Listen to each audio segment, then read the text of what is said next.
Show. Good morning, good afternoon, good evening, wherever you may be. A big warm welcome to this, the Freaky Friday Transatlantic Truth Extravaganza edition of the Kev Baker Show in association with the Freedom Link, and tonight with Down the Rabbit Hole. That's right, folks, we're going to be going for 5 hours tonight. I'm joined by Joe Joseph, Popeye from Down the Rabbit Hole, our good friend Kenneth Webb, better known as Change the Channel, and my two usual cohorts, Big Marty and Johnny Whistles. Now, an hour from now, we're also going to be joined by the magnificent Aaron Dykes and Melissa Melton from Truth Stream Media. So please, please, please stay tuned for that. And tonight, folks, we're going to be taking a look at the future. And the picture that we're going to paint, it's not a very pretty one, trust me. Now, Whistles, how are you doing, my man? Before we get all these big, powerful, big names from the network onto the show here, do you want to do the honours in the chat room? Yeah, Kev, I will do. Thanks very much. I'm fine. We've got 33 people in the chat, Kev, which is a good number for yourself. And we're starting with Amnesiac, Be the Change the Channel, who's right here with us, Marty, Dusty Dead Bodies, Federal Jack, Popeye, how you doing, buddy? Gentleman Sket, Gergs, Goonie for Life, Great Unhosed, Hell Yeah, James Trimble, our very own Joe Joseph, Kev Baker, Nosboy, Paisley Buddy, Patea, Who's Your Da, Norma something, Tidy Tuna, Sin Fox, and a host of Anons, Kev. And on and on and on and on. And I believe we've got a bit of a connection problem. Joe Joseph struggling to hear us right now. So when Popeye comes back to the mic, folks, we'll nip away for a quick second. You probably won't tell. Oh, there he is. Popeye, to host the damn call. I tell you what, Joe, you're coming across loud and clear. You might have hearing problems at your end, but wow, man. How are you doing? You know, man, we're hanging in there 5 hours. We're planning on doing 3. And then Popeye came around. He's like, come on, man, would you do 5 hours? You know, okay, all right. Got to be done, hasn't it? So we must do it. It must be 5 hours, and we will like it. It's actually the other way around. A funny feeling this might send Joe whines at me when I don't do it. Popeye, oh, please. Can I please? Come on. I'm like, Joe, I can't do it this week. I have someone coming on. Oh. That's what I get. Oh. Popeye, two nights in the trot. You've been on KBS now, man. How are you doing? Well, I'd like to say hello to all your listeners. By the way, so Kev's listeners know, yes, we were supposed to actually go on my show last night, but in between about 9:30, the lovely Mrs. Popeye, who has asthma, had a severe asthma attack last night, and she actually turned light blue due to lack of oxygen. She couldn't breathe. So my wife's life is way more important than my radio show. So Kev, immediately I contacted him, and Kev was, just of the utmost professional. He was like, take care of what you got to take care of. No worries, brother. So I just want to let the listeners know that, no, it wasn't like fake or anything or a publicity stunt and we just didn't show up or anything like that. There actually was a medical emergency. Mrs. Popeye did have a breathing problem last night, and it's all sorted out, so it's fixed. But I just want to, I want to say sorry for the listeners that did show up and then we weren't there live. But we will be doing it again next week, Thursday. So definitely. And let's be real here. It has nothing to do with professionalism. It's 3 a.m. in the UK at 10 p.m. Eastern. So yeah, that's true. He was like, thank God. He's like, Actually, do you know what? Not at all, because after our show finished, myself, Popeye, John and Marty, we could have actually gone for 5 hours last night if you'd made way for us, Joe, because we just kept on going after the show. But things happen. We'll be back same time, same place next week. And like Popeye said, you've got to get your priorities right, folks. Without a Mrs. Popeye, there's no Mr. Popeye. So who else have we got in for this crazy party tonight? Kenneth Webb, how are you doing, sir? What's going on, guys? And glad to hear everything worked out, Popeye, with your lady and everything. Just glad to be here, brother. Well, it's great to have you on board, Ken, and you're saying there what's going on. I have no idea. I believe we're going to be taking a look at the future and transhumanism, robotics, stuff like that. Joe, do you want to take us away? Oh, well, I mean, let's start off by that movie Transcendence, right? Very powerful movie. Kind of put a lot of things in perspective as far as how how far advanced things really are. Who do you think they were trying to depict in that, Joe? They say it's Elon Musk, the owner of Tesla Motors and also You think so? SpaceX. Well, no, that's what people say, but I'm not too sure. I think it's more your Ray Kurzweil type character. Yeah. No, I agree with you. I have to say, though, you know, quantum computing is really the hinge-pin of it all. Once they get a quantum computer, like, for example, any sort of encryption that you might have, any standard encryption now, you know, 128-bit, 256-bit, it doesn't matter what it is. It's just, you might as well not even have it with a quantum computer. Joe, do you not think they've already got that? Because we've got the IBM this week. They announced their Synapse computer chip.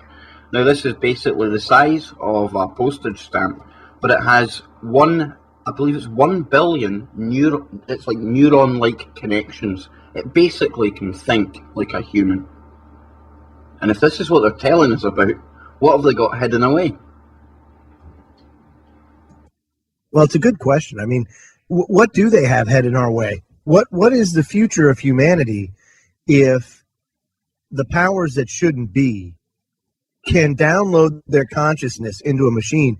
And further, you know, when and if they do that, what gets transferred? Okay, so you may transfer like brain or thought patterns and things like that, but what about the human, the human portion of us, like your soul? Does that get downloaded too, or are you just we're gonna be stuck with bushes? We're gonna be stuck with bushes. But they're gonna have up in something. And we're gonna be stuck with a lot of people that we really don't want to be stuck with. That's for sure. Well, Joe, this chip that I'm on about, right? It says here the chip, which can be powered with a hearing aid battery, contains 5.4 billion transistors, 4,096 neurosynaptic cores, 1 million programmable spiking neurons, and 256 configurable synapses. In comparison, IBM's previous brain-like computer chip, which it unveiled in 2011, had just 1 core and 256 neurons. I mean, this thing is absolutely, it is uber and what happens with technology? You know, the thing is like technology, how many years is it that it doubles? That, you know, the advances double? It's actually a name for a scale. It's like an exponential curve, is it not? Yeah, I know, yeah. But I mean, at some point in time, we're going to hit, what do they call it, singularity? You see, I still have a problem with what the singularity actually is, Joe. I've never had anyone explain it to me in layman's terms that I can actually understand. Singularity is the point where you achieve actual man merge with machine type of technology. You know what I mean? Where it's not so much like, I don't want to call it cyborg, because it is, but it's not though. See, like singularity could be just like transcendences, you know, where you've merged the human consciousness with machine. Now here's the problem, and I know I kind of sound like a broken record on this. Could it be when the machines then actually realize that they don't need us anymore? Well, that's the point, is when do we become obsolete? And that's the big kicker here, you know. In modern human history, and you know, even let's go back, what, 3,000-4,000 years. In the last 3,000-4,000 years, we haven't had technology like this. You know, so what the heck Look at is going to McDonald's. happen? Look at the article about McDonald's and the workers at McDonald's and stuff. The robot's supposed to take over, just making the Big Macs and all of that kind of stuff. I mean, it's there. It's coming. That's already happening over here. We've had our first robotic security guards rolled out. It was a month or so ago in London. They trialled one, and they've been rolled out in all the national museums across the country. And me being a security guard, I mean, I always joke about the fact a robot could do it. Well, literally, a robot can do it. Oh, yeah. I mean, there's no doubt that I'm sure the technology already exists out there for that capability, you know. But the issue is what happens to those people once those jobs are replaced? You know, here in the United States, dude, our manufacturing sector has been totally and completely destroyed because of free trade agreements and outsourcing. And then what you have left is services. That's basically the main area where jobs are, you know. And you brought up a great point, Ken, with McDonald's. Even before that, over the last 10 years, you know, we've had self-checkouts at a lot of the big box retailers where you could just go and check yourself out. Well, that means less cashiers. Well, now McDonald's is starting to talk about that too, because, you know, people are protesting $15 an hour, raising minimum wage. Well, then fine. You know what we'll do? We'll do what other merchants have done, what other retailers have done, and we'll just do away with cashiers then. And then we don't have to worry about it. And Joe, this isn't that far away, because just this week in The Guardian, we had an article come out and it says, stop predicting the future. Leave that to the robot who's going to steal your job. And basically it goes on to explain that a new report from the Pew Research Internet Project, we can now say definitively that in the next 11 years, robots will take all of our jobs. Will take all of the jobs. So what happens to humanity then? That is just out of curiosity, that's because actually the point of this actual report. It's quite worrying. They're saying that we need to really look at what we're doing here.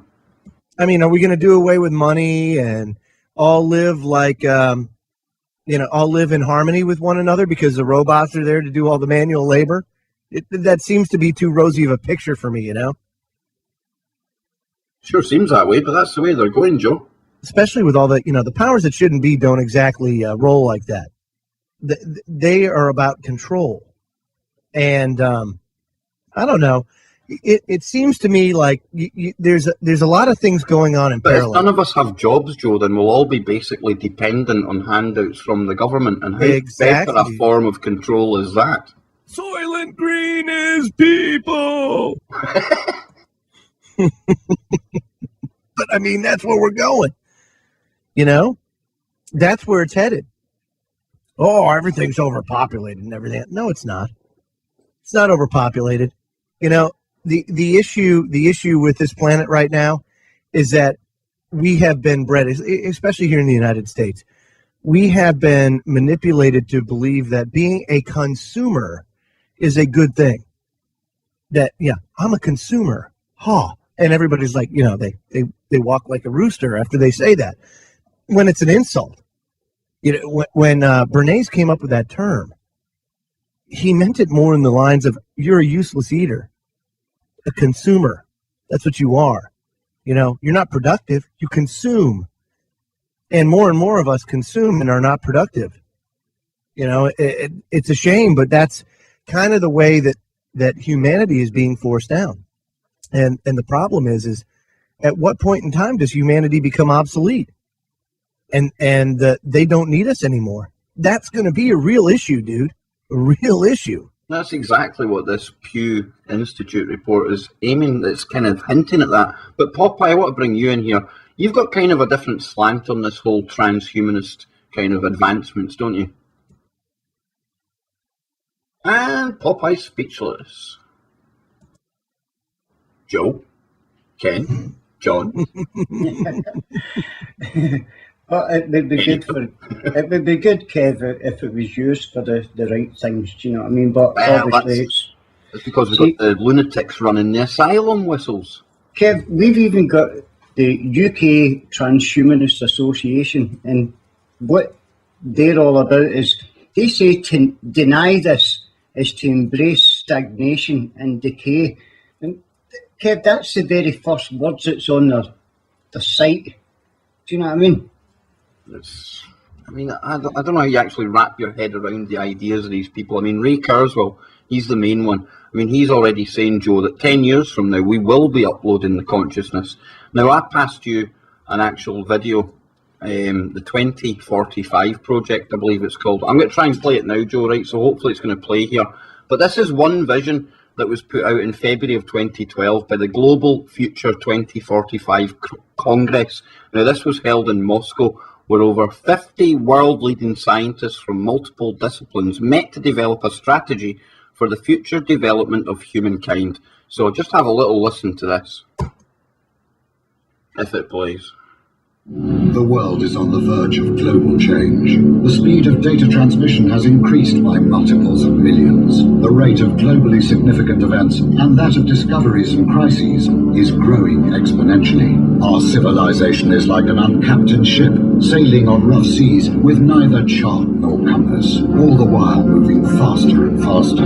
The time we have to make the right decisions is shorter and shorter. We are facing the choice to fall into a new dark age, into affliction and degradation, or to find a new model for human development and create not simply a new civilization, but a new mankind. Historic crises show that to break the deadlock, we need technological revolution. It is clear that today's revolution will also require the deepest social transformation. The world's community and leaders should encourage mankind, instead of wasting resources on solving momentary problems, to focus on the technologies of the future: nanotechnology, biotechnology, information technology, cognitive technology, genetics and robotics. Doing so will allow us to find new sources of energy, create fundamentally new architecture and transportation, allow unprecedented developments of human cognitive abilities, refine artificial intelligences and brain-computer interfaces, simulate complex systems, create humanoid robots and cyborgs, and with the help of nanorobots, we may develop manageable matter. Find ways to transfer one's personality to an artificial carrier. Yet what we need is not just another technological revolution, but a new civilizational paradigm. We need new philosophy and ideology, new ethics, new culture and new psychology, and even new metaphysics. We must reset our limits, go beyond ourselves, beyond the Earth, and beyond the solar system. This is an adequate response to the challenges of our time. Thus, new reality and future man will arise. Could it happen spontaneously, by itself? Unlikely. Humanity does not have a master plan of its development. It seeks stability. It lives in the present and does not plan. It preserves the status quo and tries to escape development. It does not tend to map future centuries and take responsibility for evolution. In consumer society's culture, there is no evolutionary vocabulary and rhetoric. To break the deadlock, the Russia 2045 movement was founded. It is a mega project intended to reach new heights and meanings. We intend to create a new vector for civilization, aimed at constant human development and evolution. As happened with the mega projects of the last century, the nuclear and the space programs, we integrate the latest discoveries and developments from the sciences: physics, energetics, aeronautics, bioengineering, nanotechnology, neurology, cybernetics, cognitive science. May everlasting spiritual ideals and values help us avoid going astray. Our project will give new meanings to the millions of people on Earth, will become a result of their joint creativity, and will lead us out of the impasse. Away from the murder of nature and physical death, forward to the realm of freedom and creativity, to the depths of the ocean and to the stars, to the infinite universe of our inner world. Our forecast for the next 40 years. February 2012. Global Future 2045 Congress is held in Moscow. It is a debate platform for discussion of our civilization's prospects for development. 2012 to 2013, the global economic and social crises are exacerbated. The debates on the global paradigm of future development intensifies. New transhumanist movements and parties emerge. Russia 2045 transforms into World 2045. Simultaneously, the 2045.com international social network for open innovation is expanding. Here, anyone interested may propose a project, take part in working on it, or fund it, or both. In the network, there are scientists, scholars, researchers, financiers, and managers. 2013 to 2014, new centers working on cybernetic technologies for the development of radical life extension rise. The race for immortality starts. 2015 to 2020, the avatar is created, a robotic human copy controlled by thought via brain-computer interface. It becomes as popular as a car. In Russia and in the world appear, in testing mode, several breakthrough projects. Android robots to replace people in manufacturing tasks.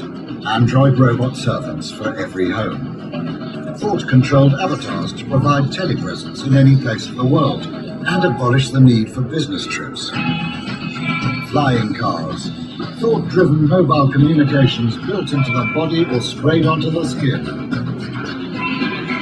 2020 to 2025, an autonomous system providing life support for the brain and allowing it interaction with the environment is created. The brain is transplanted into an Avatar B. With Avatar B, man receives new, expanded life. 2025, the new generation of avatars provides complete transmission of sensations from all 5 sensory robot organs to the operator. 2030 to 2035, Rebrain. The colossal project of brain reverse engineering is implemented. World science comes very close to understanding the principles of consciousness. 2035, the first successful attempt to transfer one's personality to an alternative carrier. The epoch of cybernetic immortality begins.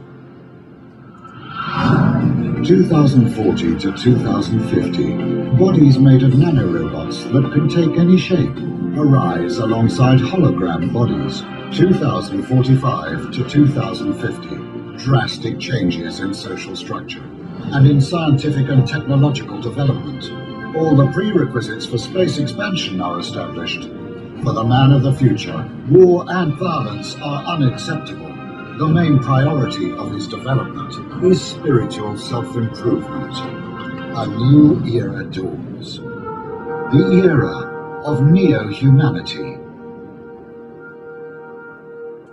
The era of neo-humanity. Oh, it sounds so warm and cuddly, doesn't it, Joe? Oh, man, I am just feeling snugly warm in my transhumanist blanket. Have you ever heard that before, man? That is absolutely breathtaking, the vision that they have got for our future, is it not? Yeah, but you know what? It's eerily unfolding, just like they want it to. And I'm not poo-pooing technology, not at all. But I'm poo-pooing when we lose our humanity to technology. There's a line that we shouldn't cross, you know? And if we do, we could very well have Skynet on our hands or something like that. You know, you just don't know. There's so many lines we can cross, though, Joe, because I think we crossed a line when in the UK we made it okay for 3-parent families to be allowed.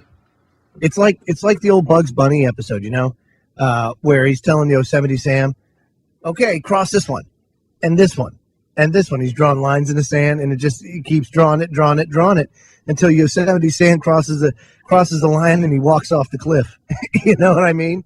It's kind of like it's kind of how things are going now, is that we have to really think about where we're going with this stuff, because it does have some very negative consequences. I mean, look at the tests that are going on now at CERN, and 2015 they're doubling the power, and they have already talked about and are admitting that they're opening up interdimensional portals.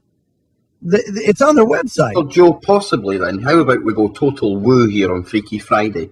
Could you be trying to open some kind of portal, some Stargate, to bring back some entity, some interdimensional frequency that can't actually exist here?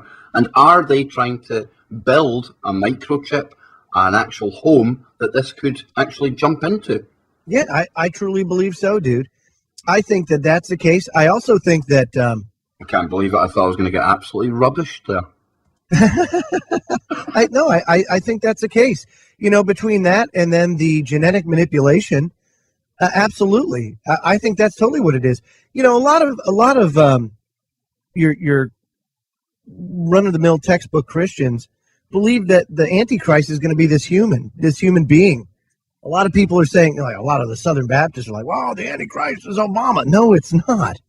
No, it's going to be somebody that is going to deceive the masses into believing that this whatever is Christ or in place of, is better than. The Roman Catholic Church said that there are things out there that are going to make us need to rewrite the Gospels. Right, so arguably the Lucifer device could be a whole red herring. It could actually be a false flag.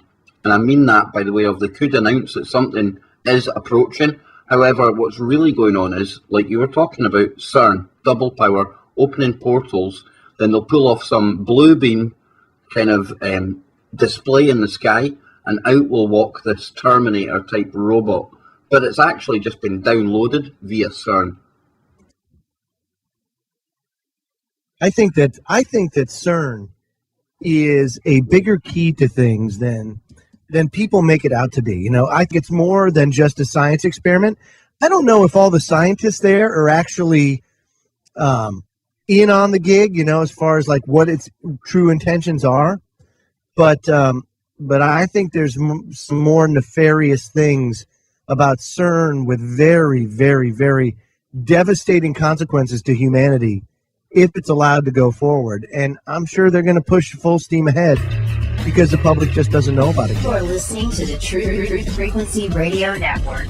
No hate, no hype, no fear. Welcome back, everybody. Joe Joseph here, along with Kevin Baker, the Woo Crew, Popeye, Ken Webb. Man, Freaky Friday is doing just, we are getting freaky.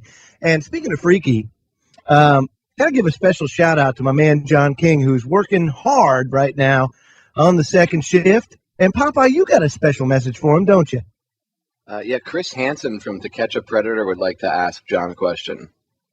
Oh, do you like anal?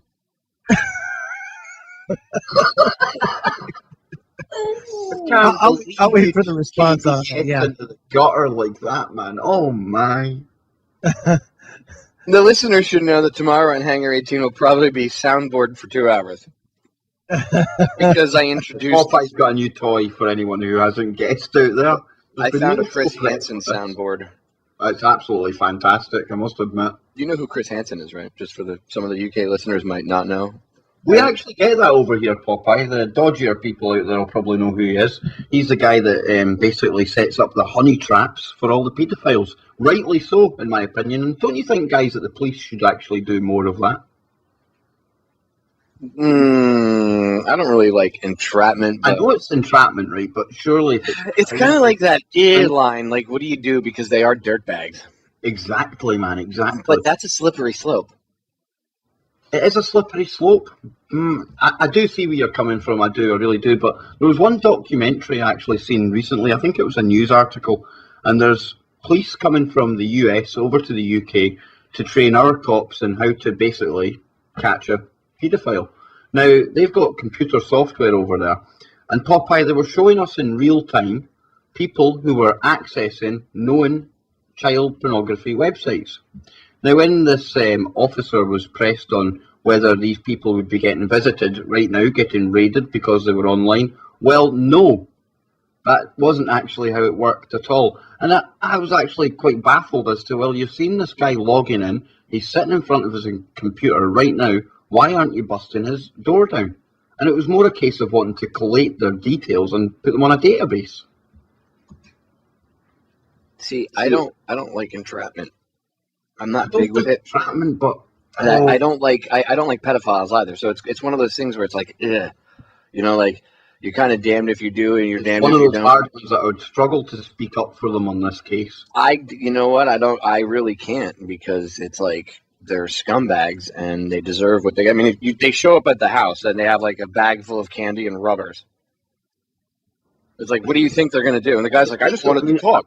Right. One of them, Popeye, it was basically a rape kit he had in the boot. He had the rope, he had duct tape, sorry. I mean, it's ridiculous, man. I can't actually make a case for not doing that in this actual instance for that crime. Because how else do you have to wait till they actually I mean, look at that, what I was telling you about the software. They're watching them accessing this porn. How many victims have to be left in their wake before they slip up and get caught? Do you shave down there? Exactly. Like, even though that they're sound bites, and tomorrow they will be used for sick humor. What he's doing is he's reading these emails and stuff that they send these little girls, which is deplorable and disgusting. And these guys are monsters, these pedophiles. But it's like do we accept that they set them up? Because then if we accept that, that sets a mark, right? That sets a I know mark. we could set anyone up for anything. I Right. do appreciate that. And then that's the problem. See, if there was some way to make sure that it wouldn't be abused like that, and they were going after what really could be considered scum, because I know you've heard me say that, I've had arguments with cops about this before where they're like, we're at a war with scum in this country, America.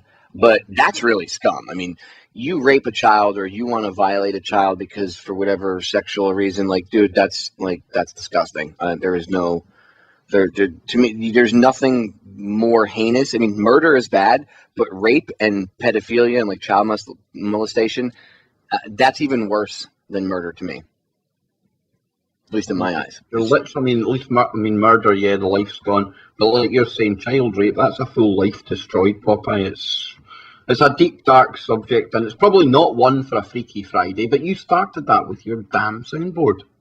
Well, you guys talk about it during the week with, you can get into the woo. Why does it happen so much? How is there so many of these people, around? Why is it so prolific? Why are all the older ones being thrown out to the wolves now? Johnny King has a problem with what we're talking about right now. He says, and I quote, "That's not right. You go from me to pedophiles. How do you do that?" What do you think, Johnny Whistles?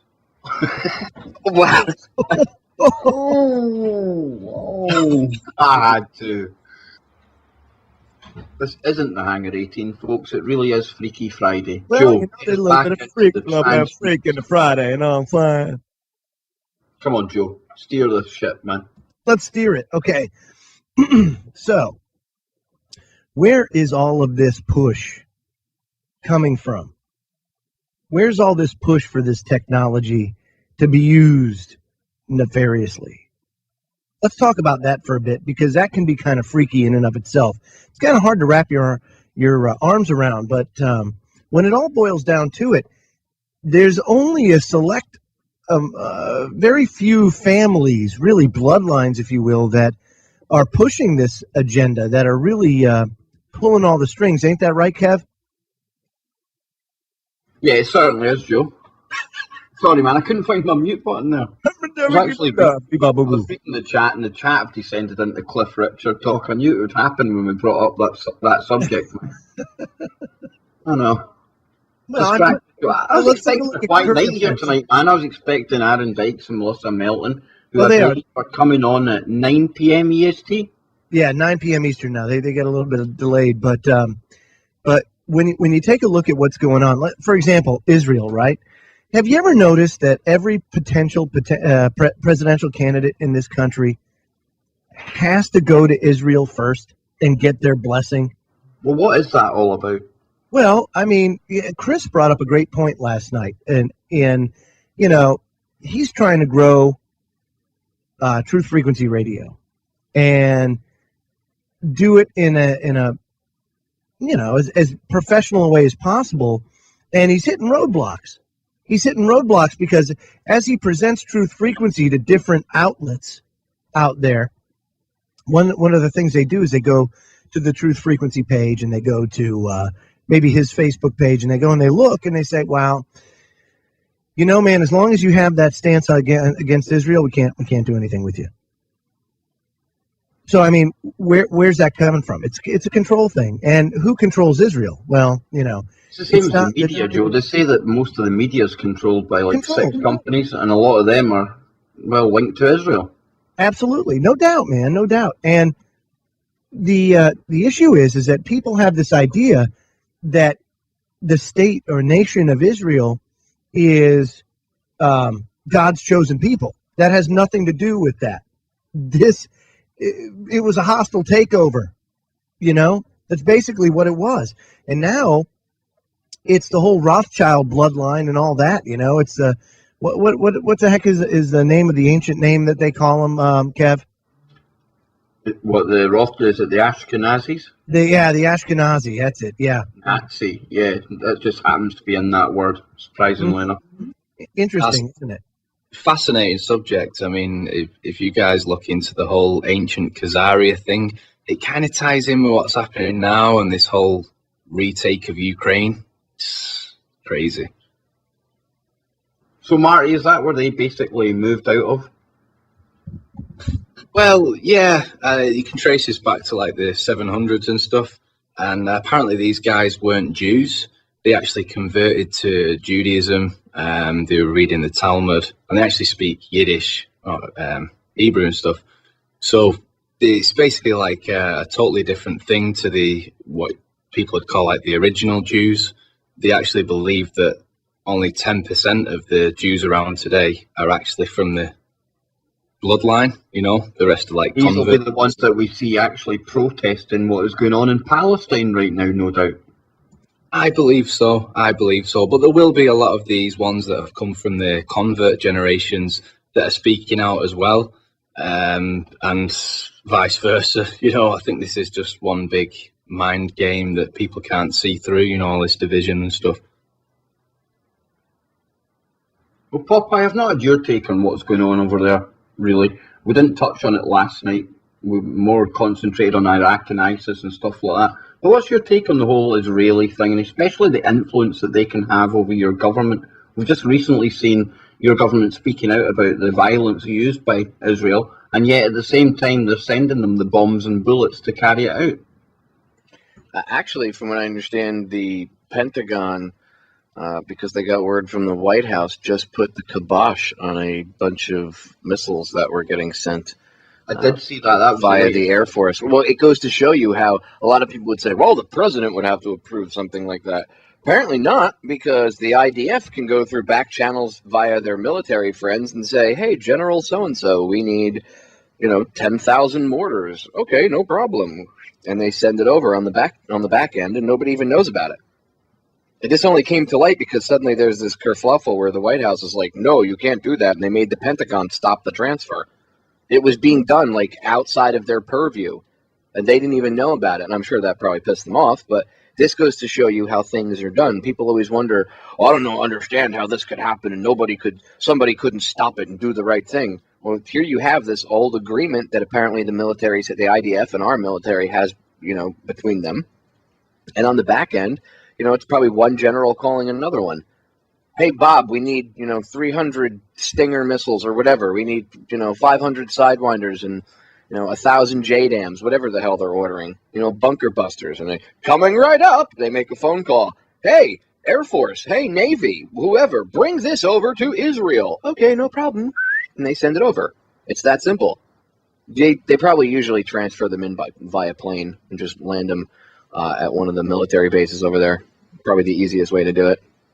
But anyway, it's a mess over there, dude, what they're doing. Well, what about that thing that you found yesterday, Kev? And I think it was the cop in Missouri that was sent over. Oh, damn, you went to me when I didn't have this article up. But yeah, good point, John. I don't know if any of you guys or any of the listeners have caught this, but... Well, you from New York? Now we're yous guys? You guys. I'm just checking. Okay, just want to make sure. Guys, I've got a bit of a mixed accent happening. I know that's weird. You got like this. You got this. This Jersey, New York, Scottish accent. Jersey Shore. He's a Scottish New Yorker now. Excellent, man. I'm coming over there when it really does hit the fan, right? I got plenty of room for you, brother. Excellent, man. But yeah, John was talking there, and it was basically I'd come across an article. Now I'm not sure if it's the same police commissioner that is actually in office today. I think that's actually irrelevant. But it's St. Louis or St. Louis. I don't know. Are you talking about where they trained with the IDF and all that? Yes. And last night when I'm watching the scenes again, having read that article, I'm watching the West Bank. I'm watching Gaza when there's actually rocks being thrown and things. Do you not think you can compare that, Joe? And if these police are taking that training from Israel, doesn't it just stand to reason that they're going to be coming back with that same mindset, them and us? Can I be honest with you? It seems like the more research I do into this, the more it goes back there. The more it goes back to Israel. It's the same in UK as well, by the way. Our police are always over there training with theirs. So don't think this is just like an American thing. But why is that though? Think about this. This isn't new news, though. This is what really kills me. Everybody's like all of a sudden making a big deal out of it. Oh my God, can you believe this? It's been happening. I wrote articles about it 3 years ago, and when I did, I was called a conspiracy theorist and told you're just an anti-Semite Jew hater. I don't know how I could be. But I'm a self-hating Jew, if anything. But I have to butt in here. Somebody in the chat room has just said that sometimes I think Kevin the boys are Illuminati gatekeeper shells. Oh well, I could definitely see that. I mean, I'll definitely go there with. I agree with you, person in the chat room. I definitely think so. They wear skirts half the time. I mean, it's no good. I've got my TFR triangle eye patch on. I'm probably can shiver me timbers. But every bar. Let me throw this. I'm going to give you the alternate view. Okay, the alternate view is here. You have a country that sits in a tinderbox. So you have your country and you're surrounded by your enemy. So what does that make them?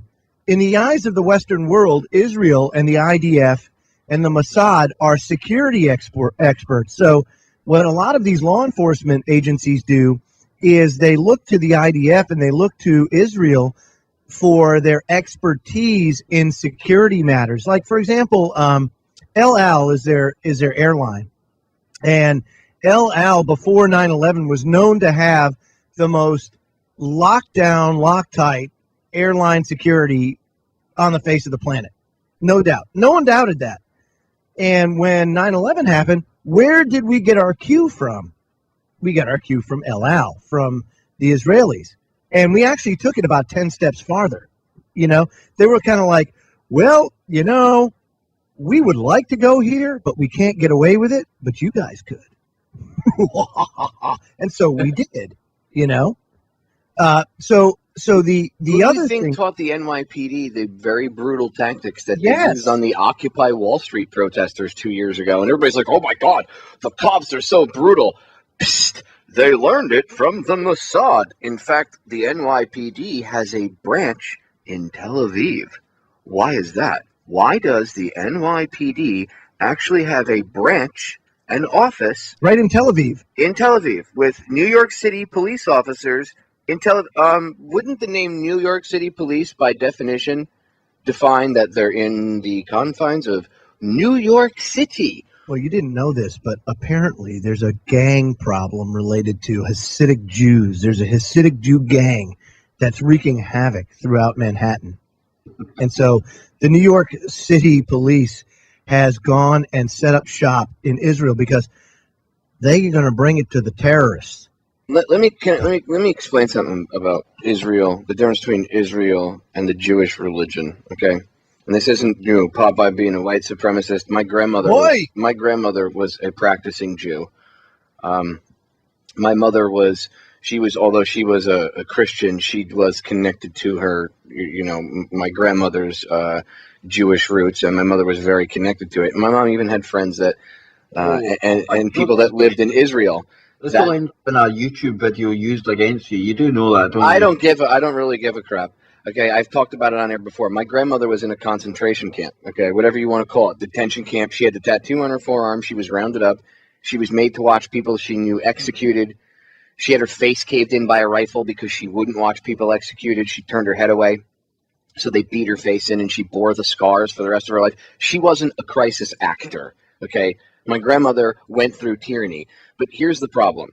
Hey, modern day Israel, they're the masters, just like our politicians here are the masters of it. They take religion and politics and they merge them together. And that's what you see going on over in Israel right now. You see them merging religion and politics to get away with their political agenda.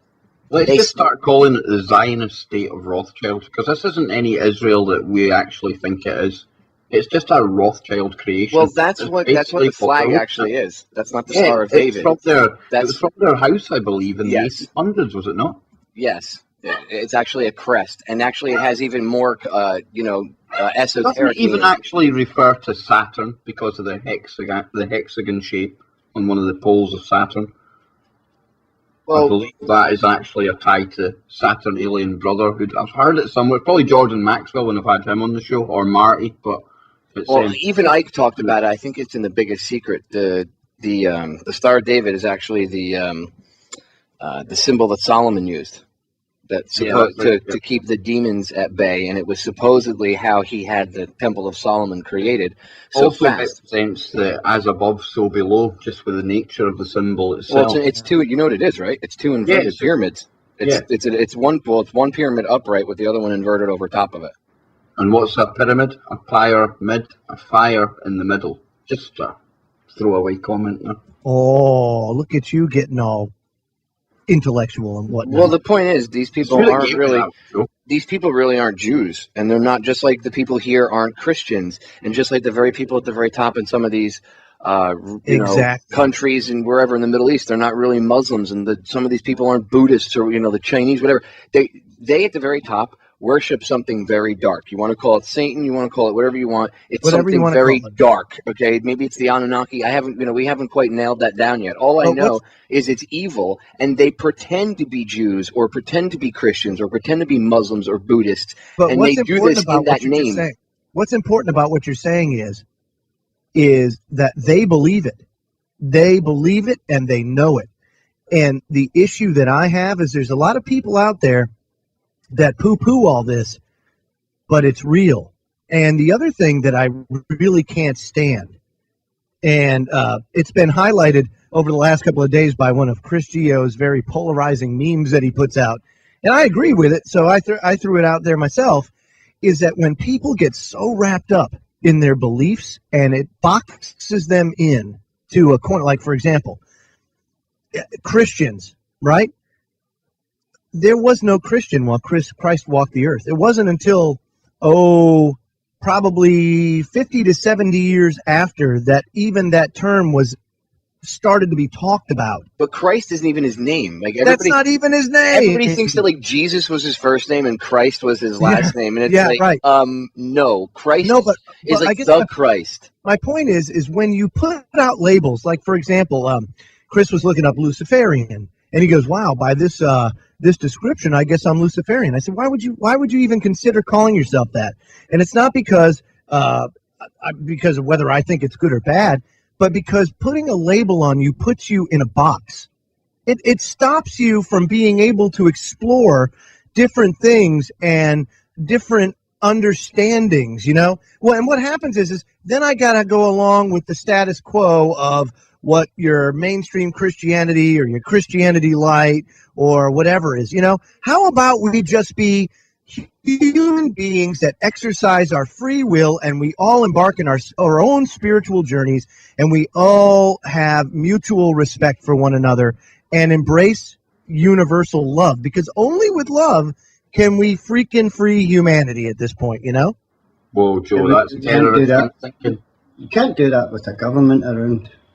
There's not. Yeah, and that's the word government means mind control. Yeah, okay? And when you label people and when you label things, you're begging for discrimination. You're begging to be discriminated. Well, that's what labels are for, Joe. The Nazi, to look back at history, the Nazis did it. How were they able to round people up? It's like that famous poem, right? If I didn't say anything about the trade unionists because I wasn't a trade unionist. I didn't say anything when they came for the communists because I wasn't a communist. Well, it's the same thing. First, in order to take over society, because there's very few of them and many of us, they look at us and they go, okay, how can we take over the masses? Let's break everybody down into segments and then get everybody to believe in these segments. See, the mastery of the plan isn't the breaking down, because you could have a bunch of people, 5, 10, 100 people getting together and all labeling us and breaking society as a whole down into little groups. But if they didn't act on it, or if they couldn't get away with it, it wouldn't mean anything. The brilliance is actually getting us to do it to ourselves, which is what they do. They got us to label. From the time we are born, our parents program us, and they were programmed by their parents. Okay, things have changed. We label one another. Nobody talks to each other anymore. Yeah. For whatever reason, it doesn't matter. It doesn't matter where you come from, what culture you are. You will have some set of pre-programmed labels and opinions put into your head, so that way you will keep yourself only around certain people. And it's done because the people at the very tippy top who know how to manipulate humanity and control us have got us thinking about ourselves the very way they think about us. Why do you think people say, oh, humanity sucks, we should be wiped off the planet? Like regular, everyday, people that you look at them and you're like, did you just actually say that? Yeah, humanity's a blight on the earth. And it's like, do you even believe what you're talking about? Like, that's right. Are you listening to yourself? No, you're just repeating what you've been programmed to repeat. That's absolutely right. And if we just embrace our natural rights that every human being is born with, if we embrace them and we exercise them, then there is no need for government and all that stuff. You don't need it. It's something that I believe the human race needs to evolve out of, is this idea that we need to be controlled. We don't need to be controlled. We don't. And like you call me an anarchist, that's fine. But let me tell you something. On our Supreme Court building, it says equal justice under the law. Equal justice does not exist under the law. Therefore, if equal justice doesn't exist under the law, what do you have? You have anarchy with a perceived rule of law. But that's what it is. It's anarchy. But we have chaos. That's what we have right now. And it's legal chaos. That's what I like to call it. It doesn't just because it's their order out of that chaos. That's what they want, Popeye. Well, yeah, but even that is somewhat chaotic because that's how they think. That's how they work. The whole step of this, like the whole way to beat this. Everybody always asks me how to beat this, and I know we're coming up on the break, so I'll say this really quick. And I've even said this with Joe. On the July 4th episode of my show, we were talking about this. If we have a revolution, if you're like an engineer, is a cycle. So a revolution is part of a cycle. We don't need to stay in the same cycle. The only way to get out of this and evolve is to step outside, break the cycle, and start thinking literally on a different level. As Einstein said, you cannot solve a problem with the same level of thinking that created it. And right now, they're keeping us in base level thinking. We need to grow up a little bit. Yeah, we need to come out of that and then go, holy crap, I can see above the clouds. Holy crap, there's so many solutions around us. It's not just A or B. It goes from A to Z. I've been lied to. But I won't get mad because I understand things. I'll learn and suck up knowledge. And that's how humanity is going to beat them, because once we're evolved, they're irrelevant, game over. They're going to be, they're going to be as relevant as the 8-track or a Walkman or a Discman. You're right. And you know what, folks? That's game over for hour one. But there's still 4 hours to go right here on TFR's frequency transatlantic extravaganza tonight with me, Joe Joseph, Popeye, Marty, Johnny Sinclair. So remember, stay tuned because we're going to be jumping over onto Joe's show next and then on to Down the Rabbit Hole with Popeye. So wherever you are, Joe, you know what comes next. Make it. Tuned into the truth frequency. We are TFR. TFR. Truth Frequency Radio. Fighting for humanity and against globalism. One mind at a time. It's the Freedom Link with Joe Joseph. It's hour number 2 of Freaky Friday here on the Freedom Link. And I'll tell you, I've got a ragtag bunch of people here to join me. Got Kev Baker, the Kev Baker Show, along with the Woo Crew, the Whistler, and Marty. And I got Popeye, who's actually doing some live radio tonight, which is awesome. And we're discussing transhumanism and its effect on society. We even got into, before the break, we were talking about, lawlessness. We were talking about anarchy and those philosophies. And, the chat room has been very active tonight. And I'm glad for it, because this is one of those subjects that can be very, very polarizing. Very polarizing. When you start talking about different religious beliefs, different ideologies, things like that, man, I'll tell you, it is one of the favorite, most premier divide and conquer tactics out there. Ain't no doubt. And so before the break in the chat room, I think it was Ivy Nurse that said it's too late. Now, normally I would say, why, it's never too late. Blah, blah. But is it too late? What, do we need to reconnect, Popeye? Yeah, there's a bit of a hiss on the back end. Oh, yes, by all means. Go ahead and reconnect. Hang on. There we go. Oh, that's you're nice. much better. That There is you go, nice. boy. And so Ivy brings up this it's too late. Now, normally throughout history, these revolutions, these things are cyclical. They happen, right?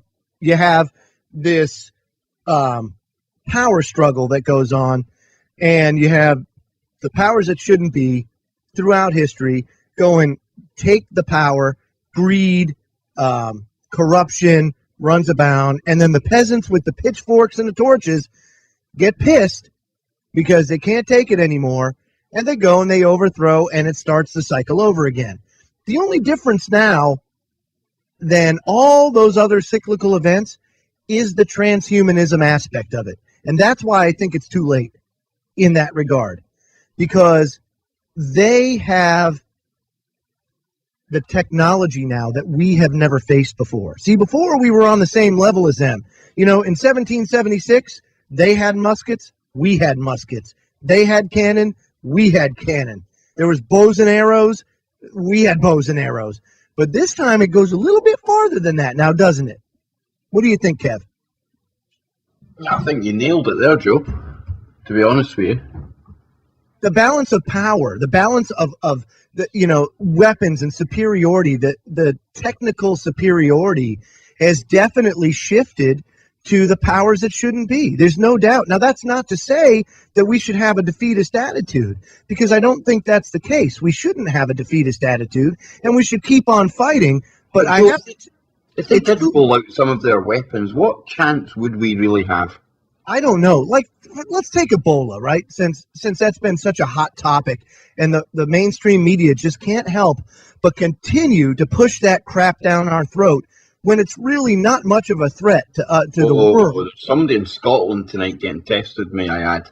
Oh, That's the okay. second person in Scotland. But at the same time, anyone who goes to the doctor with either a bleeding nose or any symptom that resembles Ebola right now, you can be sure you're going to be shoved in a plastic tent just to add to the hype. Fear. But let me ask you, do you have sewage? Can you flush a toilet? Yeah, we can, yeah. Okay, do you wash your hands? Yeah, now and again. You take a shower every once in a while? Maybe a bath? Once a month. Yeah? Okay, so you got some hygiene going? There's your difference. Pretty good for Scotland, man. There's your difference. You don't have open swales. And also, you don't have open sewage swales and all that other crap, dude. Joe, when you look at some of these countries as well, actually I was reading an article from John Rappaport, and he was saying that because of the use of it's like experimental pesticides, some of the side effects that you actually get from the poisoning from these things, they will display as the same symptoms as Ebola. Now, if you look at the WHO's numbers, you've got confirmed, suspected, and untested. So really, all we can go with is the confirmed. And when you go with the confirmed figures, guess what, guys? It isn't exactly all that scary at all. The ones that are suspected, well, they could make anyone suspected. And that's the figures they'll go with. You need to boil down to just how many are dying with this. I know they're telling us right now that this could be like a global killer. I'm not really buying it. And I'm thinking next few days, we'll all be told that the vaccine's coming, roll up your sleeves. Somebody's going to make a shed load of money. I totally and completely agree with you. It is. It's a moneymaker. That's what it's all about. Really, when it comes down to it, it's hygiene. Now, let me say this. I believe, personally, that they have weaponized more biological agents than we understand. So, if that's the case, and let's just say they weaponized Ebola, Aaron Dykes and Melissa Melton, who'll be joining us at the top of the next hour, did a great expose on one of the scientists that worked on this experimental Ebola vaccine, and said, hey, it'd be great, to just genetically engineer it to be a bioweapon and cull the population. Unbelievable. But you know what, dude? Chances are it's already happened. Oh, definitely. But I mean, the thing is, Aaron and Melissa are getting accused of taking that out of context. How can you take a question and an answer out of context? You can't. That's that BS political correct speech crap. Yeah. Oh, you took it out of context. No, you didn't. You said it I'm just parroting what you said. I'm just telling the public what you said. That's it. And it's not like they're saying it. It's the footage. It's them saying it. So how is it taking it out of context? There's nothing taken out of context. They're talking about a culling. This is what people like Kaz Sunstein and what's the other asshat out there that wrote about. What's that? Is it Dr. Pianka at Texas University? Who Yeah, was, that's another one. For the culling of 95 to 90% or 99% of the human population. Right. Not only that, they actually applauded and they were crying with elation when he was saying it. Rahm Emanuel's brother. He's another one. What was that? What was that name? Rahm Emanuel, his brother. Yeah, Rahm Emanuel. Prices go to waste guy. Yeah, his brother actually helped author a lot of stuff with Obamacare. What was the guy with the beard? Oh crap! Which one? They all have beards. Damn it! You have a beard. You must. Oh, John P. Holdren, the mad scientist himself. Holdren. That's the one. I mean, now Holdren. If you look up mad scientist in the dictionary, there's a picture of him giving the peace sign. Yeah. Yeah, now he's a really nasty one, you know, and that's the thing. Look, we can go woo we could say it's woo all we want, but they wrote in stone what their agenda is. That's number one. I mean, you're talking about the Georgia Guidestones there, and that adds to the woo. I mean, is it any coincidence that they take the Ebola patients back to the actual state in Atlanta, where that Georgia Guidestones are situated, and it's also on the 33rd parallel, 33 again, and it just happens to be the end of season 1 of what? The Walking Dead. Oh no! I know you think you're woo, man. Oh no, I am nowhere near the level of woo that you can go to, man. No doubt. By the way, I am just a woo rookie when it comes. You don't even have to go woo to see this stuff either, right. Because if you mentioned somebody named Kaz Sunstein, okay, he's a real gem. That guy. Go read a book by David Ray Griffin called Cognitive Infiltration. I urge you to read the book to understand what's happened to the 9/11 Truth movement. Or I hate that term, but the 9/11 Truthers. There was a brief outline, Popeye. You can't just hang a wee carrot like that. Come on, don't do that. Kaz Sunstein authored a paper a bunch of years back saying how that conspiracy groups like the 9/11 Truthers and others should be infiltrated by the government and taken down by agent provocateurs, going inside and literally pretending like long-term, not short-term, like 6 to 8 week type thing. I mean like year, 2 year, 3 year type events where they go in, they pretend to be one of these people, they get trusted, they get high ranking up, and then as they're doing it, these people start to build disillusionment with others, within the community itself. Classic COINTELPRO style tactics that they actually did that the FBI did back in the 60s. To like Martin Luther King Jr. I mean, this is just classic COINTELPRO, like agent provocateurism. And Charlie Beach, number one example. Charlie Beach, definitely Marty. Good shout. By the way, I just saw the video of him today. Totally separate thing, but I just saw the video on YouTube of him today. I came across it quite by accident, but where you guys were telling me he had talked about Ian Tomlinson. Yeah, I didn't know that. The first time he had actually come into the public eye. Well, and I didn't like. I didn't like Charlie Beach, by the way. Ian Tomlinson was the innocent. I thought you were his number one fan. He was the innocent newspaper seller who was making his way home after or during a G20 protest. The police attacked him for no reason, pushed him to the ground. He subsequently died. Now, the next day, Charlie Beach is interviewed by BBC News in the City of London suit, looking very dapper, very professional, and he is actually saying that he was stood some distance from the incident. But Mr. Tomlinson, who was covered in tattoos, Popeye, and stinking of alcohol, basically goaded the police into doing this. And it actually got to the point where the BBC reporter told him to be quiet because he was going too far. And then 1-2 months later, he appears on the Alex Jones show outside the American Embassy in London with guns pointed at him for pointing a camera at it. You see, that's why I don't think, and I said this when he did his little switcheroo thing, I don't ever think that he was, people were like, oh, he changed his position. I don't think so. I think he was a plant from the get-go. An oil tycoon. He was the son of an oil tycoon. He admitted that himself. He was a plant from the get-go, okay? And he reeks of COINTELPRO style tactics. And you know what? When that happened, I told everybody, and I said, look, this just serves to prove my point, which I've talked to you, all of you, off air about on multiple occasions and on air, that the problem is people think they're awake. They think they're waking up. They get a little bit of truth. They get like 0.5% of truth, and suddenly they know everything. They're wide awake. You can't tell them anything now. They know everything, and they think they're waking up. And they think they're getting out of groupthink, but they go from one method of groupthink into another because they still idolize somebody else to bring them their news, to give them their information, and to solve their problems. If it's not the newsman, and if it's not a conglomeration of the newsman and the politicians and the powers that shouldn't be, then they'll go to a radio show host or a filmmaker or whoever, an activist, and they start to worship that person with the same level of with that same level of groupthink, and that's a problem. Let me throw this. I got a question for Whistles. Whistles, what's the difference between what Popeye just described and what organized religion does? Organized religion is false. It's the same thing. It's the exact same thing. Marty, you've been looking at a few of Vichi's videos lately. What's the current tone coming out of him?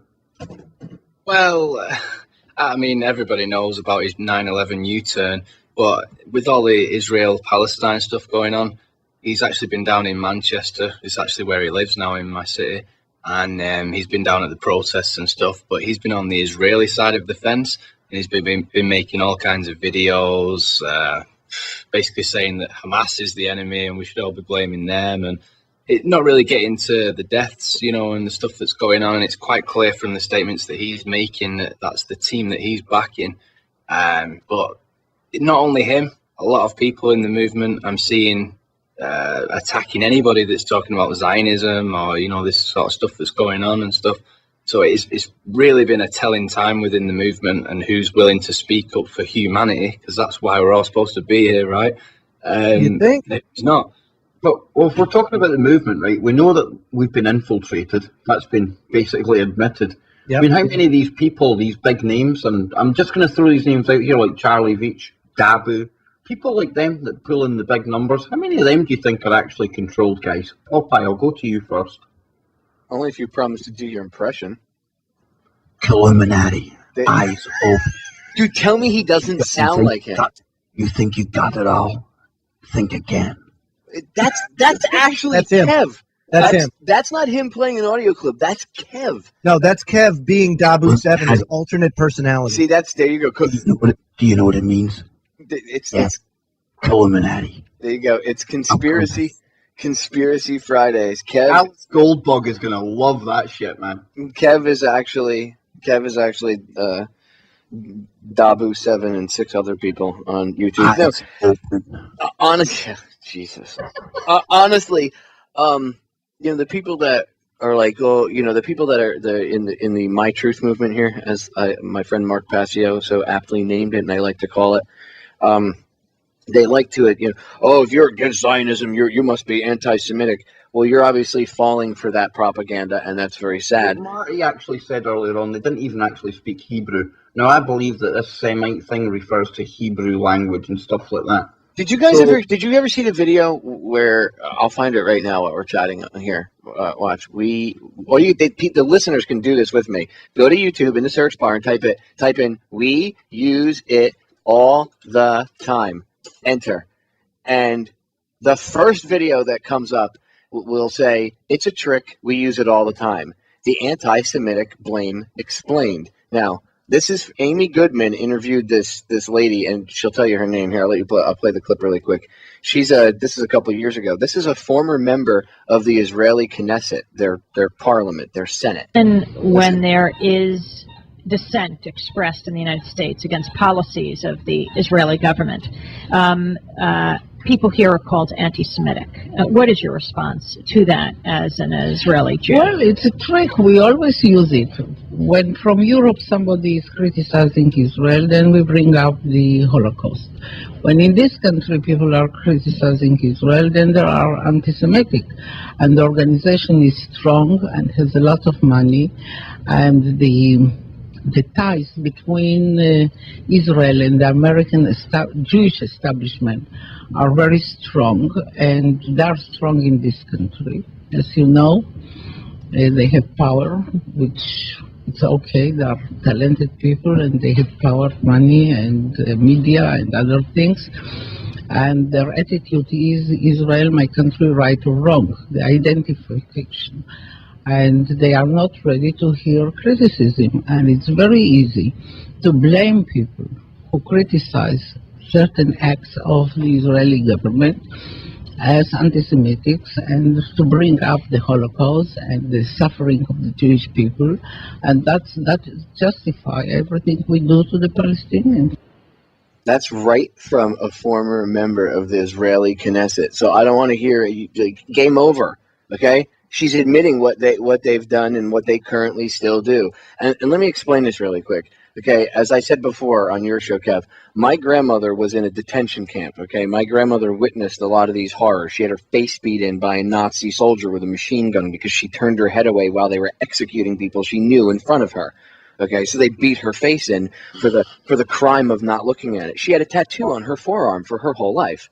Okay, I have a problem with the current regime over there using what those people went through. And by the way, it wasn't just Jews. Even if the numbers are skewed, let's say that the numbers that they throw out there are real.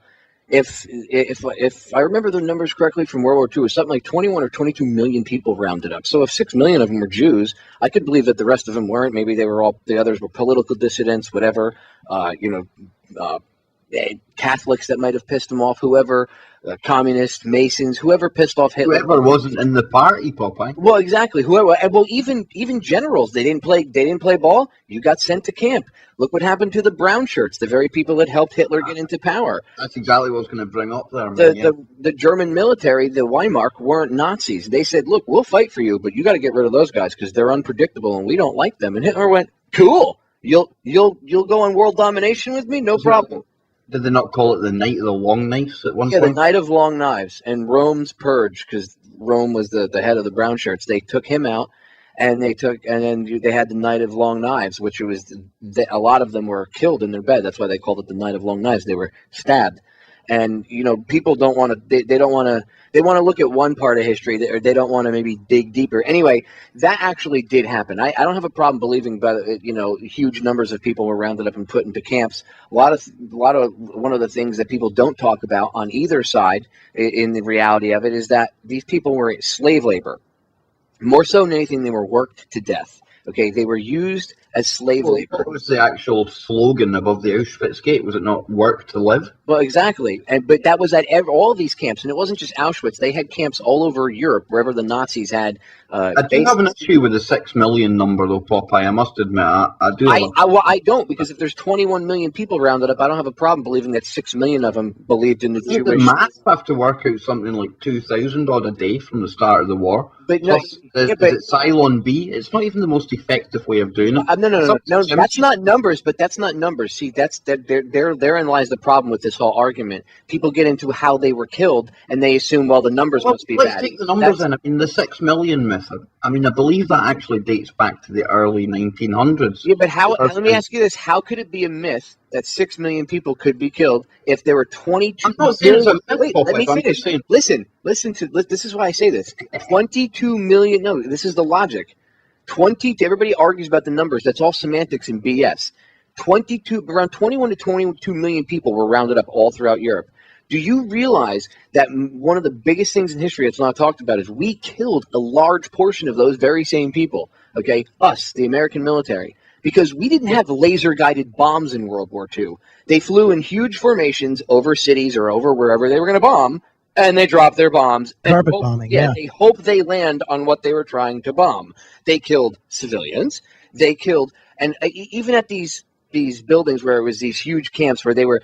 A lot of people don't realize who do you think built the tanks, the bombs, the planes, and everything else, the boats, everything the Germans were throwing at us. Okay, although there was some American parts, out of their war machine was their slave labor. Okay, when you start to look into the things that were going on in the background, I don't have a problem believing the numbers. What they don't tell you is that we killed about half of these people.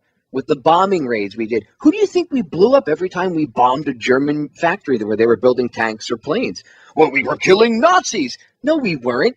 All the people were in the German countryside. We were bombing things in the Ukraine. We were bombing things, in Poland and in France. If we were blowing this stuff up, think about this logically. How are German citizens, how are there that many German citizens to populate Germany and run around and do all this? Because there were battles, if you go back and do your research, in World War II, where we lost 80 to 90,000 people on each side in a battle. I mean, the numbers were huge. It's not like it is today. It's hard for people of today to comprehend the level of people that were killed. But crisis actors.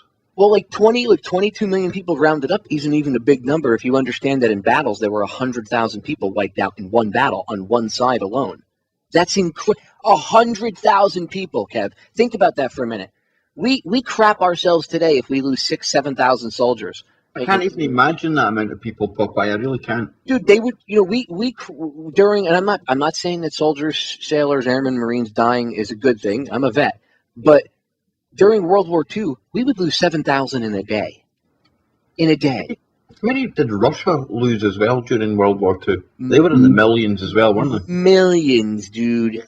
Absolutely millions. And that was also due to their own savagery because they shot their own soldiers that would try to, maybe retreat on.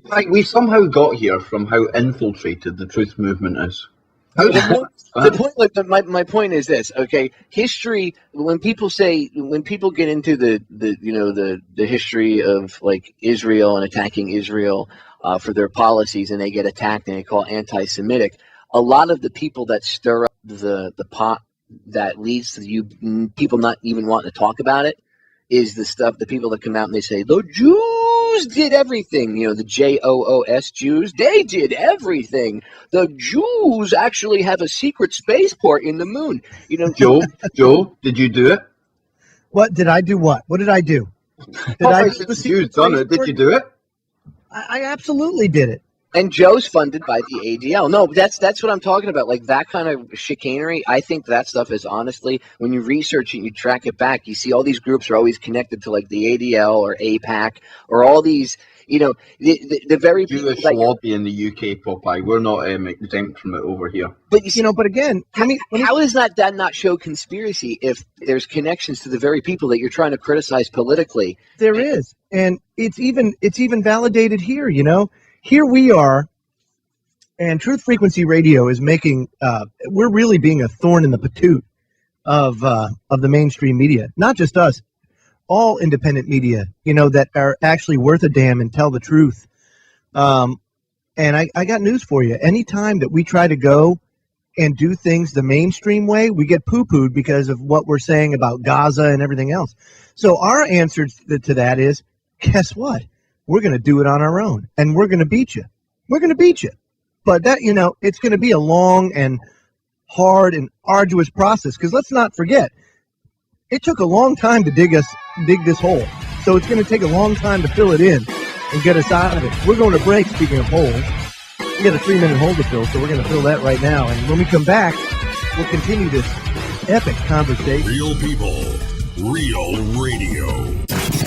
Wherever you are, make it TFR. Truth Frequency Radio. Welcome back, everybody. Joe Joseph here. You're listening to the Freedom Link Freaky Friday edition, along with Kev Baker, Johnny Whistles, Marty, Popeye, and in a half an hour, it'll be Aaron Dykes and Melissa Melton.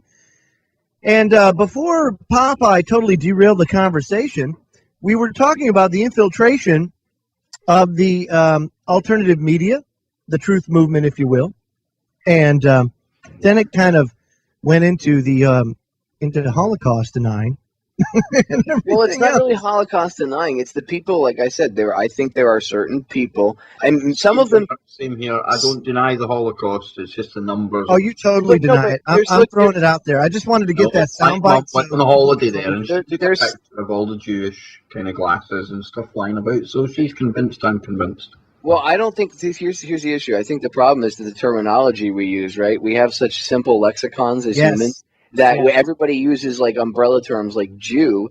And they'll be like, well, look what the Jews are doing. It's not the Jews, because that's like an umbrella label of all Jewish people, right? It's the Israeli government and, the Zionists therein, which many of them at the very top, again, compartmentalization, each man only knows what he needs to know to do his job and nothing more. Okay, the people at the very tippy top aren't even really, quote unquote, Jews. They are hardcore Satanists, and they're doing really horrific things and worshiping whatever effed up deities that they believe in. But, they have it compartmentalized. But if we say, oh, the Jews, then it turns people off. And that came about from, of course, over time and, all the stuff that's happened throughout the years. But I think a large part of it is you get people that come out there and the Jews did everything. Those people are funded, and they're like controlled opposition, right? So they go out there and they muddy the waters. So then if we have this roundtable discussion where we've talked Israel, Gaza before, Max Egan's been on the broadcast here on the network on multiple broadcasts, numerous times and everything. We've all done shows on it. So any legitimate criticism that we do of Israel and what's going on in Gaza gets muddied up because you'll have somebody running around going, the Jews did it. The Jews did it. The Holocaust. And you have that with every different aspect. 9/11, it doesn't matter. You'll always get some crazy, whatever, and it'll be like, the Jews did it. And what happens is 9/11, New World Order conspiracies, anything, that all gets lumped together, and then you get people like the SPLC, or again, the ADL, APAC, whoever, or the other groups, and they'll be like, conspiracy theories are anti-Semitic because they don't like Jews. And then people, again, because the lexicon is simplified, they go, oh, Jew, bing, it's almost like these certain words, keywords that we're programmed with. Okay, that's why you have to take the conversation back, and you have to say, no, this person who is a Zionist who blah blah blah blah blah blah blah. You have to single them out. You can't just say, oh, it's one whole Jewish conspiracy, because that's a fallacy. If you think every Jew, quote unquote, out there wants to get you, that's just as ignorant as all the Muslims are bad, or all the black people are bad, or, oh my God, Latinos, or, oh, white people are all racist. No, okay? That's no logical thinking there. That's umbrella labeling on a whole mass scale. Again, a way to keep us all separated. Because like Joe likes to say, what do you say, Joe? There's only one race on the planet, the human race. What do I say? Well, I just said it for you. There is only one race. It's obvious, man. And that's the thing, like you're saying, when you start pointing out Zionism and the crimes of these guys and stuff, you get tied in with this white nationalist movement, especially on the American side of things, and they always cover this sort of stuff. But the thing is, when you look between the lines of what else they say, it's all about preserving the white race and nationalism, this and and it's the same crap. What different are they from the Zionists? It's a supremacist agenda. That's exactly what it is. No, you're right. It doesn't matter what kind of tyranny you buy into. If it's fascist tyranny, it's still fascism. It doesn't, again, it goes from, I don't like your method of groupthink, so I'm going to go over to this method of groupthink, exactly, which I'm more comfortable with. It's like the groupthink carousel. So, Marty, how infiltrated, that's where we started here, do you think this truth movement is? Well, this recent onslaught on Gaza has been really telling to who's willing to speak the truth or not, or who's got to keep their mouth shut because of certain sponsors, various networks out there. I won't mention any names, but that's just how it is, but on a deeper level, I think a lot of people out there who have got these opposing views or calling us trolls or something, I'm not saying that they're exact agents. I just don't think they're really awake. I think that whole illusion that they've woke up and they've watched a couple of videos and now they understand everything is just crap, Absolutely. It is. It's out of ignorance, that a lot of people draw these conclusions. Like I said, I deal with it all the time because, if you notice on my broadcast a lot, I'll have people who are considered Christians on quite often because that is basically, a lot of the things that I kind of go over and I enjoy talking about, but more so from the standpoint of I want the mainstream Christianity folks, those people, to see that they really are caged in, they really are boxed in, and they really are missing so much of what is reality. And guys, I'll tell you what, I don't even know, I probably know maybe 1%, but that 1% has really opened my eyes. And the only way that I got there, to be honest with you, is surrounding myself with people of different ideologies and beliefs. That's the only way I could do it. Whereas, a lot of people will use that Christian term, well, don't be unequally yoked. Okay. You know what that refers to? Marriage. That's about marriage. That's what that is. Don't be unequally yoked. Meaning, like, look, dude, don't go and marry somebody that's like, if you're a Christian, don't marry a Satanist. It ain't going to work out. Just like that. But when it comes to this stuff, when it comes to researching, when it comes to trying to understand the truth at its core level, how could you not want to get different viewpoints, opposing viewpoints, and discuss it? I mean, just the discussions that we have is Absolutely. Just unfreaking believable, Marty, Yeah, think of like a police officer investigating a crime, or two parties have made a claim against each other. Both sides have got to be investigated. Otherwise, how do you draw that overall conclusion? And that's exactly what it seems to be. The truth movement seems to be, I'm going to look over here, but I'm not going to look over there, and I think that's where it's going wrong in a way. No, I agree with you. See, like, for example, I differ with some people, like Chris and I, we differ on the whole Sumerian thing. That's cool. It doesn't mean I'm not going to like them. We have fascinating conversations and we agree to disagree. And at the end of the day, you know what happens? We go to sleep and we're friends, two different parts of the world, and we wake up the next morning and we're fighting alongside each other the next day. Why? Because we know that if we don't see past our differences and fight alongside each other, that we're lost. We're absolutely lost. And it's up to the few remaining light bearers that are out there. And believe me, it's a dimming light that really is integral in turning this tide. Now, that's not to say we can't make it bright again, and even with the advent of the internet, yes, has there been an increase in knowledge? Yeah, if you've got good discernment, there is. You can definitely increase your knowledge. But how many people out there, guys, just don't have good discernment and then go out there as if they know more than they know, almost arrogant in nature. And it's a shame. One of the things I like about all you guys is the fact that you're humble, that you maintain a humble and objective point of view throughout all of this, because it's so much bigger than us and TFR. Humanity is so much bigger. Living the dream. Seriously, it is. And people need to understand that.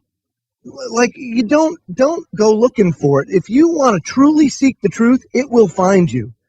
It'll find you. Just start looking. Look how all of us came together. I mean, it's actually, man, it was crazy. It's amazing when you actually step back and look how it happened. I mean, I was thinking about it. I mean, it must have been about the Gulf oil explosion where we first started touching base with each other. Mm-hmm. I mean, from then on, we've really grown together. Popeye, Chris. I mean, Chris even said to me how he had checked back in his subscriptions and found my old subscription there. It's almost as if all us like minds have come here to Truth Frequency at this time. And at the same time, we're displaying exactly what you're talking about. There's so many different opposing views on here. Christians, myself personally, religious. But yet, it all works together. And it all works together. A blend of everything. It has to be. No, and something for everyone. You've taught me things that I would not have considered before, because of my different view. And that, and also, one thing that I've noticed is life experience. Life experience is key and integral to understanding these events, and also kind of reflecting back on your life and saying, why did I go down this path?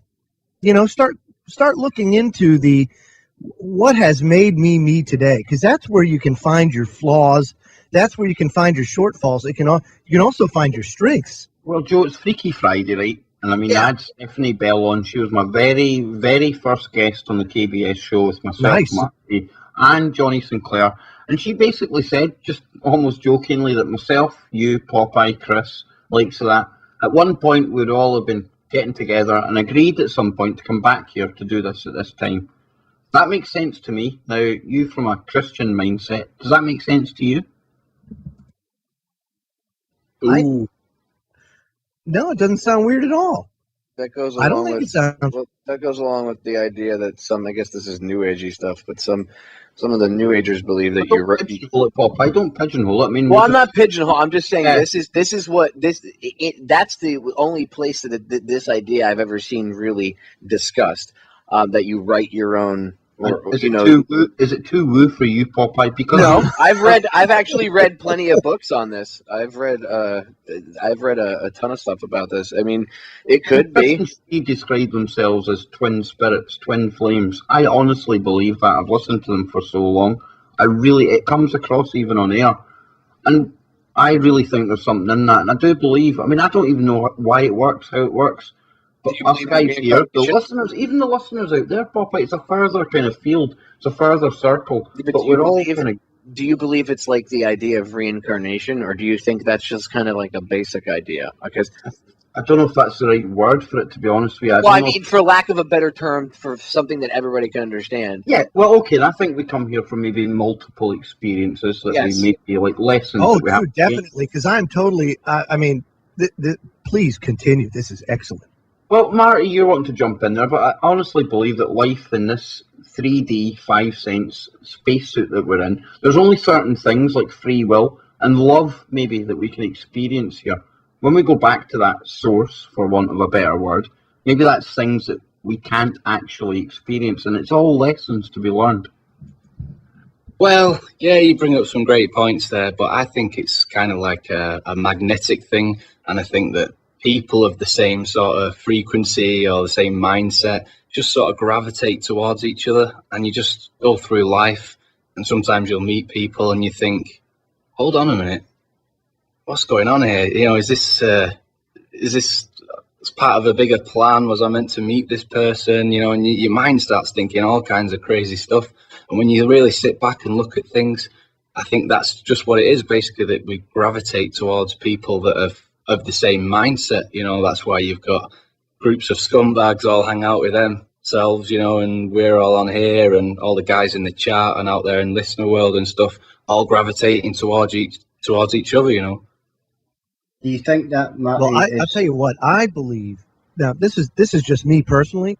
See, I'm that guy in the room that says, well, I believe the Bible is the infallible word of God, and that things in the Bible are actually literal. And based on my research, wow, it's getting more and more literal by the day.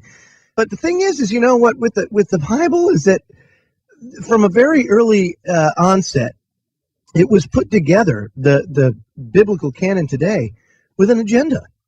And that agenda was to control the masses. When you keep out a book that in it, it's referenced in 2 books in the Bible, Jeremiah and not Ezekiel. The 2 books. I'll get back to that. But Jasher says you need no intermediary. You need no priest or pastor or anything else to have communion with the Creator. All you need is you and the Creator. That's it. And so what does that mean? Now, we could take it any umpteen different kinds of ways, because that means that we have a connection. Now, what is that kind of connection? I don't know. Could it be frequency? Could we all be tuned, us here? Could we be tuned to the same frequency? Is that what it is? I don't know. But I'll tell you, the more that I hear that, the more that I research the extra biblical texts that were pulled out because it undermined church authority, the early church, and then it manifested itself into this control mechanism that basically has mainstream Christianity in a box. They're enslaved already. You know, they've been enslaved for a while. The fact that you call well, not you, but the fact that someone would just label themselves, well, I'm a Christian. Yeah, it's horrible. And this is going to offend people, but I'm not attacking Christians either. Again, I Oh, I was know raised in a Christian family. Okay. My father, who's very much still alive, would consider himself to be a Christian. I don't consider myself to be anything. I have my own version and understanding of whatever force is out there. I don't pretend that it's, a human form of anything. That's anthropomorphizing it. And I think it's pretty arrogant that if you're willing to accept that there's other life forms out in the universe, but our God, the God must look like man, how arrogant is that? Okay, and even if you don't think that there's any other life forms out there, we're the only life form out there with all the multiple, not just the planets, the galaxies, and the multiverse itself. Interdimensional. Right. Really? You think we're the only thing out there? I mean, that's the height of arrogance, too. And again, that's this base level of thinking, and that's how come it's easy to keep us controlled. Hey, because Whistles. we're down at the bottom. Whistles. Yo. The earth is flat, Whistles. I know. Did you know that? Yeah. Whistles was about when they actually thought that. It was me that proved it. This is a historic moment, folks, because we have just outed Whistle as the guy that proved the earth was round. It really... And Popeye's seen him. You can probably vouch for he's old enough, can't you, Popeye? Dude, all I gotta say is I get why he got pulled over or messed with by the cops the other day in the stop and frisk thing. And they were like, come they here. frisked you, Whistles, huh? You didn't hear about that? It didn't get frisked. It didn't come out the car. And one of them, tell us the story. One of them knows him. He's one of Wani Gissel's supporters and fans. He says, I have all your pornographic videotapes. Oh. Yep. Come on, buddy. What happened, man? Come on. Yeah, no, I was coming back from the bank and they stopped me and they says, where are you going? I says, home. I says, just there in the corner. He says, and where were you? I said, the bank. He said, at 2:30 in the morning. I says, look, I'm just finished a radio show and I'm going to get in the radio show. What radio show? I says, Truth Frequency Radio. And the other one came flying over, you know what I mean, to the driver's side. Like, are you one of the Scottish guys? I said, right. Team KBS all the way, Johnny. The police are listening. That knock at the door's coming. And you know what the George, the night after, man. The night after that. This is one of those moments where he should have been armed with a bumper sticker. Damn it, we got to get you guys bumper stickers out there because that's when you hand them out. That's when you slap it on the back of their car. It gets better the night after that. We just go set up to do the show. Johnny's just getting into a mid-rant, cuts off, gone. Couldn't get back on. 3 minutes past 1, just 3 minutes after the show finished. Coinky dinky, John's Skype came back on. Now tell me that man isn't living in a world of paranoia right now. It's not so. I mean, 3 minutes past 1. I honestly think that it's just a random listener. I must admit, I'm not going to hype it up as some kind of they're listening into us or nothing like that. But it's still good to know that the word's getting out there. And imagine that, Joe, when you're looking at the scenes coming out of Ferguson in the last few days, we've got police, that's what we call them here, police over here who actually listen to the show. That's got to be a good thing, man. It is a good thing. And don't get me wrong, I'm not poo-pooing all the police out there because to stereotype would be just like boxing yourself in. The same as the Jews and the Zionists. Exactly. So you can't do that. We have to find, like one of the biggest things that I would like to do, and there's something that we were talking about, my wife and I, maybe starting is something where people donate to, let's just say, we're going to send T-shirts, coffee mugs, and bumper stickers to the Sanford Police Department. or something like that and say, thank you for your service, courtesy of Truth Frequency Radio. You know, and throw it out there. And oh, what's Truth Frequency Radio? You know, next thing you know, wow, these guys, they like us. And then they start listening. Now, does that mean that we really feel that way? I don't know. But I can tell you that it would have a much more positive effect and impact if we could do that, you know. These stupid little things that don't cost us much have a profound impact on the way that we do things. But the worst thing that we can do is to look at the police with hatred, because when you use that feeling, that emotion, look, whether you believe it or not, doesn't change what's true. Okay? And these evil, and I mean evil people at the top and in these high places that are making these things happen, they feed off of that. It makes them more powerful. They get energy from it. It's like an endorphin rush, you know, when something like this happens. And we evoke hatred, you know, we project it. That plays right into their hands. We can't do that. We can't do that. The only thing that's going to beat this, that's going to win this war, is going to be love. That's it. And I know it sounds, oh, that's not manly, Joe, but it's true. It's absolutely true. Hatred will not win this. I promise you. Yeah, I really do agree. That's something that I say on the show there. That's the only way through this. You know, people say, oh, in regards to the Israel situation, oh, we should just bomb Israel, kill all the Jews, all this, that, and the other, or even just the ones that think with that mindset, or just the Muslims that are extremist, or, you know, this, that, and the other. And it's not going to work. We need to change the people from within, regardless of what the elites are doing. Enough of the hatred, enough of the sectarianism, division, stuff like that. Work together. If we don't, where are we going to be, you know? Absolutely. And by the way, I learned that from you. Marty. Oh, man, it was beautiful when you said that on the show. I had to use it. I'm sorry. No, you got a good point, though, honestly. No, you do too. You do too. It is. It's all about love, dude. And I've heard you say it. Popeye said it. Kev, not the only Kev's not about that. Kev's all about raping and pillaging. Everything else is just like a fractal of love. Hate is just another expression of love. You have to love somebody to hate them in the first place. Not even just love, it's just understanding and just learning to get along with people. Even yes, mutual respect. Love-evolution, man. Love-evolution. A love-evolution. Ooh, Kev. You did it again. What can I say? I had to get one in before Aaron Dykes comes on, because the master of the one-liner is about to be upon us. Oh, yes. Folks, we're going to be going to break here in a few minutes, but when we come back, Aaron Dykes and Melissa Melton. Aaron Dykes, the king of the one-liner. Still can't believe I had them on KBS. We'll be here. Dude, come on. Will you stop?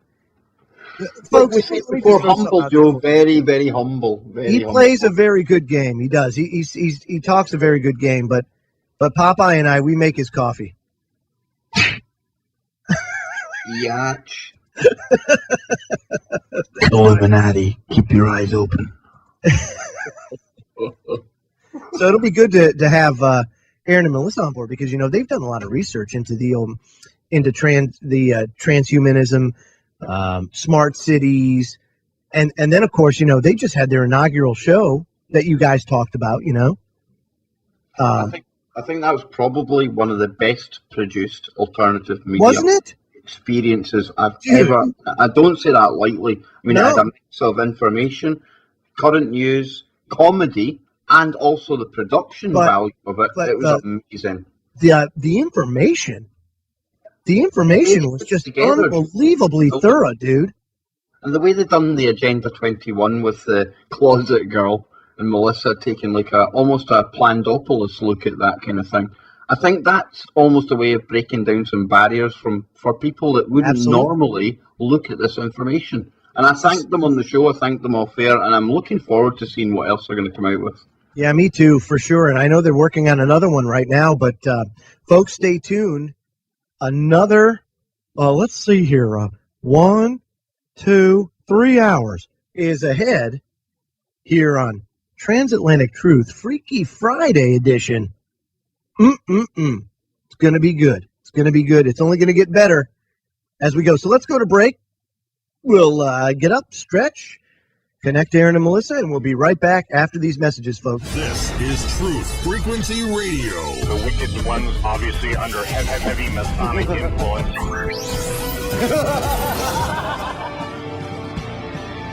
Fighting for humanity and against globalism.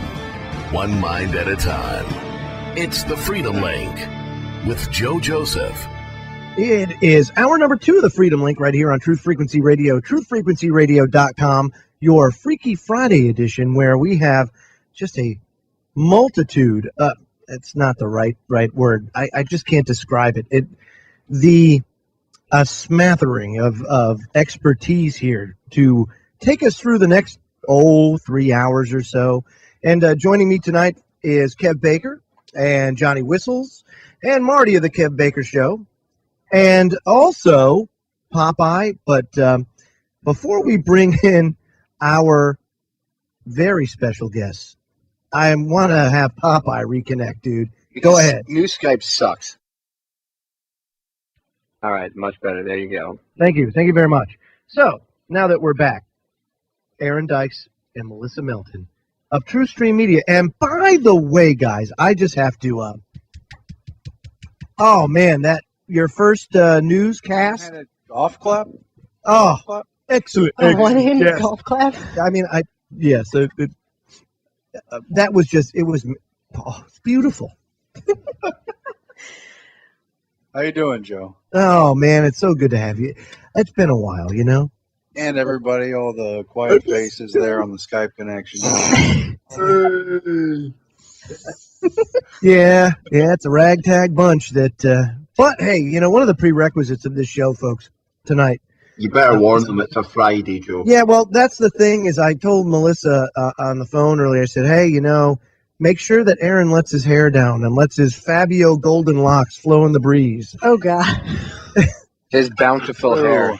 No, I'm still in the room with him, so that's, I don't know about that advice. No. I'm actually in my Sunday best. Thank you very much. Oh, God. Yeah. Well, it's better than being in your birthday shoot. Or maybe not. Thank you. Oh, wow. Someone has a dedunch thing on there. That Wow. would be Joe. That's... No. Let's give credit where credit's due, Marty. No problem. Excellent timing. Oh, all right. Someone's trying to steal your thunder there, Joe. With the sound effects. So anyway, so the subject tonight was welcome to the future, you know, transhumanism, smart cities, Agenda 21, all that kind of good stuff. And Oh, yay, where we get to live in a box inside a robot. My favorite. Closet girl. There's something about being mechanical. I don't know. But would it be mechanical? Ooh. You know, that's the whole thing with transhumanism and everything. Is it really like robotic? Is that where we're headed? You know, I don't know. Well, did you guys go watch Blade Runner last week or what? Uh-oh. Oh, deafening silence. Not even crickets. Kev, wasn't that your homework assignment? What were you talking about? I honestly don't have a problem with technology as long as it's, you know, people use a little bit of common sense. It seems that humanity has this thing where we have to either go the full 9 one direction or the other. We just can't, I don't know, have a nice even flow to things. No, we have to put it in 4th gear and put the pedal to the floor. In either direction, whether it's we're doing it for the goodness or we're doing it for evil intentions, either way it goes south because there's no balance. I think that technology, just like the sci-fi writers of yore, Aaron, you and I have talked about this before, they kind of warned us about in their stories. They also came up with ideas for how to keep this stuff from getting out of control. Like I myself, I have issues with a couple of my joints and stuff. And because currently right now, like they won't replace my knee even though I could use it, they won't replace it because the knee replacements they currently have only last 10 years. And then they break down and they have to go back in. And they can only do the operation twice before your knee because they have to actually drill holes into the bones on each side, and they actually have to install a hinge in your knee. Okay, they drill it into the bone itself. Because of the drilling and everything else, it wears away the bone, and eventually, just like if you were drilling into concrete, it gets old and brittle. They can only do it twice.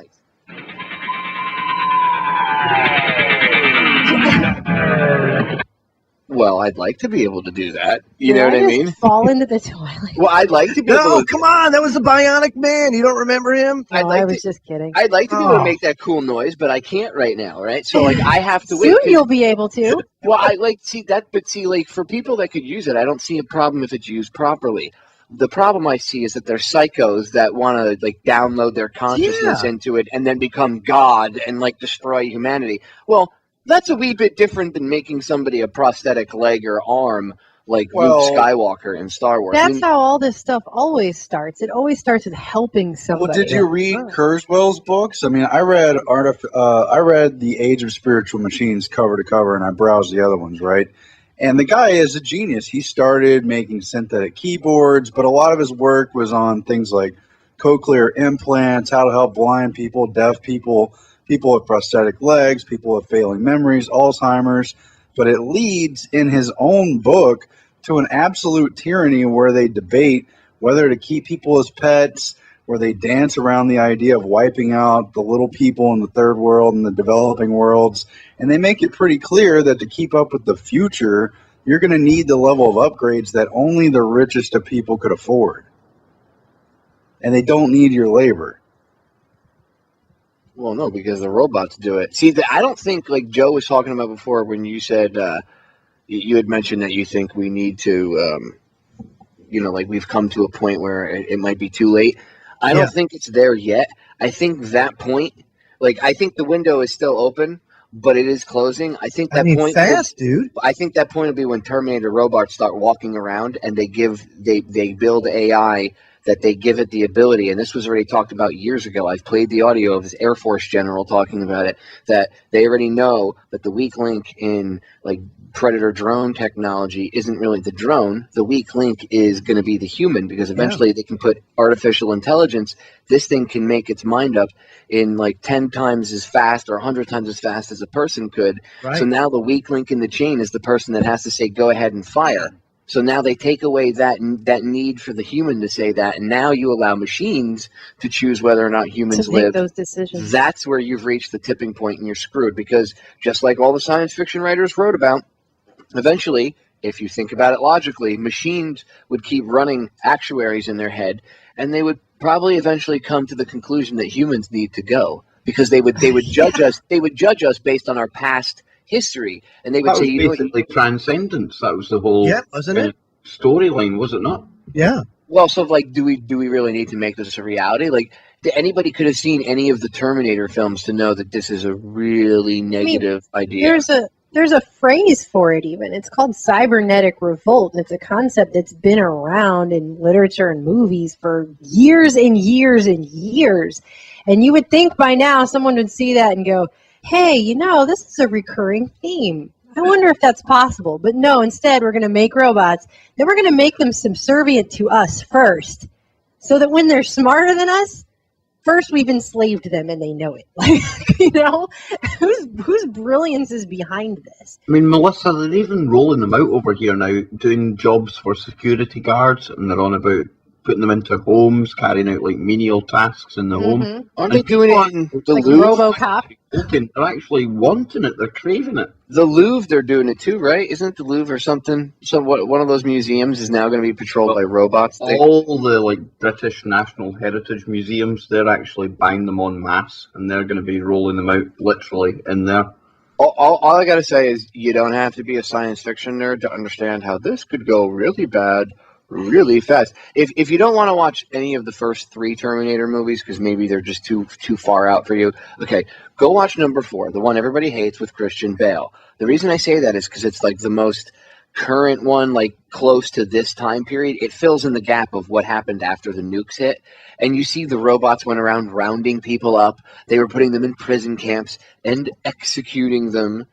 Okay, look, if we can think about it, don't think the robots wouldn't think about it. And then what are you going to do? Try to, deal with the robot, level with it on a human level? Doesn't think like that. They don't have emotion. You'll end up creating the perfect killing machine. You can call me conspiracy theorist, science fiction freak, whatever you want. When Terminator is walking around on the streets, it's too effing late to complain about it. Now is the time to be discussing this and having this debate, not 10 years from now when they're actually walking around.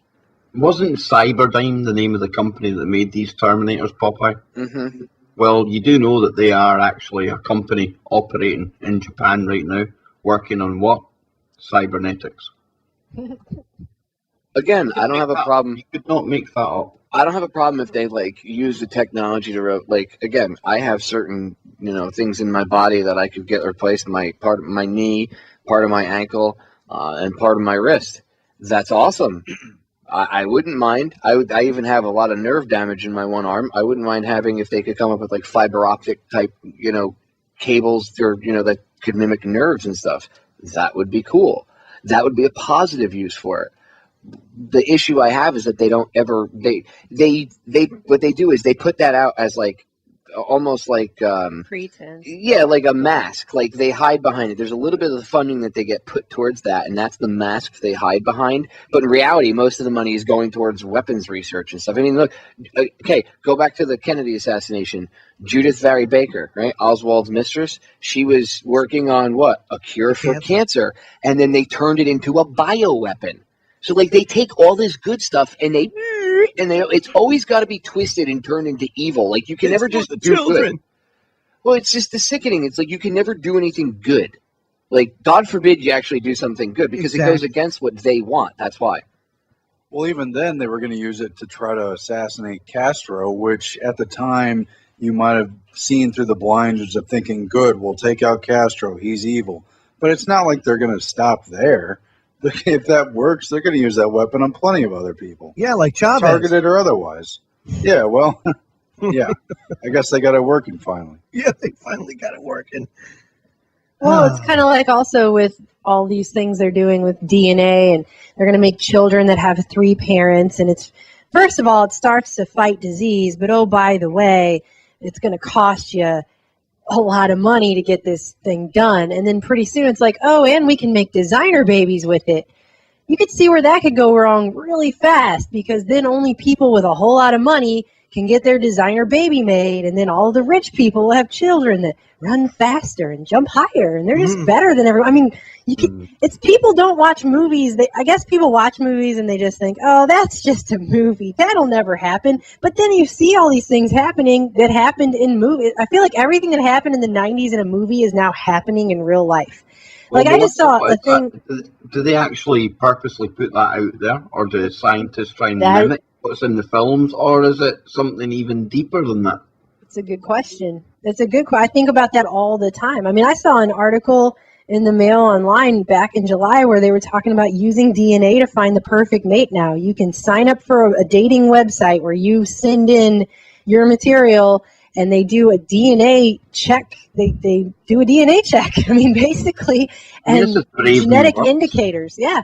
I mean, that was in what, Gattaca, where she went and took his printout, went and got his printout to find out what was in his DNA. I mean, they're going to start doing that now. They're going to start checking out people's DNA, find out who's inferior, right? It's horrifying. And they're doing all these other things too, where they're growing human organs in animals and all kinds of stuff. It's starting to get very biblical. As was Matthew 24:37, as was in the days of Noah. Ooh. And you start looking at real history, real biblical history, and you find out, oh yeah, there was like hybrids and giants and all that. Oh yeah. Yep. We're there. As far as I'm concerned, But I think it's going to get a lot more kooky before things get real. As far as if prophecy pans out the way that it says it's supposed to, I mean, right now there's an ad on YouTube that my daughter came running in. She said, "Oh my gosh, have you seen this?" And she was so creeped out. It's a little robot you can buy, and it can single out everyone's face in the room. It says how far away they are and smiling, and its face turns into, it looks like a little, what was the thing from 2001 Space Odyssey? HAL 9000. Yes, it looks like a little HAL 9000 face, and it turns into a camera, and suddenly it's filming your whole family. And it says on there, the little boxes around their heads, it says if they're smiling or what their emotions are and stuff. And people are just clamoring all over themselves to get it. I don't understand. Why? That is so creepy. Why would you want that in your house? That's By the way, an HAL HAL on a telephone cipher is the same as IBM. Oh. IBM also made the machines for the Nazis, did they not? Yes, they did. Oh, look They're at involved you in now. quite a bit. That we were talking about, Joe, at the start of the show, that basically has how many neural connections? Thousands. Basically a brain in the size of a postage stamp. Whistles, I know you wanted to chime in. Go ahead, buddy. No, it was when we were talking about the DNA, and I think Melissa had brought it up on the show that when they were basically creating alien DNA and mixing it with normal DNA, which gives you the T, G, A, and C, but they're adding like an X and a Y. Mm-hmm. And it's actually working it in preserving the normal DNA. But the thing is, it's what they're saying about it. It says, in the future, this breakthrough should allow for the creation of highly customized organisms, bacteria, animals, humans, that behave in weird and wonderful ways that mundane 4-base DNA would never allow. Now our DNA is mundane, so there's loads of things that we can do with it, so we'll just go ahead and do it. It's nuts. It is nuts. It's rubbish in the human genome the way it is. Exactly. I mean, DARPA's working on a 47th chromosome that they can just insert. Oh, goody. I mean, and it's always under this guise of helping. We're going to help people. Science is going to help people. And I think it's crazy that people put so much faith in science. Like if you just say the word science, then it's like, oh, science, I must bow down and revere everything. But there's so many things they don't know and haven't figured out. And all you have to do to realize that is look at the news on any given week and try to figure out which week it is that coffee is good for you. Because they've still never figured that one out. They'll tell you one week it's good for you, the next week it's bad for you. I saw something the other day where a study came out and they said everyone over the age of 50 should start taking aspirin all the time, every day, whether you're healthy or not, to stave off cancer. This is a new study now, and they're like, take aspirin all the time. And We weren't actually too sure what the safe amount was, though, but just take some anyway. Just take some every single day. And then I thought, just for kicks, because I'm that kind of nerd, I decided to go in and look up what else they've said about aspirin in that same media outlet within the last year, just to see. And sure enough, back not even a year ago, there was an article in there, if you take aspirin every day, it will kill you. That was the study from like 9 months ago. Take aspirin every day, you will die from a brain hemorrhage. So do I want to die from a brain hemorrhage, or do I want to fight cancer preemptively with just... They don't know. They don't know. It's like that one article that I wrote about way back when I worked at InfoWars, the guy who had co-authored the study about how organic food is not better for your children. And it was the Academy of Pediatrics, the American Academy of Pediatrics. And he was also... he was the co-author of the report, but he's also associate professor of pediatrics at Mount Sinai Hospital. So he's teaching other people how to be pediatricians. So he should be a pretty smart guy, right? But the USA Today actually quoted him as saying that the needed long-term studies do not yet exist to show that eating pesticide-free food makes you healthier. That's right. We need a scientific study to tell us that not eating pesticide is good for us. We can't make common sense decisions to not eat pesticide because, oh, I don't know, it comes in a bottle with a big skull on the front. Maybe that shouldn't be put in my Wheaties. But, you know, we don't have a long-term scientific study. So now I can't make any critical decisions at all unless a scientist funded by whatever mega corporation he represents, because that's where all the science is done, governments or mega corporations, has done a study to tell me what I need to do with myself. I can't just I'm surprised any of us are alive right now because we don't have a scientific study telling us how to breathe in and out all day. Yeah, for real. My question to their propaganda that you need that is this: how did people get along before they were around for so many years? I have no idea. I remember as a kid playing in the back seat of the '72 Buick Riviera with my Matchbox cars and stuff, and my mom driving to the grocery store, and I didn't wear a seatbelt, and when I rode my bike, I didn't have a helmet. And that's okay. You have a helmet now. But I have a helmet now. And he rides the special bus to work. That's right. I ride the short bus to work. No, but seriously, but we made it. We made it. Somehow. Somehow, some way we made it. And now, we're just so overregulated. And for what? They're telling us things, and they don't even know if it's good or bad. They probably know that it's bad, and they're just not telling us, If you use their lack of knowledge, of cannabis, for instance, and how they warn you using like the Florida sheriffs down here. Oh, by the way, Jeb Bush just came out today. Don't vote for medical cannabis. It'll be anarchy in the state. You'll have because that's marijuana, what stoners do, right? Stoners go and they burn stuff down. By the way, I'm Jeb Bush, and I support this message. Paid for by Jeb Bush, 2016 for president. Did he get that advice from Nancy Grace? Remember when she was said that they will kill if they let it be legal in Colorado, people will be out killing whole families? Yeah, I know. I've seen those epidemic of mass murders going on in Colorado. I know. Wow, she was so right. Nancy, I always believe everything she says, actually. Thank you for the warning, Nancy. Well, they have this lack of knowledge about what they supposedly are experts on, and they warn you can't do this because it'll kill you. Again, Robert Mueller was asked a couple years ago, or actually it was a statement, and then it was asked to him, the one congressman or senator, he said, if cannabis, or he called it marijuana, but he said if marijuana is the gateway drug to heroin, then milk is the gateway drug to bourbon. And Robert Mueller was like, yup. He agreed. You can look it up on YouTube. It's the testimony is there.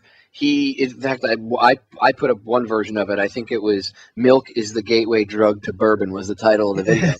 and Robert Mueller literally had, this is their thinking. So either they really don't know what they're talking about and they're actually that ignorant and they shouldn't be in charge. You know what I mean? Or they have an ulterior motive and they're lying to you. And again, they shouldn't be in charge. So let me throw this out there then, because you and Aaron made a great video, about a week and a half ago, of the Ebola scientists there, kind of stating their whole agenda, basically. Oh no, he was just kidding. Don't you know how to take a joke? Of course. Calling ha ha ha ha ha ha ha. Murdering 2 billion people is funny. Yeah, that was taken out of context. You see, because I'll bet you if you went on TV, or if the group of us went on. We were being listened to by a couple million people or something, and we said, or whatever, we said something in front of a group of peers or whatever, and they would take it and go, "Oh my God, look what they said! Oh, it's horrific! Look how they think." But when the fingers are pointed at them and they're called out on their crap, oh, stop it! You're just being a conspiracy theory. Yeah, the guy just talked about making a new virus and wiping out humanity because apparently the person in a position to do so too. Not just hey, that's a joke. That's just a joke, Melissa. Stop it. Yes, that's just a joke for the lulz. The funniest part of that video. Do what? I'm saying it's not like there's an Ebola outbreak right now or anything. Yeah, exactly. The funniest part about that video was when the University of Arizona, because we had said he was from Arizona State University in the video and the other articles we wrote, but we were doing the write-up late, and for some reason the words got juxtaposed, and in the article it said University of Arizona instead of Arizona State University, which is actually two completely different schools. It's kind of an easy mistake to make, but we're not from Arizona, but it was an accident. It was a slip up. We actually got contacted by the head of what was it, honey? I can't remember, but it was the head of one of their departments. It was the... What was the he's at Arizona State University. It was the University of Arizona. Yeah, but we got contacted by them. Alumni Association, the head, and they said, could you please correct this and make sure that you have Arizona State University in there, take University of Arizona off. They want nothing to do with that guy.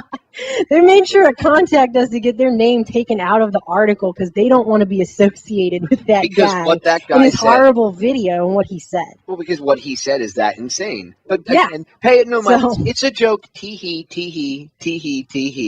But again, if one of you, let's say Aaron was in charge of, I don't know, nukes, right? And he was, in charge of, warheads and security and everything else. And he made a joke, that it got out and somebody, in the press brought attention to it. Would they treat it the same? If he was like, we should just nuke downtown Detroit because, oh my God, the crime and everything, screw them all, nuke downtown Detroit. Would he be held to the same standard? No, he wouldn't. He would be scrutinized. He would be attacked for whatever reason, right? Real people, real radio. Initiating the truth frequency. This is Truth Frequency Welcome Radio. back, everybody. Joe Joseph here. Last segment of the broadcast before we hand it off to Down the Rabbit Hole with Popeye at the top of the hour. We're joined by Kev Baker, Johnny Whistles, Marty, and, of course, Aaron Dykes and Melissa Melton of TruthStream Media, TruthStreamMedia.com. And don't forget to go subscribe to their YouTube channel where you get some great content there. I mean, heck, that last, guys, I got to tell you, that was probably one of the best produced videos I think I've ever seen. And so informative and funny and entertaining. It was great. Oh, thank you very much. No, dude, especially you, man, with the map and everything, kind of like, wow. I was taken aback. Well, thanks. We worked really hard on it. It was cool because it was entertaining by today's standards, but it had that old news flair to it. I don't know how to explain it outside of where it's at, man. I got serious nostalgia. Yeah, no, I mean it is cool with you and the pointer. Well, that's the problem with the mainstream media telling people all this stuff all the time. They just defer all of their critical thinking skills to them because they're not putting it into context. So they just tell them stuff and then they assume that that's authoritative. And they say, oh, I guess they know what they're talking about. But they never say, and the reason this is important or why you need to know it is, here's this other stuff that happened before. No, that never happens. Hardly ever. Unless there's an agenda, which there is always an agenda. So kind of like with Ferguson. Oh. They're calling it Ferguson, I'm just saying. What is going on there right now? Because in the UK, we've been told that 90 cities across the US are actually rioting. That's the actual words they use, even though in New York and places like that, it's a protest at best. But what is going on there, Melissa? Because it looks pretty bad. I don't know. I was talking about this before Robin Williams died. When this first happened, I'm from St. Louis, and so I have family up there who were calling me going, do you see what's going on over here? And it wasn't big in the news, and you couldn't find it on any major news 24/7 cycle. It was only locally being reported. But the first day, it was peaceful protests completely. And then it got to be nighttime, and suddenly there was looting, and I was listening to a live report from a local reporter in the area on the ground that first night saying, I don't understand it. The cops are getting back in their cars and driving away. Why aren't they doing anything? This tire store is being completely cleared out. They're not doing anything. They're just driving off. And as soon as I heard that, I wrote an article where I talked about how this was going to be the next big weapon of mass distraction. Because no way would the cops just drive away and let...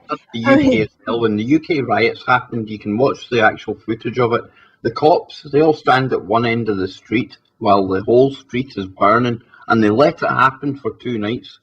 And that's like a red flag when one of these things go off. Yeah. See, and then that happened, and then instantly everything snowballed from day one. Immediately the FBI was saying they were going to get involved, which I think is not indicative of anything that happens hardly ever. The FBI is almost never immediately involved in something. Like when a cop shoots somebody, cops shoot people in this country all the time, by the way, and they do not explode into national news stories.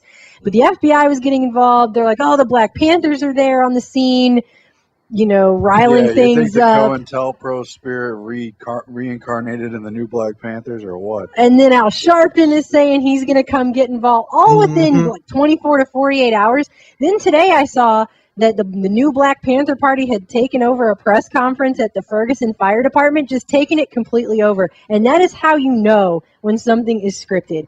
Aaron got arrested just asking Karl Rove a question at a public gathering. He just asked a question on the mic, and he got a little loud, but he got arrested.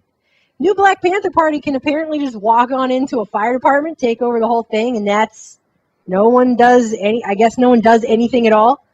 I mean, that's how you know. When they allow things to happen, and look what happened. So the cops drive away, they looted a tire store, they burned down a gas station. Cops don't do anything about it.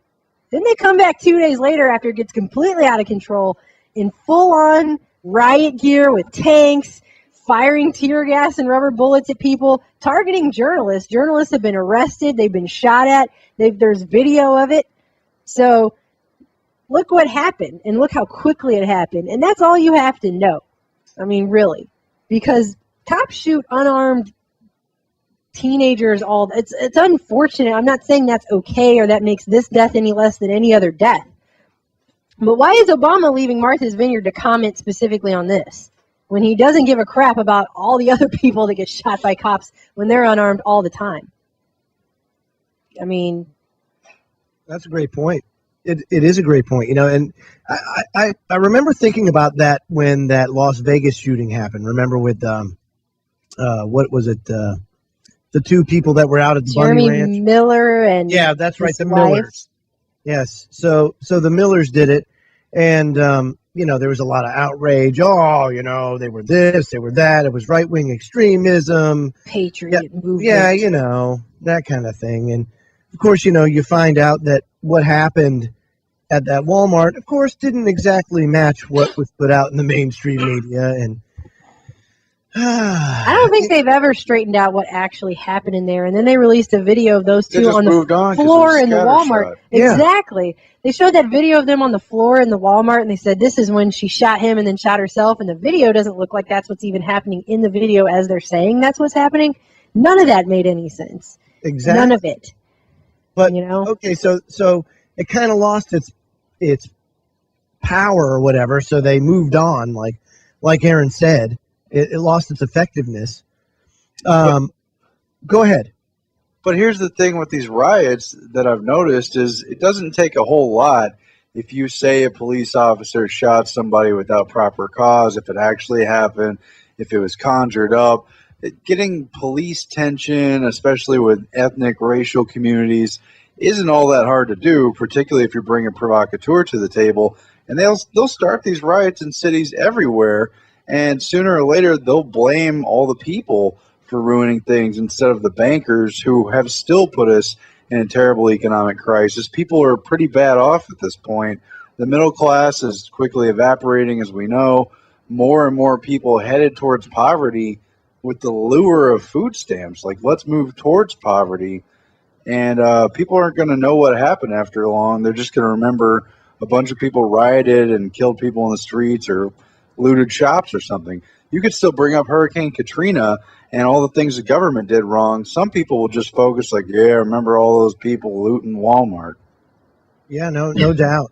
Why do you think that people are they look to the same institutions, the same entities that have put us in this place, the same people, time and time again, instead of looking outside the box for a different solution? I never could understand why people continually fall for the same thing time and time again. It's just like, come on. And when is it going to stop? What do you think? That's a great question. I mean, I was talking about how this was going to be the next big deal the very first night when it was not a big deal. And they spent 2 days talking about Robin Williams. They only went to this once it got stirred up to the point of boiling over. Then suddenly they're unleashing it on everyone, and now it's going to spread to all these other cities. Who do you think's behind that? Do you really think it's just the outrage? I mean, what about when the cops come to some parent's house who call the cops because they're afraid their son is going to hurt himself because he's got a mental disability, and the cops come and just shoot him, and he's like a 90-pound teenager. I don't see anybody rioting in the streets, and no one cares. Yeah. Okay? Why this specific instance? And then suddenly you have the new Black Panther Party taking over fire departments, and you have Al Sharpton suddenly immediately there, even though the protesters were all yelling F Obama, F Al Sharpton. So they obviously really don't get, there's a little disconnect there between the way that the government and the media is skewing this and the way that things are actually going on. But from everything I've read and heard, there was nothing but peaceful protests. And then it suddenly all of a sudden broke down, and then immediately now we have police state. So yeah, it's crazy. We just had an instance here not too long ago about that, something like that, where we had 2 different county police converge on this one place, and the parents had called 911 because they were having an issue with their son, who was like severely autistic, and he was like 19, 20 years old, and he was having one of his outbursts, I guess you could say, and they were having issues. Like, he had a screwdriver in his hand, and he was making threats towards his mom. But so they called for help, and so the first department comes, and they're standing there and they're trying to talk to the guy, and he's just he's just crazy. He's having one of these outbursts. Well, this next deputy comes in. He says, we don't have time for this, and shot him dead. Done. We don't have time for this. Bam. Where's the riot? Where's the riot for that one? There was no riots. The guy that shot him went to jail. But see, you can see how now everyone is talking about this because it's a big fireworks display all over the media, and they're talking about. And then before, everyone was talking about Robin Williams suddenly. Yeah. And it's not that I'm not sad that I actually cried. I mean, I was sad when I found out that. I was pretty sad about it, but I was sad about it in the context of I've also cried about the things that are going on in Israel and Gaza right now. I've also been extremely disturbed and sad by the pictures coming out of the Ukraine and how many over the time period that they were busy talking about Robin Williams and every detail of that over and over and over, the same 4 over and over. While that was going on, 75 more people died in Donetsk. No one's talking about that. We're just not even going to talk about that, right? Because the media just stirs. Today, Yeah, how many Christians have been crucified in the Middle East today? We're not going to talk about that. We're just going to stop talking, and that's how they do it. They never let one crisis stay too long in the consciousness of anyone in this country, especially here in America, because they don't want anyone to use critical thinking skills and start questioning things for very long. So they got to show you a little bit of something and then move on to some next big crisis. And in the meantime, they're really hoping that not only will we not be paying attention to the stuff that our military media industrial complex is doing all over the world, which is horrifying, but they're also going to realize that most of their lifetimes have been spent living in a country who's constantly at war. They're not going to find out the fact that we've shipped all the jobs overseas and the middle class is dying, and pretty soon everyone's going to have a job basically working in food service or the prison industrial complex.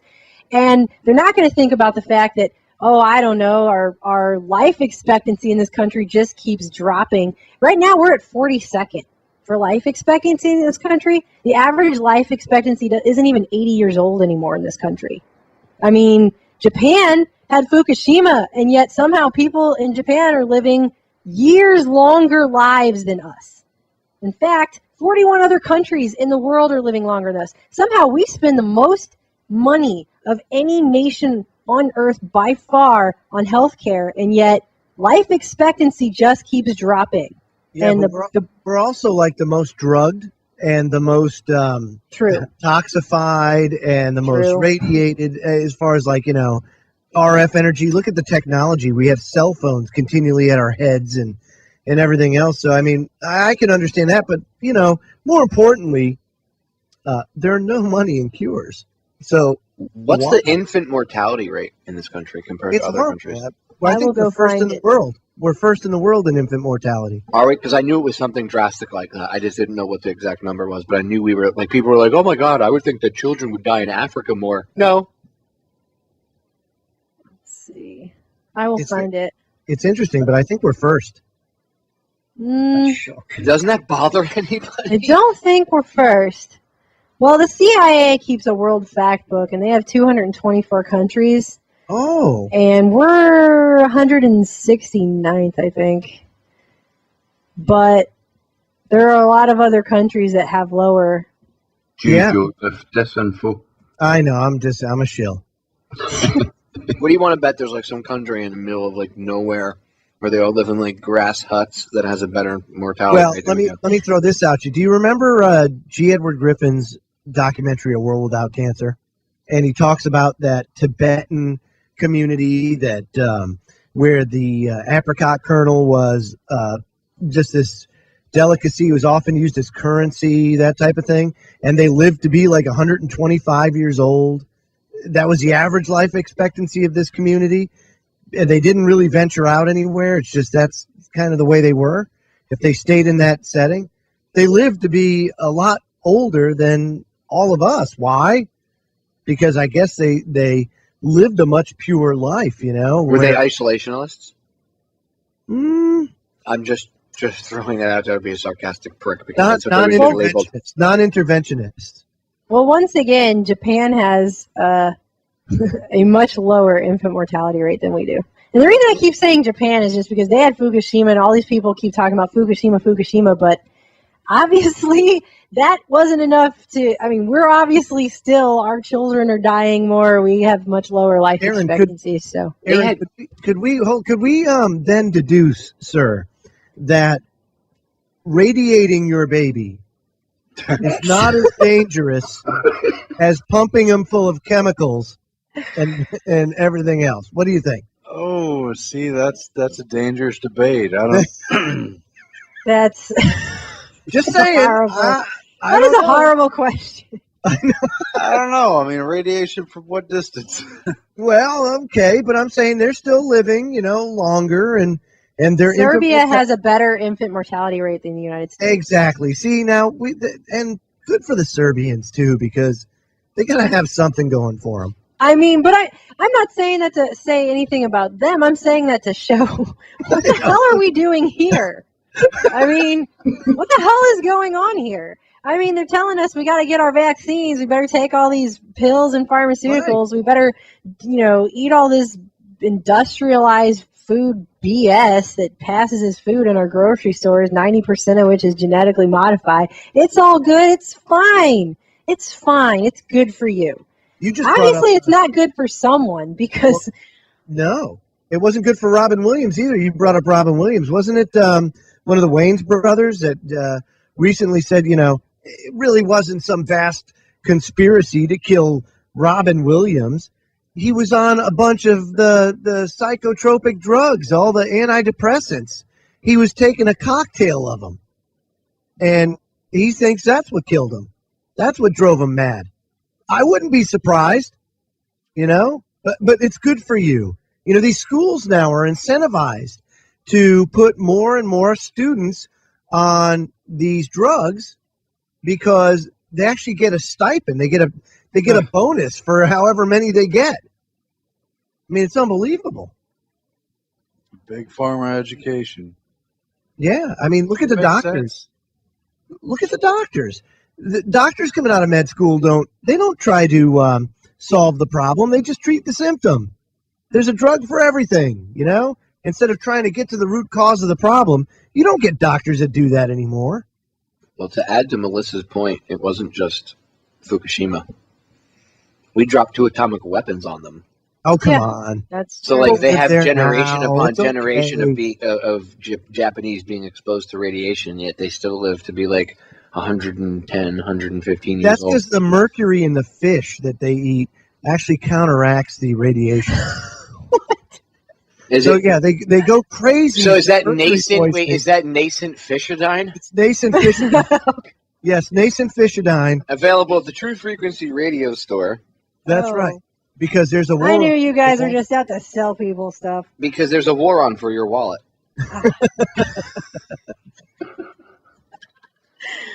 Yes. Oh. Sorry. But anyway, You know, something can't really be nascent unless you have it immediately after it's plucked from its space. That's what the word nascent, it means new. Just saying. can you have nascent cannabis? If it's freshly plucked. So I guess if you pull it right out of the grow room and then start snipping it and stuff, technically the cannabis that's there. Well, no, because if it's sitting in the bag for like more than a day. If it's been sitting around in a warehouse for a while, for example, it's really not.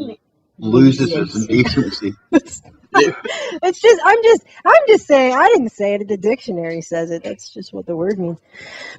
Nascent fishadine is what the Japanese are using, and you should get yourself some. No, seriously, like generations upon generation of Japanese people, men, women, they've all been exposed to the radiation left over from the fallout from Hiroshima, Nagasaki, and then now you have Fukushima. And I mean, of course, people are dying, but yet still, even with all that, we have a worse infant mortality rate. What, hello? That By should. far, by the way. Theirs is down in the 2-point-somethings. We're 6.17. What's Russia's? I will look for you. And see if and China's, because if they have Scotland in there as well. Scotland's is probably Russia's is 7.08. So are they lower than or higher than us? Higher. Really? That doesn't surprise me. Scotland won't be there, it'll be UK. Yeah, I'd probably be listed under the UK and then China, if you can find it on there. UK's 4.44. Wow, you guys are low. So they're lower than us, right? Yes. Wow. China is 14.79, but you have to think about China One child with their one-child policies and pulling women who are 9 months pregnant out of their homes and forcibly aborting their They children. don't count the babies that aren't born, do they? And just think, we still have a higher prison population than they do here in the free United States of America. 1 in 4 in the world. 1 in 4 in the world, ladies and gentlemen, right here. But see, if you're watching the news, then you get dragged down to that level and tied up in whatever, is the hot button topic of the moment with whatever agenda they want you to see to make you push your buttons and make you feel whatever way. And while you're busy paying attention to Robin Williams' death and you're busy paying attention to now what's going on in Ferguson, you're not going to be paying attention to what you're putting in your body or the fact that all of these things statistically are dropping, things are getting worse, cancer is now the #1 killer of children, there's no jobs, all those things, the slow death of the economy, that whole thing that's going on, the fact that slowly but surely quality of life is being eked out of the entire population day by day by day. Not paying attention to that because it's just a real slow process because we're all busy paying attention to shiny things on the news. Okay, Justin Bieber just made a plea deal with the Miami Beach government and police department, okay, and the court system and the process. Man, there. last time he got arrested and CNN was flying a helicopter around outside, that was news. This is the building, we're flying overhead. Really? They were How much talking does about it cost to run a helicopter? Andrea That is Mitchell stupid. is on MSNBC interviewing this. She's a senator or a congresswoman talking about the NSA spying, and she's like, ma'am, hold on a minute. We have some breaking news. I have to interrupt you. Justin Bieber has just been arrested on DUI charges or whatever. And it was like, really? Thank you for showing the world how much of a joke we are. Thank you. Thank The you. interruption was Andrea Mitchell. The fact that your husband was the head of the Federal Reserve for decades, is that a conflict of interest to your reporting? No, that should have been the breaking headline. Being married to Alan Greenspan, is there a conflict of interest? Ms. Every Mitchell? time she's brought up in a video for any reason whatsoever, Aaron makes me put a thing on screen that says she's Alan Greenspan's wife, even if it's not. like what the point is of that clip. By the way, if I just show her reporting on anything, put in there that she's Alan Greenspan's wife. Well, I mean, it's a good point because it's like, look, here's this woman who was married It's to ridiculous. like the head of the Federal Reserve, and you're gonna listen to her like she actually is giving you real information. She wouldn't lie to me. But Andrea Mitchell's a sweet thing. Look how nice she looks. She's such a polite lady. Really? That's why she willingly didn't tell the producer, I'm not interrupting a congressman or senator for that. What are you, nuts? Well, she was reporting on what? NSA spying, no connection to Greenspan, right? Well, I don't know. Keith Alexander's only an advisor who's paid by Wall Street now to give them information. Is she a member of the Council on Foreign Relations? Of course. Oh, well, then there you go. But no, we're conspiracy theorists because they get together and have private meetings. But it's our fault. Yeah, I don't know if she is actually, but I'm going to look it up. I just kind of assume it just makes sense. The fact that anyone Candy could look Crowley is. Oh, of course she is, dude. That's why she's the Pentagon correspondent. the fact that anyone can look at the Bilderberg group or people like that having high-level meetings off the record together and go, oh, I'm sure that's nothing. How do you even do that? How's the cognitive dissonance that large? Has your brain been removed when you make comments like that? It's normal. Look, it's normal, Melissa, for these secret groups to have these meetings and set policy and stuff. I mean, it's not like it's against the law. Oh, wait a minute. Andrea Mitchell, CFR. She's CFR, remember? She's on the there you go. Oh, so is it a coincidence that she's Council on Foreign Relations and married to Alan Greenspan? Yes, of course. She tripped and fell into their building, and they offered her a spot. He was on the Council on Foreign Relations dating website where you match up your DNA with the I love CFR.com. I heart CFR. Yeah, I heart CFR, right? Not to be confused with I heart TFR, which you should love Truth Frequency. I heart TFR, that's right. The TFR is the Truth Frequency Radio Network. The CFR is the Council on Foreign Relations. So didn't Hillary Clinton say, it's so nice to have a branch right down the street so I don't have to walk as far to be told what to do? Yeah, she did say that. It's the truth about foreign relations. We came, we saw, he died. Is my inner evil showing again? Oh, damn it. Did I say that out loud? Turn the camera off. When isn't it showing? I mean, that's the thing now. We're just going to openly elect someone who's horribly evil. Well, we aren't electing anyone because they're not elected, they're selected. But we're going to pretend like we're electing someone who's openly evil. We're to that level now. We've made it. We've made that level. We're there. As they get older, they have a harder time maintaining the facade. That's why people like David Rockefeller and Henry Kissinger, it's just all showing now. And Zbigniew, they just can't hide it anymore. They all look reptilian. Zbigniew. Yeah. Is Truth Frequency Radio. No hate, no hype, no fear. Real people, real radio. And now, welcome to another episode of Down the Rabbit Hole. Here's your host from federaljack.com. It's Popeye. Ladies and gentlemen, we are going for what, hours 4 now, Joe? You're the 4. official timekeeper. Hours 4 and 5 tonight now of the Transatlantic Truth Extravaganza Freaky Friday edition here on Truth Frequency Radio. I like to take part in the Transatlantic Truth thing when I don't have guests coming on, so it's fun because you can have just a round table of hosts sitting together and going over a ton of stuff. And if you're just joining us now, if you didn't hear the past 3 hours, I'm sure Kev will have it up on YouTube tomorrow, which I will then rip and put it up on my YouTube channels and Federal Jack and stuff, but he usually throws it up pretty quick. But you could also pull Kev's show, Joe's show, in the archives over on Truth Frequency Radio, and you can listen to him as well.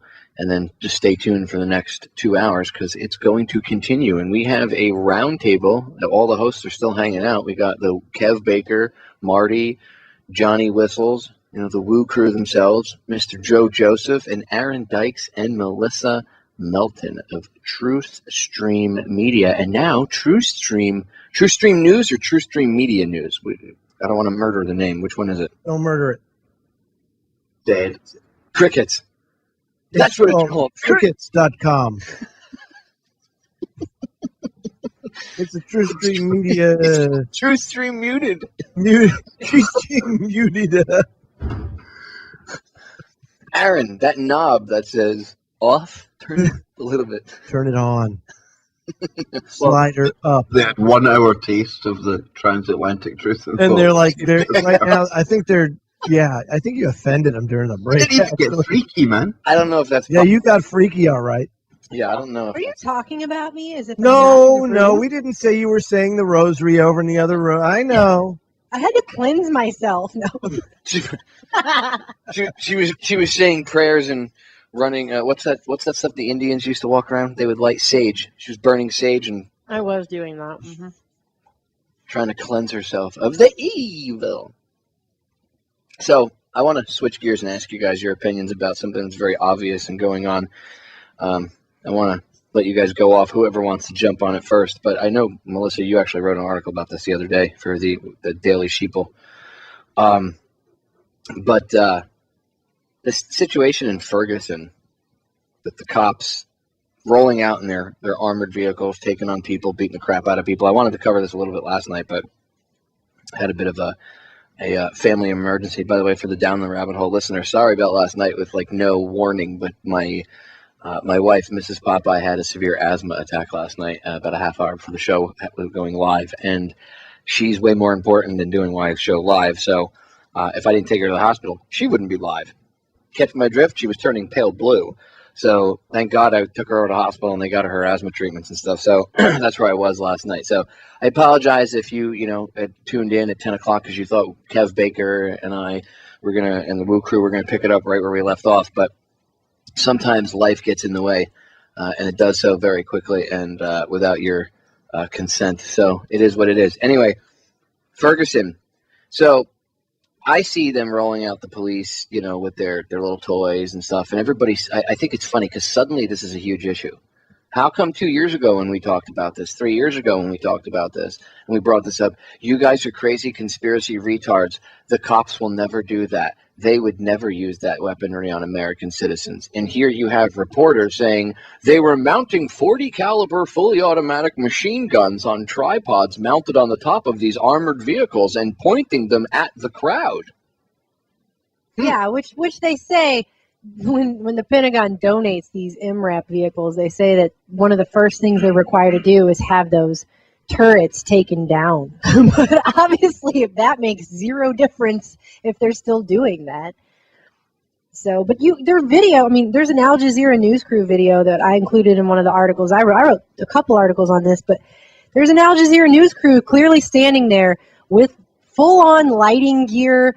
A rig is totally thousands of dollars worth of camera equipment set up on the sidewalk. Clearly not your average protester or rioter. No one's going to show up.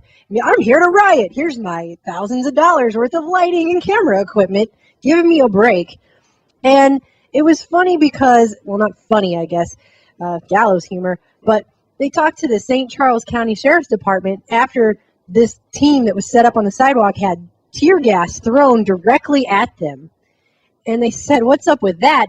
And the guy said, I'm sure that even though it was deployed, they likely weren't aware the media was there. And the quote that he gave was, I'm sure that when they did deploy that, they were unaware that there were media there, adding that the bright lights hindered visibility. So he saw the lights and equipment, but they weren't aware that they were lights and equipment? Because protesters that are moving around and using low-level things like rocks and homemade Molotov cocktails always roll up with, like, $1,000 lighting units. Exactly. And then the cops in a related, because the KSDK crew was near where the Al Jazeera crew was, and they were trying to film someone being arrested in West Ferguson, and the cops came over and started shooting beanbags in their direction for filming it, then came over to their van, which is clearly marked KSDK Live or whatever, and held guns out to them. They've also arrested several journalists just because they said they were trespassing, even though they were not within the containment zone or whatever they're calling it.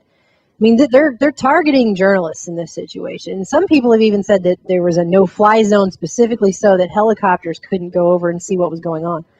So I did see that the FAA had put out the guys over at the Rundown Live. They're going to be on the broadcast next week, by the way, ladies and gentlemen. Shameless plug for next week. But Mike Pachizny put out an article that he wrote, I think it was yesterday, the day before, and he showed the thing from the FAA that, yes, they actually did close the airspace. You notice they do that every time there's an issue now? They close the airspace down over top. Gee, I wonder why. Maybe that's so but the we're not news supposed to helicopters talk can't give you a about that. visual. Yeah, but we're not supposed to talk about that, and this is all supposed to be considered the normal response now to something going Well, on. isn't this how it was when you were a kid? Oh, that's right. No. That's right. No. Well, that one video that I saw, which I included in a video, we did a video where we actually said St. Louis riots, where's COINTELPRO? Because of everything that's happening, the quickness of everything happening, all of the federal resources being diverged to this immediately, so fast, it just looks scripted. And especially when you have the Black Panther Party being allowed to take over the fire department. That's, come on. I mean, like I said, Aaron's been arrested simply for asking Karl Rove a question before. So there you go. But beyond that, the new Black Panther Party, which is nothing like the old Black Panther Party, I've actually at all had conversations with some of the original members of, guys that were in the Black Panther Party, the old school one. They're nothing like the old school guys. You could say what you want about the older generation, but those guys are nothing like the new ones, and the new ones are completely controlled. They are controlled opposition. Totally. Well, 110%.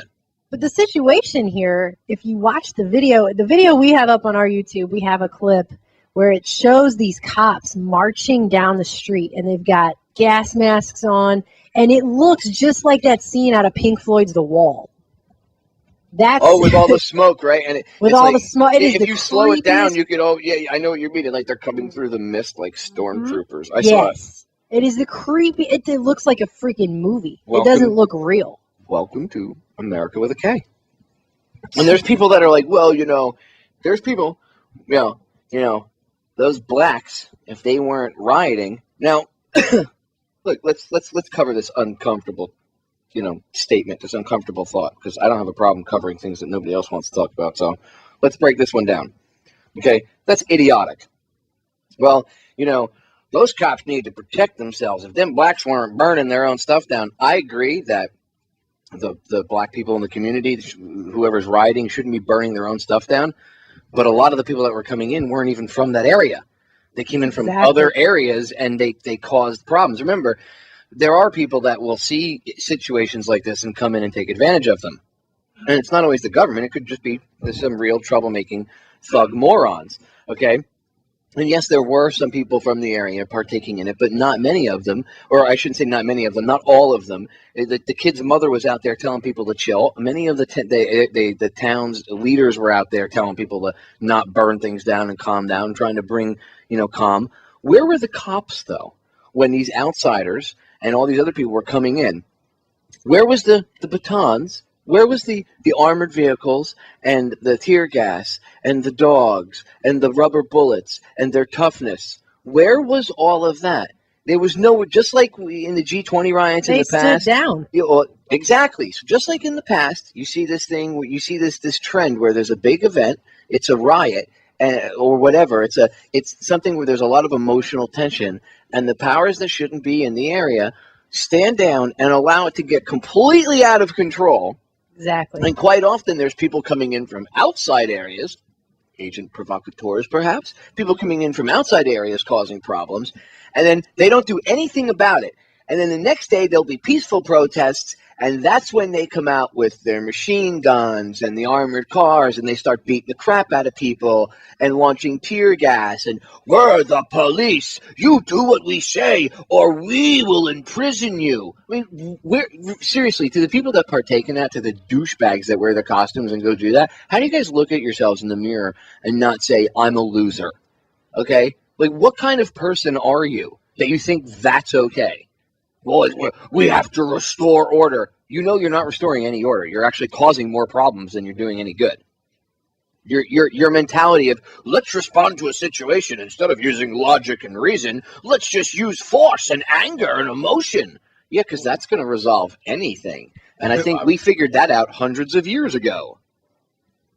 What do they think when they infiltrate the KKK and become the leader for decades? But they're really FBI informant provocateurs when the KKK is ineffectual and barely on anyone's map. And they actually get into and drive the hate and start events and actually do things. Or the FBI having memos about disrupting Dr. King's leadership or taking over the voting of the NAACP president. What about that? These are their memos, all on record. But people don't see any of that. And what's even more interesting is even within the alternative media, people have been talking for a long time about how we funded the Syria rebels who are now magically ISIS. They were the Syria rebels, but they're ISIS, but we're funding one side and blowing up the other side of the thing that we created and funded. That whole deal, they can see that when it's over there happening, but can't see how the same government that would do that would be over here provocateuring and setting up events here to cause the same kind of discord. Well, not the same kind, but levels of disruption throughout society. I mean, they can't see how the same government who would do those things over there would bring some of that home. Well, it's right here. I mean, it's on our streets. People are like, do we have a police state growing in America? I think it's a bit late to be asking if we have a police state. That's like you're at stage 3 of cancer and you're like, do you think I'm sick? Yeah, I do. You know, you have a 5-pound tumor growing off your shoulder. I think you need to get that looked at. I mean, this is serious. I mean, people don't pay attention to it. Oh, you guys are crazy conspiracy. The cops are only doing what they need to do to survive, because if they don't, then God forbid, blah, blah, blah, blah, blah, blah, blah, blah. And then, you know, now all of a sudden it's, oh my God, it's a police state. Well, we've been telling you this for years, and you guys blew us off and laughed at us. Now you're seeing it with your own 2 eyes. This is what you were warned about, but nobody wants to talk about that. Last night I was actually posting about the Solidarity March in New York, and I had people posting on my Facebook post about how these protesters were being ridiculous and they needed to move off the roads so they could let the traffic through. They were offended that the traffic were blocked. Because they weren't seeing the bigger issue at hand here. Because they're stupid, because it's not in their backyard. Those people probably look at it like it's lower class income black people, and who cares? It's not in my backyard. Okay? That's a common theme here. Not in my backyard. And it's always well, I'm not worried about him. I'm not worried about it. It's called NIMBY. Not in my backyard. And that's exactly what most of these people that criticize it, that don't understand what's going on, you know, they look at it like, well, you know, they shouldn't be rioting. Well, they're pissed off. I mean, maybe they've had enough. Maybe this was the straw that broke the camel's back. I'm not agreeing that they should be burning anything down, but there's a certain amount of emotional energy that needs to be expended. They need to release it, because if they don't and it's pent up, then bad things could happen. You'll have incidents where there'll be smaller, you know, breakouts of violence, maybe fights, or maybe incidents where somebody kills another person, because it's the way we work as humans, and this emotional energy is building up. Even the police there have addressed it. The state trooper that came in and took over, he's addressed it during the press conferences and said the same thing, that there has to be a certain amount of this emotional energy, you know, burned off, but it has to be done so in a positive light and in a positive way. And at the same time, the police shouldn't be cracking down on people that are trying to protest and voice their opinion and coming in like, and people, this isn't just that police department. A lot of people are going to go, well, it's just that police department. No, this is standard operating procedure now across the country. Okay, they are all part of this 1033 program, so whoever's partaking in that program is going to do the same things with the same toys they have. If you have one of these in your backyard, you can bet your bippy if there was the same type of situation, they would use it. I mean, I've seen them rolling around. I've seen the Department of Homeland Security ones rolling around Broward and Miami-Dade counties down here in South Florida all the time. And I've seen the local agencies. They had one around here, Fort Lauderdale. It was either Fort Lauderdale or BSO. One of them, I couldn't see who it was, but it was in the area of around Fort Lauderdale when I saw it. And when I saw it, they were driving around. I think they were responding to a call with the lights and sirens and the whistles like it was a fire truck, or like a cop car. But here's this armored vehicle, and you're supposed to get used to that here on the streets of America.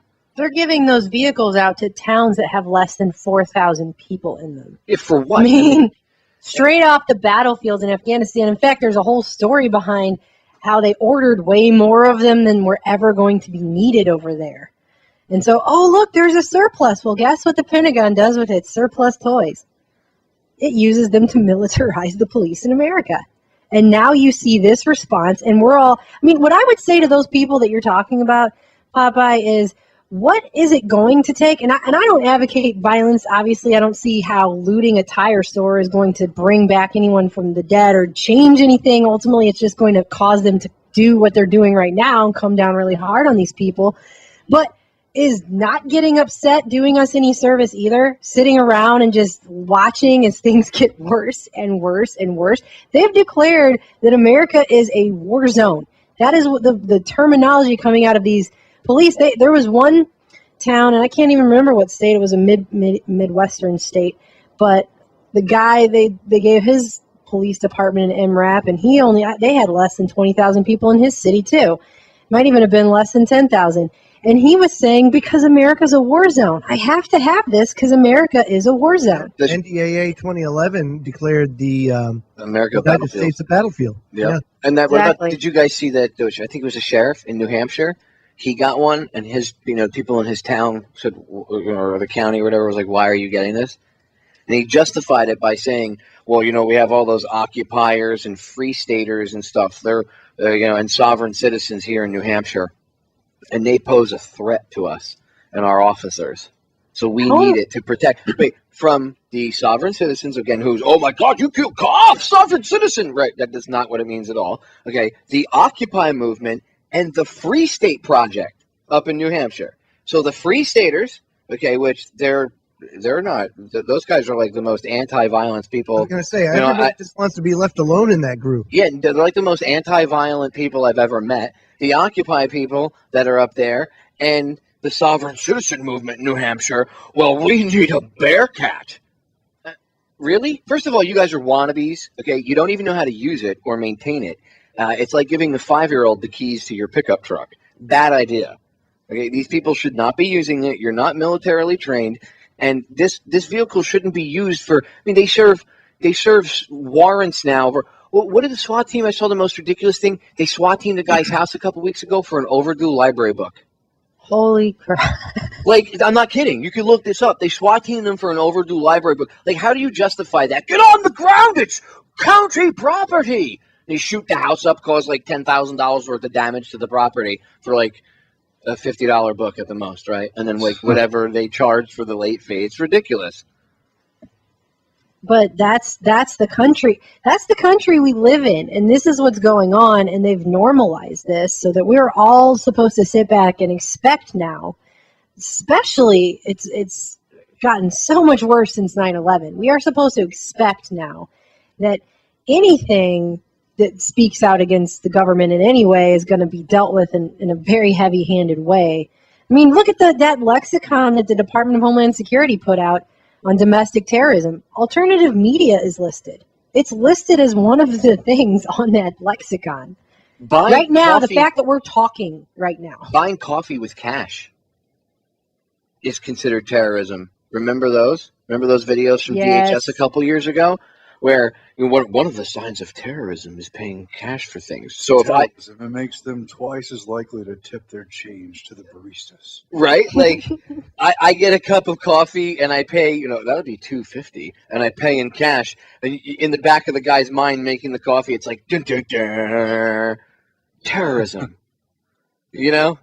Cuts to that famous clip, that meme of the hamster, where he looks at the camera really seriously.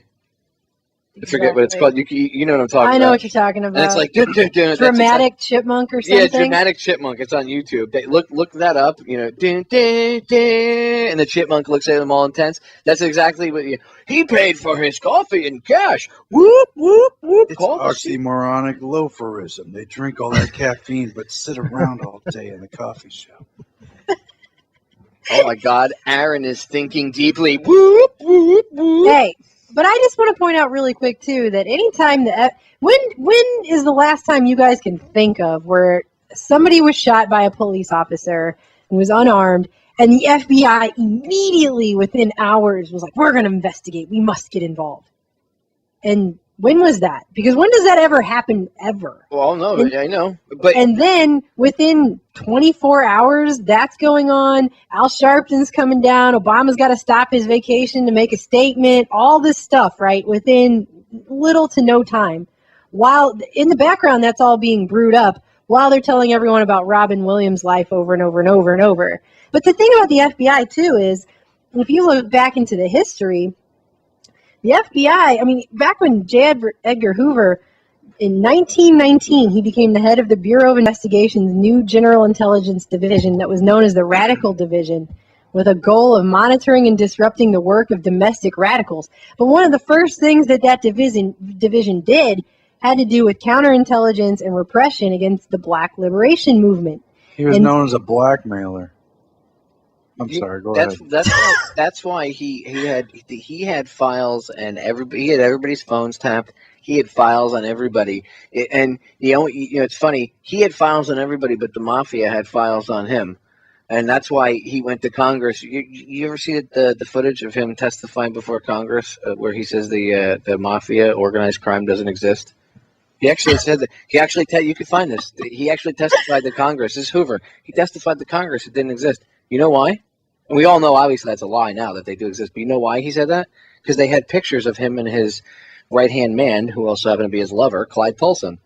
And they told him, they had pictures of him cross-dressing and them, hooking up. And they said, basically, either you do what we want or we'll release that. Now, maybe in today's day and age, nobody would care about that. I mean, still politicians would be blackballed for that, politically anyway. They might later on, try to gain support on the back end, write a book or something when they left office. But back then, that was taboo. It wasn't talked about, not only in politics, but in everyday society. So that would have ruined him, and it would have forced him to lose his power as the head of the FBI, which is the one thing he coveted the most. Remember, after Kennedy's death, he was going to get fired. Jack was going to fire him. He was going to can him. And after Kennedy's death, LBJ made him the head of the FBI until his death. Okay? Yeah, he said, you are the permanent head until you die. And no one since then has held a position as long as he had. At all. Okay? So, I mean, there's just a little tidbit to think about. But he had dirt on everybody. That's how they controlled people. I mean, and they still do it. They do it to this day. Look at Bohemian Grove, right?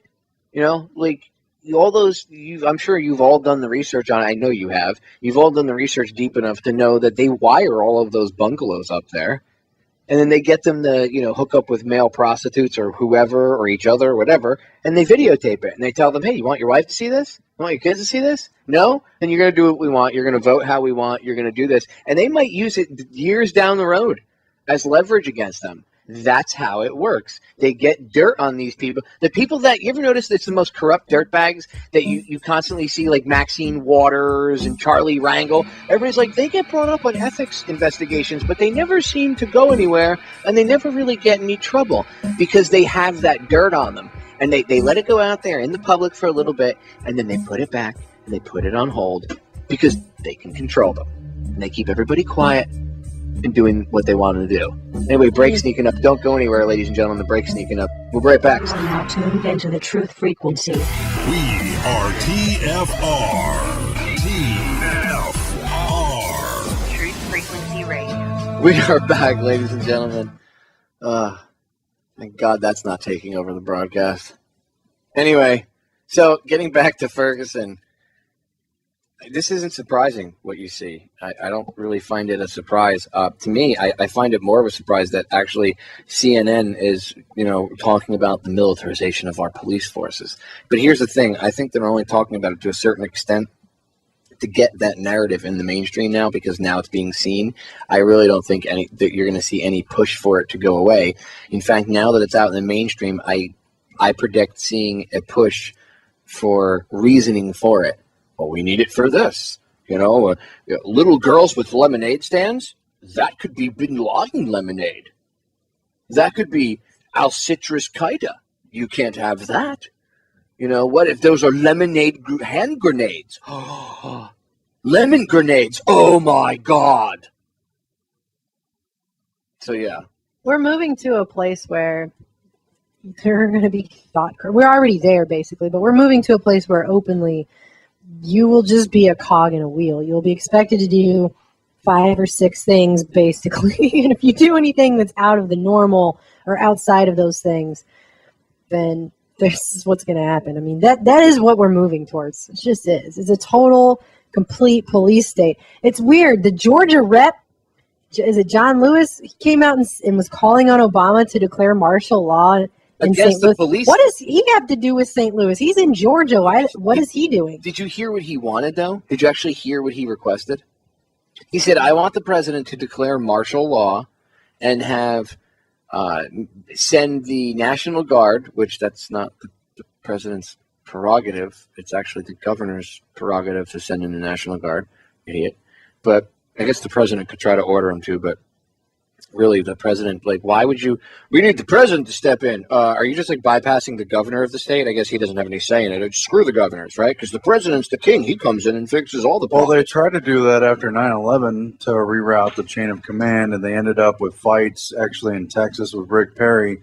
So they worked out a dual command structure that kind of partially takes the governor's approval, but kind of like auto routes the procedure. Yeah, well, it kind of neuters They're on their way. But yeah, well, they're already halfway on their way. So this guy wants the martial law, but he wants them. He doesn't want he didn't say, oh my God, send in the troops to fight the people. He wants the troops to go in and fight the militarized cops and protect the people. So he wants martial law declared, but to protect everybody and have the troops, quote unquote, go down there to fight the police, because that would happen. Wow. You really think that's going to happen? You really think that they're going to send like one group of their thugs to go fight with another group of their thugs? Go protect the people! Right? Like, really? But we also have people that are in our Congress who think the Constitution is 400 years old. So, and that the island of Guam would tip over. I mean, that's the thing. They call That's a good representative from Atlanta. They don't elect. They throw her out, right? They run her through the mill. She's a crazy nutbag, and then they replace her with that. And this guy's like, I'm worried that Guam is going to tip over if we put too much military equipment on one side. What? What?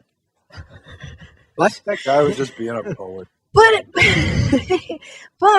this is the thing: 91% of reps and senators that get elected are the ones that have the most money. That's how these people get in. That's who we elect. It's based on whoever has the biggest pocketbook. And which is interesting because then those people become the biggest cronies. What a shock. You ever notice that all these people are millionaires too? Like Pelosi and all them. And they're like, we're in touch with the general public. Now, if you'll excuse me, I have to take my limo to the Air Force Base and get on the nearest Didn't they Air pass Force some plane. kind of immunity from insider trading? I forgot the details. Yeah, they gave themselves immunity from insider trading too. So if you or I do it, you go to jail. Well, remember, they passed a law outlawing it first, and then it was like in the dead of night on Christmas Eve, they voted it to go away again. You know. You ever notice it's always Christmas Eve? I know. Like they pass the most effed up things around Christmas. Of course Martha Stewart go to prison without her lemons. Yeah, exactly. Martha Stewart, you go to jail. What was it 200? I don't even think it was 250 grand. I think it was like 75 grand or something like that. You go to jail. Well, it's not so much the insider trading, Popeye. She lied to a federal officer. Oh, so she goes to jail for that. But hey, insider trading, me, anybody else here in the broadcast, you out there in the listening audience, if you partook in that, you'd get locked up for life. They would seize your house. They would throw your wife, your kids, everybody else out on the street. They'd go after your parents, after their retirement funds. They would take everything. These scumbags do it. Hey, it's okay because they're lawmakers. So then they're a special class of citizen? No, they're not citizens. They're above citizenry. They are the lawmakers. These people are so stupid. I'm telling you. And we are just useless eaters, aren't Dude, we? we need the congressional onesies. I'm telling you right now. I'm bringing this back. We need the congressional onesies. Okay, for the listeners that don't know what this is, Aaron and Melissa and myself, about a year ago, we were on this marathon epic broadcast for like 19 hours together. And they wrote out like 15 hours of this 19 or 16 hour, almost the whole thing with me for the broadcast. And we were talking, and we came up with the idea of the congressional onesie. When these politicians go to the Capitol, senators or congressmen, they have to go into a locker room and they have to take off their little suits and everything else, and they have to put on It looks like a racing suit, but because they're really big babies and they're children, they don't get a cool racing suit. They get an adult onesie, you know, with the feet. They don't even get to wear shoes. They have the little feeties, and they have they have, you know, just cuffs instead of, you know, like gloves, but they could use their regular hands. But they have the little feeties, and there's traction so they don't slip on the bottom. Maybe make them like those socks they give you if you've ever had surgery. They got the grip on the bottom of it, where the old isotoner socks, wherever they were, the totes, whatever the frig they were, with the grip on the bottom. That's fine, but a onesie nonetheless. Nothing cool, a onesie. And then any of their sponsors, they have to have a patch, and they wear it like a NASCAR driver. Now, here's the deal. You tell the Master at Arms, and this is a law that gets passed, okay? The Master at Arms and the Congressional Police Force there, the Capitol Hill Police, they have to keep an eye. If these people leave, okay, and you can, look, they have RFID technology, right? Fine. Put RFID readers in these things. They leave any of the portals in Congress, secret or not secret, sends off an RFID reader, boom. The cops have to go get them. They're not allowed to be in public. It's against the law for them to be in public in those onesies. When they're in those onesies, they have to be conducting business and taking care of things. See, now, Popeye has thought about this so much. He hasn't got a single member in the onesie, but he did get a fan letter from that guy in the question mark suit that tells you how to get the government loophole funding or whatever from the infomercial. That guy, dude. Like, I wonder how many. And Vermin Supreme wearing the boot on his head. I would vote for Vermin over Nancy Pelosi. So would I. Now, if they send an insider text, you know, that's corrupt, it doesn't get reported. But if they send a text message with a picture of their genitalia, then it's a scandal that brings them down. Deal? You feel good about that? But back to what you said earlier, I'm absolutely convinced that nobody gets into the higher levels of power without them doing something completely horrible.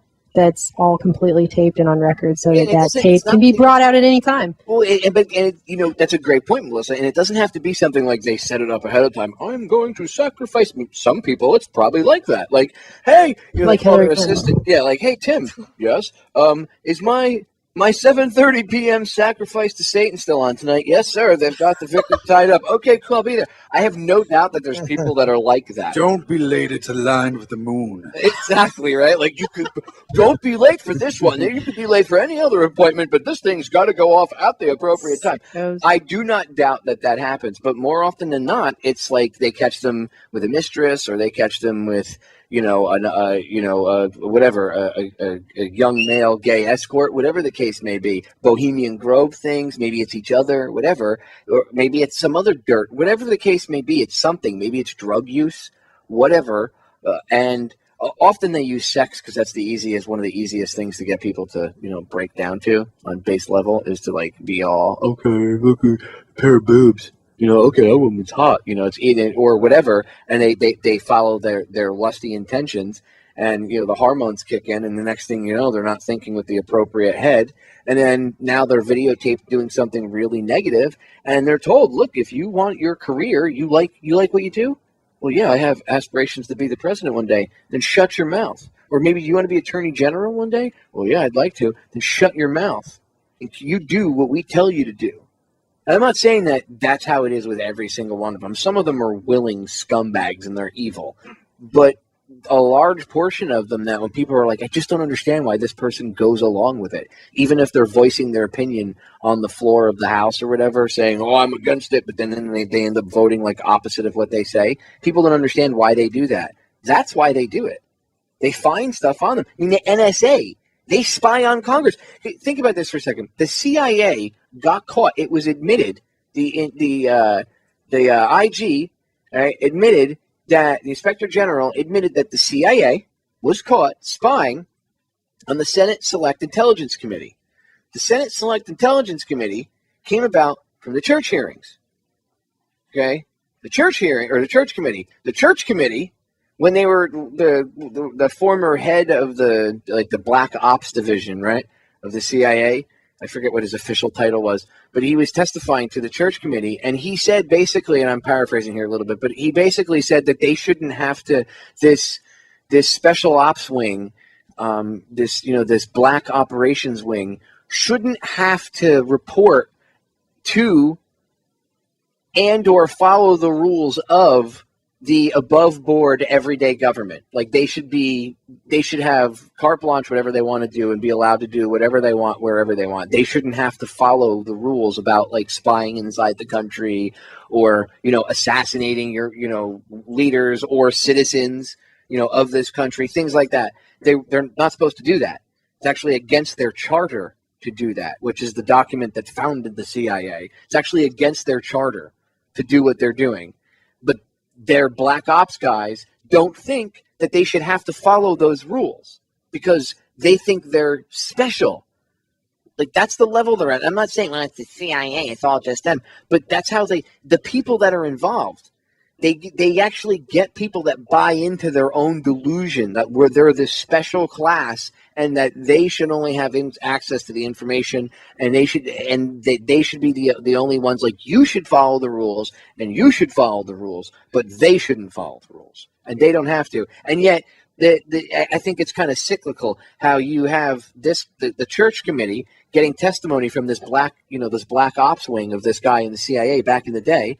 And then now you fast forward to the CIA is spying on the very committee that was, metamorphosized out of the church committee, the Senate Select Intelligence Committee, who's supposed to be keeping an eye on them, and they're spying on them. Now, why would they spy on their watchdogs? Gee, I wonder why. If you had someone let's break it and make it down. Let's break it down and make it real simple. If you had someone spying on you, Aaron, Melissa, you guys had someone watching everything you were doing, right? Wouldn't you want to try to find dirt out on them so you would have leverage against them to make them back off, perhaps? But I guess that only happens on the lower levels. Politicians would never do that. The powers that be would never do that. I think that my vote counts. Senators don't have people killed. You can do Who's as being naive now, Kay? Seriously, dude. Ugh. It's like if you watch that show on HBO or whatever it is, Netflix. It's Netflix, I think. House of Cards. I know it's entertainment, but if you actually watch that show, I've admitted I've watched both seasons to try to analyze stuff. You should see the hunks of stuff that is hidden right in your face in that show. I would say that's probably a more accurate way of how politics is handled than what you believe it is. I mean, what is he, a senator? I think he is, right? At the time, he's a senator before he becomes the president, and he shoves a reporter who he was sleeping with, who was going to oust him and expose him, in front of a subway train. And the way he did it was, it looked like, from the vantage point of the camera, it looked like she jumped in front of the train and committed suicide because they didn't see him. But that kind of stuff never happens. Politicians never kill their staffers. That would never happen. Dang. I'm just saying, when you watch, it's amazing what you see on the entertainment world. Name a few names, but don't feel like it. All these politicians have dirt on them. Again, that's how they're controlled. I want to know what they have on Hillary Clinton. I mean, we all know the stuff that's out there that's openly talked about. I don't think that people are like, well, that's what they have on her. No, because we openly talk about it, and that's not hushed up as much as you would think it is. I mean, it is, but it's it's still out there. I want to know what we don't know about that woman. I don't think that there's anything that they don't have on Hillary Clinton. I think it's just the fact that she's an absolute witch. Oh, that too. That's just her. I'm just saying, I wonder what kind of, like, if the people that don't go along with the agenda, and are maybe like mediocre evil, and they have like some pretty bad things on some of those people, I can only imagine what that Queen Evil Bee has. Ugh. She's like Diana from V. You know the series? You guys have that over in the UK and Scotland where you guys have that American show where she peels her skin off. And I don't mean the new one. I mean the one from the 80s. Because where she was really hot and then all of a sudden she tears her face off and you're like, holy crap, I didn't see that coming. That's Hillary Clinton. And the Queen, too, by the way. That mural you painted of Hillary eating a rat? Seriously. Groundhog. Seriously, she like peels her face off and then she grabs a rat and she's like, and her jaw opens up like all like lizard like. How do people not see her for what she is? I don't understand it. Nazi. No, the thing that kills me is the Nazi. The I'm ready for Hillary bumper stickers. Well, as you know, I did a whole video on that. We did a whole show. Last two episodes ago. You guys came on, and it was the title of the broadcast was "I'm not ready for Hillary 2016."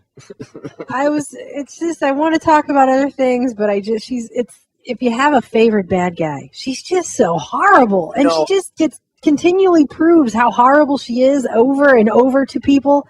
And people refuse to see. I don't understand it. It's mass brainwashing. That's all I can say. I don't think you can overtalk the subject of Hillary Clinton, especially because she's about to be catapulted. Oh, but of course she hasn't announced it yet. Are you sexist? I'm getting emails from her campaign people talking about win a pizza bus with Hillary, like win a trip on the pizza bus. I'm like, I don't want to eat pizza on a bus with Hillary. I'd rather kill myself than eat a pizza on a bus.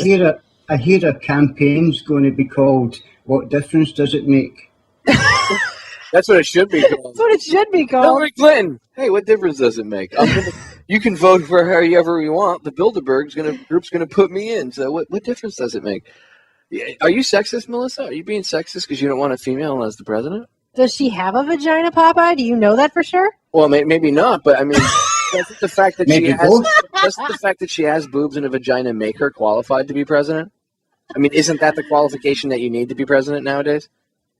I think it's being a douchebag, corporatist, elitist piece of crap that qualifies her exactly. for this country. I think it's because she finished all the blackmail and extortion courses. Oh, yeah, that's probably it, too. Well, like, I'm being a bit facetious about it, but, like, seriously. You are? You know, I know, just a bit. But, I mean, I've heard people say, well, it's time. You know, we need a woman president. It's time. So that is the most mannish woman. It's one of the most mannish women I can ever think of. Yeah, but like it's like really like it's time for a woman president. So that's the criteria we need now. We've gone through all the criteria like back in the day of, you know, I don't know, forward thinker, smart man, somebody that might not act on impulse, might sit and think for, 10 seconds before they act. Whatever. Person who has the country's best interests at heart. Country being the actual physical human beings who live here and not the people that are the corporations or people. Yeah, exactly. But no, don't worry about that. Let's not make those qualifications. Let's make the qualification that she's got boobs and a vagina and that it's important because she's a woman. And that's the only qualification. And if you're against it, you're sexist. That's what I see. It's going to go from being racist to being sexist. Exactly. It's going to be a new ist. And then, good. And they're going to use it to separate men and women because you're going to see husbands and wives fighting over it. And, and I'm sure you'll see husbands giving in and just voting for Hillary because they don't want to hear their wife or whatever. But you'll see husbands and wives who are getting fights over it. Well, why, what are you, sexist? You don't think a woman could do a good job as the president? No, honey, it's not that. Hillary's evil. Well, maybe you're just picking on her because she's a female. That's what they say. A lot of the stuff they said about her. Yeah, it's because she's a woman. You wouldn't be saying this stuff if it was a guy. Nobody would care what she said about Gaddafi if she were a guy, right? Even though they lured him out into the desert under the guise of meeting with her and, getting, surrendering and, diplomatic immunity and all that. And instead they drone strike his car and then allow the quote-unquote rebels, Al-Qaeda, to go in and finish him off. Oh, very diplomatic, Hillary. But I'm sure that was... that's okay, right? Because she's a woman. She's got boobs and a vagina. It makes it okay. And I'm being facetious because I see them. They're going to manipulate the females in this country now. They're going to manipulate at least 50% of the population. Maybe it's 48%, whatever the friggin' number is. They're going to I say it's 50-50, right? So we'll just look at it that way. They're going to manipulate like 50% of this country based on their sex alone, and they'll get people to buy into it. A lot of people are like, I wouldn't buy into that. Right. Wait till they keep playing the propaganda. I know a lot of people that didn't, I'm not going to vote for a guy just because he's a black dude. 6 months later, I think Obama's the Messiah. He's the first black president. And it's like, really, guys? Really? That's the qualification? Because he's the first black president? Really? And then did he do any good? No, he's a horrific president. So does that mean that now people might not vote another black guy in to that office because they might be gun shy about it? Oh, maybe. So does that actually do more harm than good? Yeah, I would say so. And they'll do the same thing with Hillary Clinton if she gets in. Although the other choice is what is it, giant douche or turd sandwich or, giant douche, and that's what you get because Jeb Bush 2016, ladies and gentlemen. Or controlfreedomoperation.com. Controlfreedomoperation.com. He came out today down here in Florida. He came down here out here in Florida because he's a local favorite. I don't know why, but Is that like Minnesotans in Florida there? Yeah, Florida, and he because he's the actual somebody's grafted up and down Florida with all that drug money. I'm not sure who it was. Yeah, the Bush family. That's right. That's Barry Seal, the Cocaine Cowboys, the Bush family, Mena, Arkansas.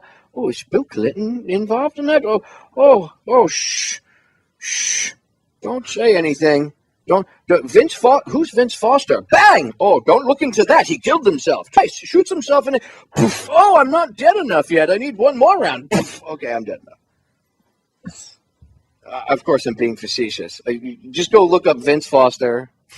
Go look up Mena, Arkansas, Cocaine Cowboys. We looked them up. And the Bush family. Just go watch the movie Cocaine Cowboys. That's a good start. By the way, Griselda Blanco, they gunned her down like a year and a half ago. She was in like her, mid to late 60s. She was walking around at a marketplace. They drove up on a motorcycle and gunned her down right there and it took off. Jeez. Well, that's how they operate. She pissed off a lot of people. That woman was evil. If you watch the movie Cocaine Cowboys, the documentary, that movie will show you that women can be just as evil, if not eviler than dude. I was going to say that Hillary reminds me of the Joe Pesci character in Goodfellas, like over the top for a gangster and like way too brash and in everyone's faces amongst a bunch of organized criminals. Like she's like, "Are you talking to me?" She goes up, starts kicking people out of their chairs and stomping their face. Am I funny like a clown? Huh? My husband likes to cheat, huh? Yeah, basically. Stomping people's faces. Hey, she has not officially announced that she's running yet. Right, because she's not running, even though you everything she does is her running right now. The MSNBC is like they crack me up. They already have people coming on these female whatever they are talking heads, and they're like, "Oh my God, the criticism against Hillary is just because she's a woman. It's sexist." Really? We're gonna start that already? I mean, you guys, you don't even have anything valid to throw out there. It's just nobody ever brings up Dynasty. What if she's not qualified because her husband was already president and was already terrible? But I don't understand how that well, she was a senator and she was over a disastrous reign of Secretary of State where she lost $6 billion and couldn't save the lives of 4 Americans. Hey, what does it matter? What does it matter? What does it matter? What you're talking about, Melissa, I don't even think most people saw in the newswire. While she was Secretary of State, it just hit the news for like one day. The whole time she was Secretary of State, there was not even the required Inspector General for the Department of State the entire time. So all the money that flowed through Secretary of State was not monitored until John Kerry got there, kind of. You know it's BS anyway. So the State Department lost $6 billion. And there wasn't even someone there to double check. And they don't have probably very good records on all which groups that money flowed to, but we could probably name a few anyway. But you look at her congressional... Whose account did that go to? The same place that the 2.3, what was it, billion or trillion? Did anyone rising up in the Middle East and taking over in the name of jihad happen to get any of Department of State funds? Or, I don't know, we didn't have anybody watching. Well, come on, stop it. All of her congressional testimony, she continuously says over and over again, well, that wasn't my department. Those orders didn't come across my I didn't see those things. Because as the head of the whole thing, you don't know. You don't see any of that stuff. Okay, so I wonder how she'll be when she's president. Oh, I didn't see those things. She'll be just like Obama. I don't know. Exactly. I didn't know that was going on. I have no idea what's going on in any place that I'm running the government. Nothing. How is that an acceptable answer to that? Obama's not even lying. He's the president of golf. Look at the difference. You're not running anything. Look at the difference in character. Again, you can use Kennedy as an example. Even though if you know anything about the Bay of Pigs invasion, okay, that whole debacle wasn't really his fault, yet he took the blame for it. Now fast forward 50 years and you have President, not me. It's like that cartoon. That guy doesn't even load his own teleprompter. Not me. They had the Phantom Kid, not me. That's the president. We'll be right back. This is Truth Frequency Radio. The wicked ones, obviously under heavy Masonic influence. Ladies and gentlemen, we are back with hour number 2 of DTRH and beginning of hour number 5 here on the Friday edition of Transatlantic Truth, as Joe and Kev like to call it. We started off over on the Kev Baker Show over at 7 p.m. Eastern Standard Time, and we've been chugging right along, right on to the end of my broadcast here at midnight, so 5 hours. Awesome broadcast. I think Kev bailed out. Thanks for hanging, Kev. He's got to get up in like 3 hours and go work his slave wage job like a zombie. He'll be walking around just, paycheck. I hate my paycheck. So sorry, Kev, that we kept you up till like, 6 o'clock in the morning, 4 o'clock in the morning. What time is it over there, Johnny? It's 4 o'clock, 2 minutes past. Oof, still kind of late. Oof. What are you guys, 5 hours ahead of us, right? Yeah. Yeah. 5 hours ahead of Eastern Time. Is the UK the same as Scotland? Same time Yeah. zone? I guess they do that because they control you, right? So it's easier to keep an eye on you guys? They already do that through the bus stops. They've got bins now in London that can copy your phone. Everything that's in it can listen to you. A bin, £300,000 for a bin that can steal stuff from your phone. Ridiculous. Expensive trash can. Have they been successful with actually putting cameras in the homes and stuff? I heard that. I remember a couple of years ago there were people talking about like if they felt you were an unfit parent, they were going to start installing cameras and stuff in the homes and stuff to monitor. Are they actually doing that now? Has that been like normalized? I'm not sure if they're actually doing it, but even the notion, just thinking about that, a camera in your house, that's way over the line. That's no good. That's just insane that they can just decide. Like, I don't. Over there, I guess you guys accept the nanny statery more than we do. They have to come down like tyrants here. It's not. They don't even pretend to be nanny staters. Like Melissa said, Obama doesn't even pretend to be the president no more. He's just like, screw it, I'm going golfing. I don't even run the country. There's somebody else doing it, and it ain't me. No, they're not even pretending over here. It's more, it's like total tyranny in your face. But they're still, I guess over there it's starting to get tyrannical because Kev was saying that now they're walking around with guns, all the cops. It used to be just like the special response cops, and now every cop over there has a gun.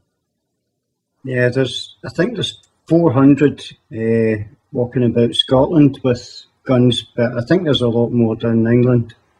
Yeah, it really depends which county you're in, which city, and the crime rate of the area and stuff. But it is definitely becoming more frequent. I think we're catching up to you guys. Are you guys getting like Americanized? Because we used to joke that you guys, your cops carried like wooden sticks, and we used to make fun of them. And now it's like you guys are starting to get more Americanized. I think you're starting. Do you guys have obviously you have police brutality, but is it like anything here in the U.S. or like from an outsider's point of view? Do you see us as having a huge epidemic problem with police brutality? Oh yes, it seems to be far worse over there. And that's what it is. It's like the trigger-happy thing, Where the cops are ready to shoot for any little reason. Get on the ground. And then you're on the ground. Unload! 15, 20 rounds later. Oh, he's dead. Well, we feared for our lives, and okay, it's justified. Moving on. They haven't done that too much over there yet, though, right? They haven't opened up and, like, shot somebody 50, 60. Oh, they did that one guy right in front of the train station? Oh, yeah, it's happened many times over here. The one that was connected to the bombings, though, or on the day of the bombings, they said he was connected to it. Right? John Charles Menendez. Yeah, the one that they executed, the Brazilian dude, right? Yeah, on a train. Yeah, how many times they shoot him in the face? Like 15 times? Oh, God. They shot him. It's almost point blank. They got the boy. It's sickening. But they feared for their lives. Oh, of course. Because he had a bubble jacket on in the summer. So, obviously, he was a terrorist, and that's why they chased him onto the train. Over here, that's the magic word. All you have to say is, I felt scared for my life if you're a police officer, and it means you have a license to kill. Yeah, although the guy that you're shooting has no gun, but he had a look in his eyes even if the guy had, going back to that Ferguson thing, now there's video that the guy he had committed a strong arm robbery, minutes before, like 20 or 30 minutes before, and the video, the security footage looks to be him, and his friend that was on TV, it looks like that's the same dude that's standing next to him in the video, and then that's the guy that was supposedly with him when he was shot, right? So very well could be the same guy, but it doesn't justify the cop for capping him. Now, if the guy did attack the cop, I mean, there's two sides to the story. Maybe the guy did attack the cop. I mean, now you do have to take that security footage into account, because you can see that the guy, if that's the same dude and he was willing to push the little Pakistani shopkeeper around, then, who knows? But the story was originally that they thought he was a suspect, and that's why they pulled over. But then the police chief said today that they didn't know he was a suspect.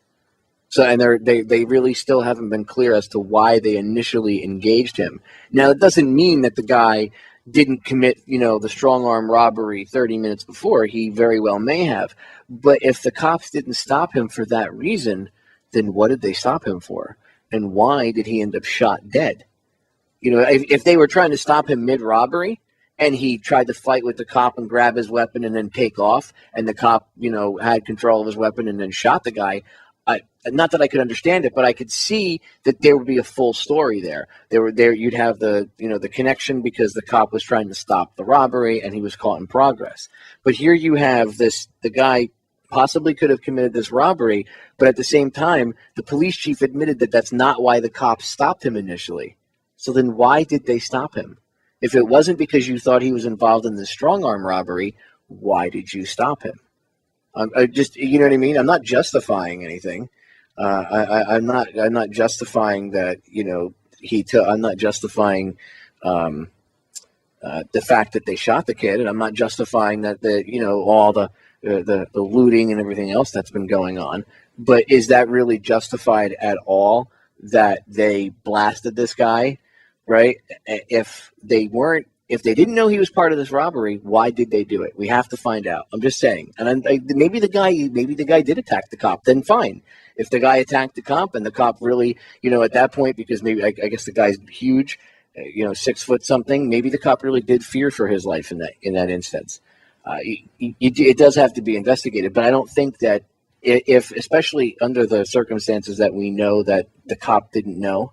You know what I'm saying? If the cop didn't know that this guy was a suspect, then why did he? You know what I mean? Like, if there was that connection there that he knew, then I could buy the story that they pulled over and the guy attacked the cop. Maybe, you know what I mean? But like, why would he just willingly attack the cop? How stupid would one have to be in today's day and age to not realize that if you attack a cop here in the United States, you're going to get shot, right?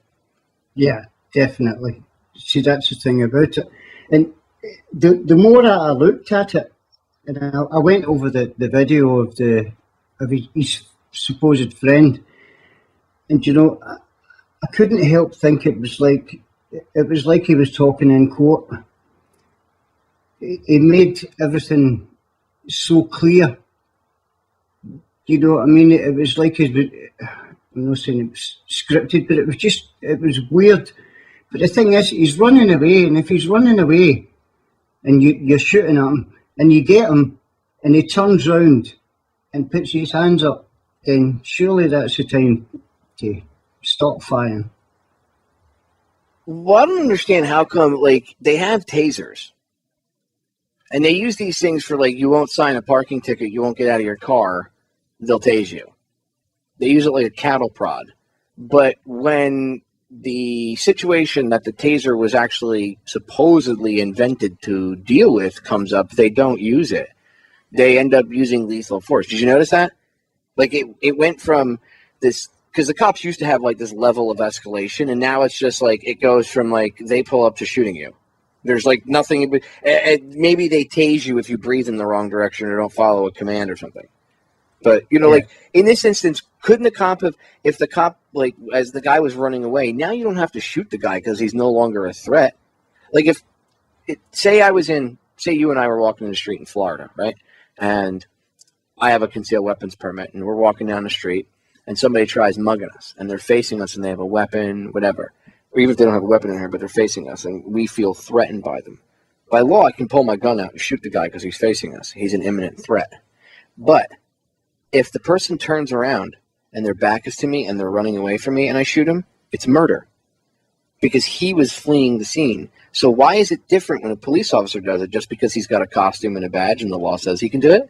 I mean, is that fair? I don't think it should be. But you see, in that instance, if the guy's running away, why wouldn't the cop say, okay, I don't have to shoot him with bullets. Perhaps I can deploy my taser and I could take off after him. Why not run after the guy with your taser and shoot? And then even if the guy drops, I mean, yeah, he could still hit his head, but the chances are he'll survive that over, being shot 7 or 8 times or however many times they shot the guy. Or if the person's running away, why not shoot them in the leg? Like if it's really that bad, if it's at the point where you want to detain them but they're running away, why not shoot them in the leg? Why do you have to put all of the shots into their torso and then when the person's on the ground continue to open fire? How about when they're on the ground? When the guy's on the ground, why didn't he tase them? You see what I'm saying? Like there's so many. Yeah. There's just so many different ways they could have handled it, and yet it always goes to shooting. You know what I mean, John? Yeah, exactly. And you could also, when you're running after him with a gun, the first shot is in the air, and that lets him know that the next one is going to either be him or he's going to get away, but more likely he's going to get shot. So that's maybe when they stop. Do you know what I mean? Instead of it's judge and jury there and then, just shoot him. Doesn't matter what happens, just shoot him till he dies. Well, how come, you know what I want to know is whatever happened to the pepper balls? I mean, I know pepper balls are still used. I don't know if you guys know what pepper balls are, but they're like paintballs. No, I haven't seen them. Well, they're used, like, you can see if you ever watched that stupid show, Dog the Bounty Hunter, his crew used to use them on TV, but they use paintball guns, and what they are is they're like paintballs, but they have capsaicin powder in it, which is it's like powdered mace, basically. And you only need one of these things. They're that potent. I mean, you get because it's so atomized, like it's so tiny that when it hits the air, it's like flour it's like that fine, and there ain't no way you're not going to get it in your eyes or in your nose. And it's instant, like, oh my God, and it just disables you. You can see there's a show called Future Weapons on Discovery. You guys ever see that show? Yeah, I have seen that. Okay, they had it on there. And the guy they maced him, they hit him in the chest with one pepper ball. And you see the little puff of smoke, and it's like, poof, doesn't even look big. Within like 3 seconds, he's on the ground, and he's got snot running out of his nose. His eyes are all red and swollen and tearing up, which is what happens when you get, pepper sprayed or maced, or OC, as we call it in the military-grade pepper spray. So, like, if they have this ability, and prisons and jails and stuff use this stuff, so why wouldn't we have that? Why wouldn't the police, why wouldn't you give them the pepper balls as, like, a first-line thing, even above the tasers? Like, because the tasers could cause a heart attack. Why wouldn't you outfit the cars? Like, they can have their pieces on them, but why wouldn't you outfit the car so where it was easy, like they have the AR-15 on the back racks? Why not put the AR-15 in the trunk and maybe, put the pepper ball guns right there so it's easy to grab the pepper ball guns? That way, if you get into a situation where maybe it is justified that you don't want to kill the guy, but maybe that you need to take the person down because they are, going nuts or whatever, or it's a bad situation, you need to take the person down and detain them, then why not use the pepper balls? You could pepper ball them. It would, they'd smell it, and then, they would go down on their knees and they'd be out. First of all, I mean, there's the intimidation factor of it, but there's also the fact that it would be effective in actually dropping the target. I mean, this stuff, if you've ever seen it work, used, it doesn't matter how big you are. All it takes is like a double tap, pop, pop. And people are like, oh, what about PCP people? Okay, maybe once in a while there's the exception to the rule, but most people, even big burly guys, you double tap them in the chest with this thing, pop, pop. And it's like getting hit with paintballs, and within seconds, they're on the ground because it's stinging, it's burning, they can't see, they're going to fall over, and then they're a little bit more easy to subdue, even if they're a big person, than they are if, you're just trying to, I'll just shoot them and kill them. Now you don't have to take away their life. I mean, if they're a monster and they're coming at you and they're like some sort of child soul-sucking evil, okay, fine, shoot them. You know what I mean? Or if they have a weapon and then okay, I can understand defending yourself. But when the person's running away from you, wouldn't that be you know what I'm saying? Wouldn't that be a perfect time to use one of these things? You could incapacitate the guy. I mean, he could have hit him in the shoulder a couple times with a couple of the pepper balls, and it would have got on the guy, and then it would have dropped the guy to his knees, and then he could have come up on him, and if the guy tried to get up, hit him a couple more times with the pepper balls. It would have dropped them, and then that could give him time until some other police officers arrived for backup. If anybody else decided to come up on the scene, those pepper ball things, it's like a paintball gun. They're loaded. You have like 200-300 rounds in your hopper. You could turn around, and if people were coming, move up on you could start pepper balling a bunch of people. That stuff starts hitting their faces. People are gonna back off. Okay, no one really wants to get hit by that stuff. So it would actually enable you to do crowd control and subdue your suspect, and you wouldn't have to kill anybody. Now, exactly. If somebody's running away, and there's no point in start firing the gun because I don't know how many times you're going to miss. So we don't know where this bullet is going to end up. But even if it was like, I mean, if the guy gets away, then he gets away. That's why cameras are there and having a look when he passes certain shops or whatever, and they'll be able to catch him that way. But how easy would it be to make something that is so bad that it makes your eyes water? Because when your eyes water, basically you're rendered useless when you can't see. You don't know where you're going. You don't know what you're running into. Look, I've been in situations in real life where I had people swinging machetes at me, and we had shotguns, AR-15s, and sidearms on us, plus the deck guns on the ship. We could have leveled this raft full of Haitians that were swinging machetes at us when we found them out in the middle of the ocean, and we were trying to, tie their little raft up to the ship, and all the ones that were jumping in the water, we had to rescue them so they wouldn't drown or get eaten by sharks. Okay, I understand that they didn't want to get repatriated to Haiti. We felt kind of bad about sending people to sometimes death, but it was our job, and it's better that we catch them out in the middle of the Atlantic because more of them drowned or end up becoming shark food than anything else. And most of them don't make it across. And I've had machete. I was in the Coast Guard, and I had machete swung at me. You do boardings for, you go after a drug smuggler. Sometimes they shoot at you. Sometimes when you do, if there's human trafficking, the human traffickers shoot at you. Okay. It's not like, I haven't been in those situations before. And there's been plenty of times. Now, if you're getting shot at, that's one thing. You return fire, and you return it with like 10 times the amount that's incoming to you. Okay. But I've been, like I said, I was in a situation where they were swinging their machetes. Did we attack them and shoot them? No, we could have leveled them. We had 50 cals and a 25 millimeter on the front of a 20 millimeter cannon on the front of the front of the ship, and we could have leveled them. I could have totally just leveled that. We could have given an order, and they could have, the captain could have said, go ahead, go, and given the gun crews the go ahead, and they could have lit that raft up in 10 seconds, and everybody would have been dead. We didn't. We subdued them with mace. Because we had to. We didn't even really want to mace them, but we subdued them with mace because they were out of control, swinging machetes at us and stuff and whatever else they had. I think a couple of them had pipes, but it was mostly machetes. And, they wouldn't let us get anywhere near them. And then, so they had to get maced. So they did. We got them under control. We got them aboard. We washed them all off, the mace off, got out of their eyes, and then gave them food. They probably hadn't eaten in a week or so. They, half of them probably would have starved to death before they even got to if they would have even made it to dry land at all. The point is, we didn't have to kill them. We maced them, and they survived, right? Now, who knows what happened to them now? This is like, 10, 11 years ago. But the point is, we didn't have to shoot them or kill them. They were swinging machetes at us. Had we gotten close enough, I'm sure they probably would have connected with one of us, and that could have caused a mortal wound, which could have killed one of us, right? But did we kill them? No. We didn't open up and level on them. We didn't put 1,000 rounds of depleted uranium munitions into their faces, out in the middle of the ocean. Instead, we pepper sprayed them, subdued them. Anybody that jumped in the water, we went and rescued them, and not one individual off that raft drowned that day. Not one. We rescued every single one of them. There's something like 50 of them. Okay? No. I don't recall us shooting and killing any of them. So why couldn't they do the same thing with this kid? Why couldn't they use and again, this is just me coming up with ideas. Like their less than lethal stuff is not really less than lethal. I mean, I'm sure you guys have tasers over in the UK, right?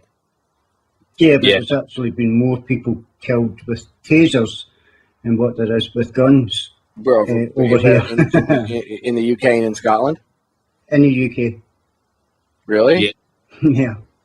It's crazy as well. I mean, there was also an incident where a guy was like holding some people hostage in a pub in Liverpool, and he actually came out of the pub with like some kind of samurai sword, and the sniper on the roof just shot him cold blood, you know?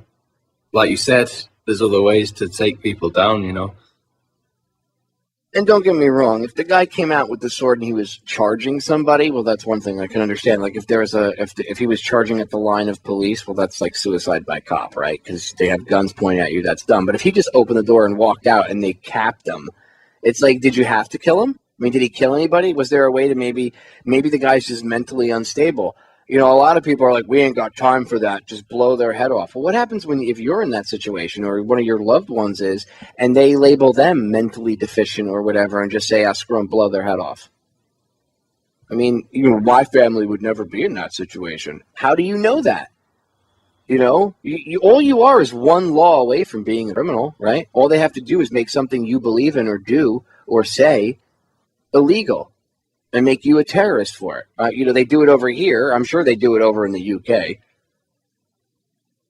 Yeah, we're already terrorists here, I think, Marty. Would you not think? Yeah, kinda. Well, you're a well-known terrorist. For the listeners that don't know, because, we got interrupted yesterday, but John gave me a little nugget of information. He got hassled. We said this earlier on Joe's show. He got hassled by the police the other night, like a stop and frisk type thing while he was out and about, and they were busting his balls, and they were like, why are you out so late? And he had to run to the ATM, and why are you going to the ATM? A bazillion questions. And when he mentioned that he was on the radio, what did they say to you, John? So, Truth Frequency Radio? Are you the Scottish guy? Like, for real, like they knew who he was, ladies and gentlemen. So at least one of them did. And he was probably more of a casual listener, like he had heard them and tuned in or heard a podcast or someone had sent it to him more so than the powers that shouldn't be actually, oh my God. But how random is that the guy knew who you were on Truth Frequency Radio? So, they really are listening. It's maybe we'll get across them. I almost floated home after that. Were you like, wow, I have an interesting listener, or were you like, wow, that's kind of creepy? Which one was it? Actually, it was just the fact that they had not only tuned into TFR, but to tune into the show.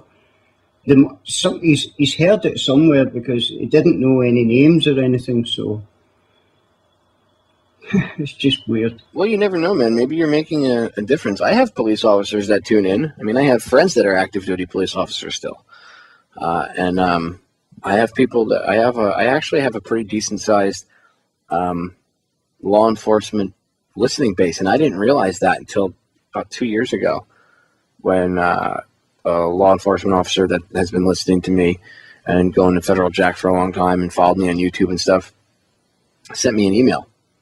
By the way, listeners, if you want to email me, I always forget to advertise this, but I made a really simple email for you to email me at. I got rid of the Yahoo one because for whatever reason, A, the name confused the hell out of everybody, and B, Yahoo sucks. So I know Gmail sucks too, but whatever. It's the other alternative right now. So I made another quick email account just for the radio show. If you want to contact me, send me links, if you want to maybe, give me guest ideas. Doesn't mean I'll be able to get them on, or maybe I'll want to get them on, but you can throw the idea my way anyway, and I'll check them out regardless. It's PopeyeDTRH@gmail.com. It's really simple. PopeyeDTRH, like that, down the rabbit hole. PopeyeDTRH@gmail.com. Very simple. Email me, say hello, whatever. We got a break sneaking up on us in about 45 seconds. When we come back, we're going to continue chatting for the last half hour of the Transatlantic Truth broadcast. Wow, this thing went by fast, guys. 5 hours. That's incredible. It goes by fast every Friday. It's Yeah. it's cool, though. I like being able to sit down and have a roundtable discussion with everybody on multiple topics and pick people's brains and get into the news and everything. Yeah, me too. It's good. It's a good 5 hours. It is. And I think it's good also for the listeners to hear people like an opinion. That's why I like getting you guys on too, because people need to hear what you, Marty and Kev have to say, especially as outsiders. Like Americans, they're so used to seeing what goes on the news media from inside the country. I think getting an outsider's perspective on things is just as important too. Ladies and gentlemen, stay tuned. Break sneaking up. We'll be back in 3. Is Truth Frequency Radio. The wicked ones obviously under heavy Masonic influence.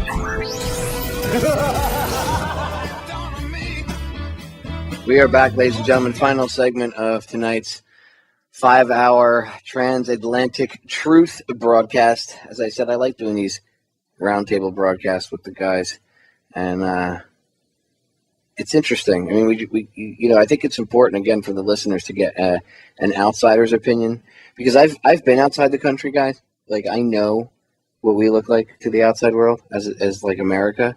I got a good idea of that when I was in the Netherlands. I spent like a month there, and I would watch like our news from there, and it was complete, because when we got back, I would see some of the same stories, and I was like, that's not what we saw when we were over there. And I already knew that they lied to us and stuff, but it was amazing to see it for yourself and actually get a visual of it, that there's like 2 different stories presented. There's what the rest of the world sees, and then there's what we see here in, the United States of America.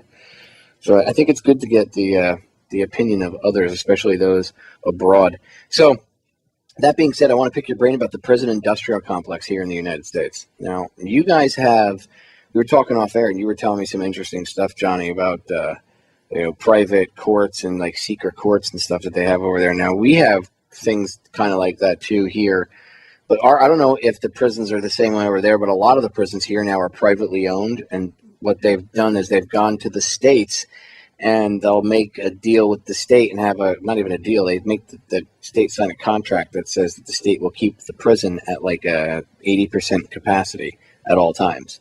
So say they have like an 85% capacity, right? And then they start to parole people because they're not they're getting off for good behavior or whatever, and now they drop down to 79%. Well, they need to get up to 80%. So then the word leaks on out down to whoever in the police departments, and then that's when they'll, hey guys, this week we need more arrests or whatever, blah blah blah blah blah, and into the system they go. It's about making money. So the policing, right, or law enforcement went from actually enforcing the rules and just keeping the peace to now it's policing for profit, basically. And then when you get arrested, you get put into the private prison industrial complex, and now you're part of this legalized slavery. So for those of you that think that we ended slavery here in America, you're wrong. We didn't. we didn't end slavery at all. Now it's just corporatized, and it's okay because hey, they're bad people. They did something bad. And I mean, you have people in jail for the most ridiculous of reasons. Like you were just saying, Johnny, there's a woman in jail for, what was it? Because I'm looking at one where a woman was arrested for swearing in front of her kids. What was the one she did? Oh, for the school, right? She was put in jail for 5 years, or prison for 5 years, because she registered her kid in a different school district.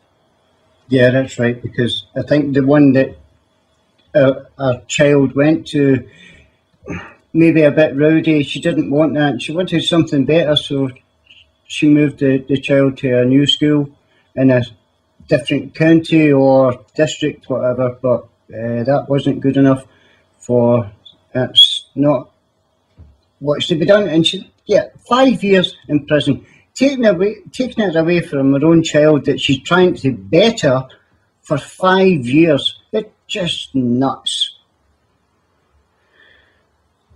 Oh, it's insane. And I bet you it's because you guys probably have a private prison industrial complex or something along the lines over there. I mean, if we have it here, it would not surprise me that you guys have it there. Marty, you guys have private prisons there?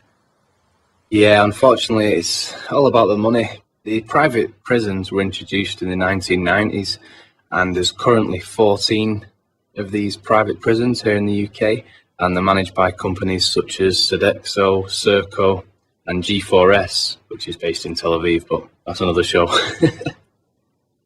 interesting. That doesn't surprise me either. But you see, we have the same thing now. I'm willing to bet, probably, if we looked into it, that some of the same companies are probably connected to the private prison industrial complex here. Do they do the same thing that they do that they do here, where they, like, for instance, back in the day, if you called customer service at 3 o'clock in the morning from Microsoft, you might get some guy in India or Pakistan, and people would get pissed off. They're outsourcing the jobs, bring them home. So now when you call customer service at 3 o'clock in the morning, you might get an American. And people go, that's great, they brought the jobs home. Well, not really. They brought them home, but they brought them to the private prison industrial complex, where I would say you have at least a 50% chance, if not higher, of if you're talking to somebody or dealing with live customer service at 3 o'clock in the morning, the chances are they could be sitting in a call center still like they used to. But now they've closed a lot of these call centers, and what they do is they have the prisons will have on the property, they'll build a call center, and then they'll have the prisoners work the call center as like their prison job for 25 cents an hour, and then they'll charge these companies $15 an hour per person, or whatever it is, their rate, $15, $20 an hour per person, to have these people do it. But it still ends up being cheaper, because then the company, the big company, doesn't have to have the building, the electric bill, the water, the insurance, and all that. It ends up being cheaper to outsource it to the prison. And the people are right there; they're not going anywhere. So, say they have a huge, a decent sized facility where they can put enough people in that they can have two separate companies. So one side is for one company and one side is for the other company. There's your customer service at 3 o'clock in the morning. And that's scary to think about, but it's the truth. But just think about it, though. It's a bit you get a bit of a bonus, because not only do you get to know how your computer gets fixed, but as a wee bonus, then they teach you how to break into somebody's house. So that's quite cool. Well, if it's prisoners that's answering the phone. Well, I mean, think about it. They'll have people, and I'm not bashing the people that are in jail. I mean, some people, are in prison for garbage reasons. But what happens if they put someone? Think about that for a second. They have someone who supposedly we're not supposed to be able to trust this person in society. So you put them in a box, but then you let them out of the box once a day for a couple hours to go have access to my credit card information or my social security number, depending on what they're looking at. Because if they have access to your account information, they're looking on the back end. You don't know what they see on the back end. Well, I don't see that when I log in, Popeye, because that's your end. The back end looks completely different. God. Just saying. I mean, it's right there. And you guys have this weird, like, with the cameras, we picked up the cameras from you, and now you guys are getting your policing habits from us, like the way you manhandle people. And the Canadians, too. The Canadians used to be like our northern cousins that were mellow and relaxed. We were the wild southern cousins. And now the Canadians are just as bad, too. They're beating people, tasing people, shooting people. I don't think it's anywhere as bad as in the United States. I think here in the U.S. it's probably the worst. I'm willing to bet we're comparable to some, tyrannies that we would never think about. When I look at America, we grew up, Popeye, watching American television. Anything that was half decent was American television. So getting to see what it was like, what a policeman looked like, until you look at what a policeman looks like now, it just looks like somebody that's in Iraq. Well, growing up when I was a kid, dude, the cops didn't dress this way. They wore, they had uniforms, but they were like professional uniforms. They had ties. And police officers wore a tie with their uniform when I was a kid. That was actually part of the uniform, was a tie. Now they don't have ties because it would get in the way of the BDUs. Ties don't go with my BDUs, Popeye. They just don't match. And they don't make good camos ties anyway, so damn it. It's ridiculous. And people are okay with it. Well, we have to be safe, guys. Bin Laden's, it's a crazy world and the police keep us safe. Really?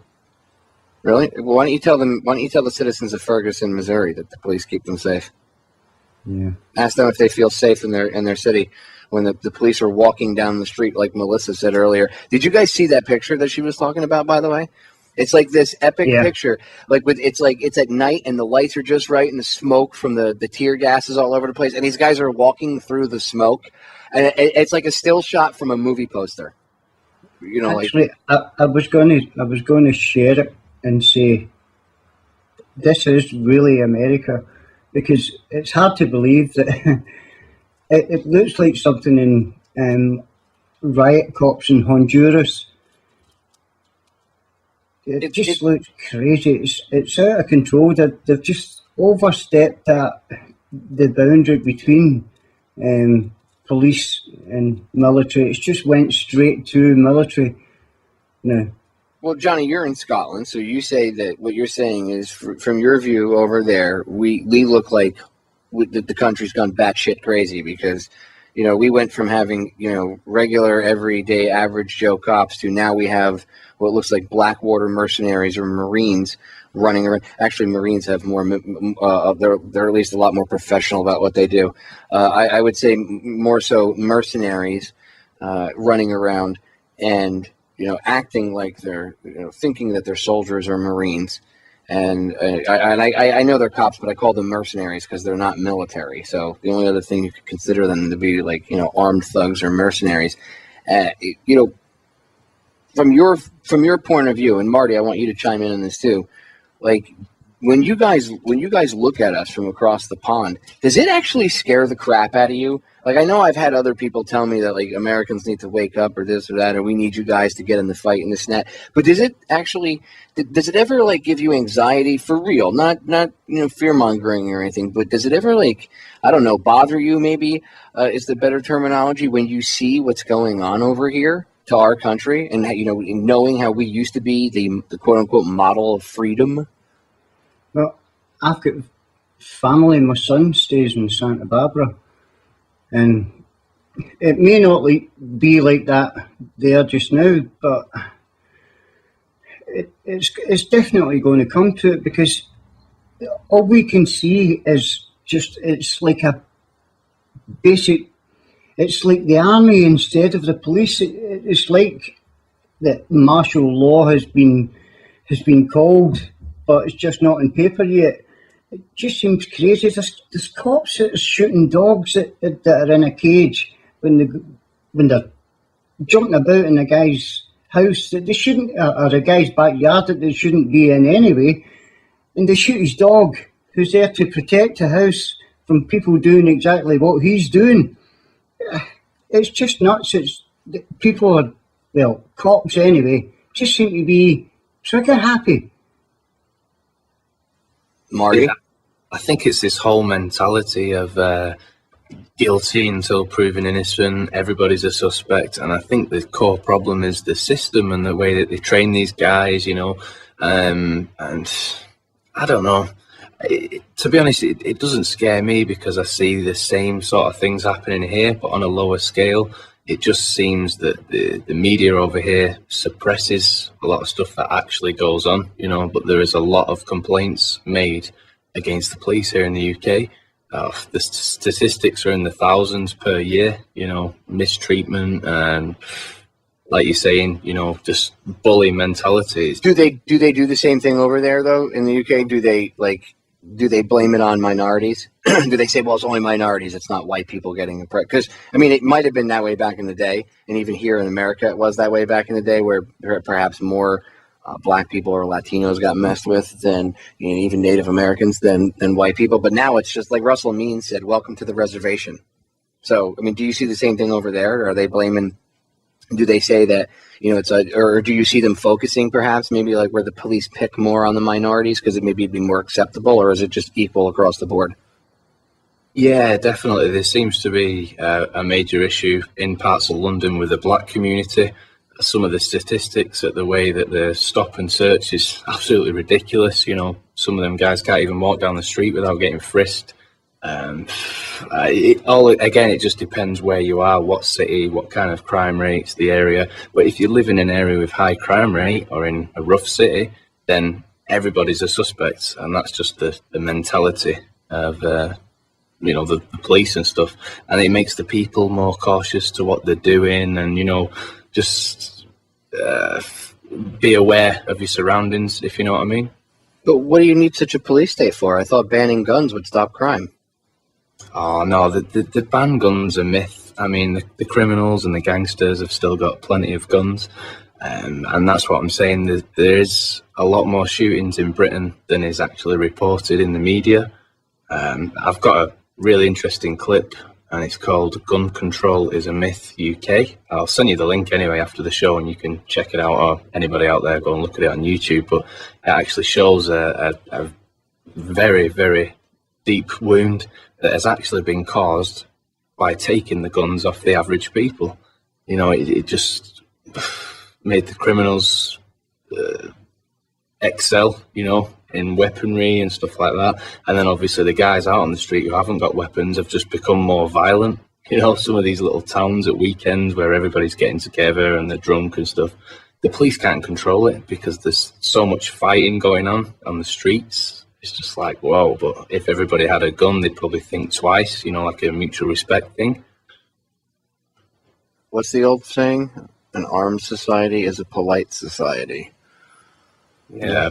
It seems to reverse now. It's like I say, it's just the gangs and the mafia guys that have actually got them, and then the police or the average people in between don't really stand a chance. If you come across them sort of people or your home's invaded, you're quite limitless to what you can actually do as well.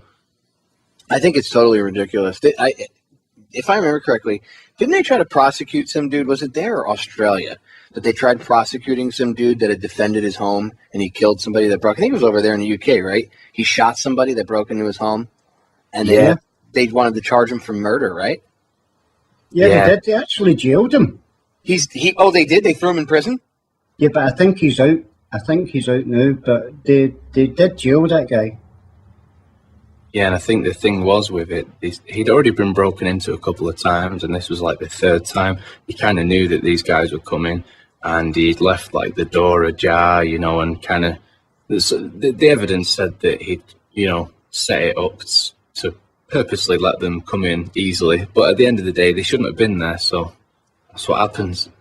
Well, yeah, it's like, so you're going to blame the guy after he gets robbed 3 or 4 times for going, okay, go ahead, come in. Go ahead. Like said the spider to the fly. Well, he shouldn't have done that. But they broke in. It's not like he put a neon sign out in the front of his house that said, please come rob me. They kept repeatedly robbing the guy. Absolutely. If even here, Popeye, if somebody was to come into my house with a weapon and I took it off him and I used the weapon on him, then I would get charged with assault for beating him up in my own house. It didn't matter if he attacked me or whatever, but if I touch him, then that's assault. So wait a minute. If you defend yourself, it's assault, or only if you take the weapon from him and then use it on him? No, even if you defend yourself, it's assault.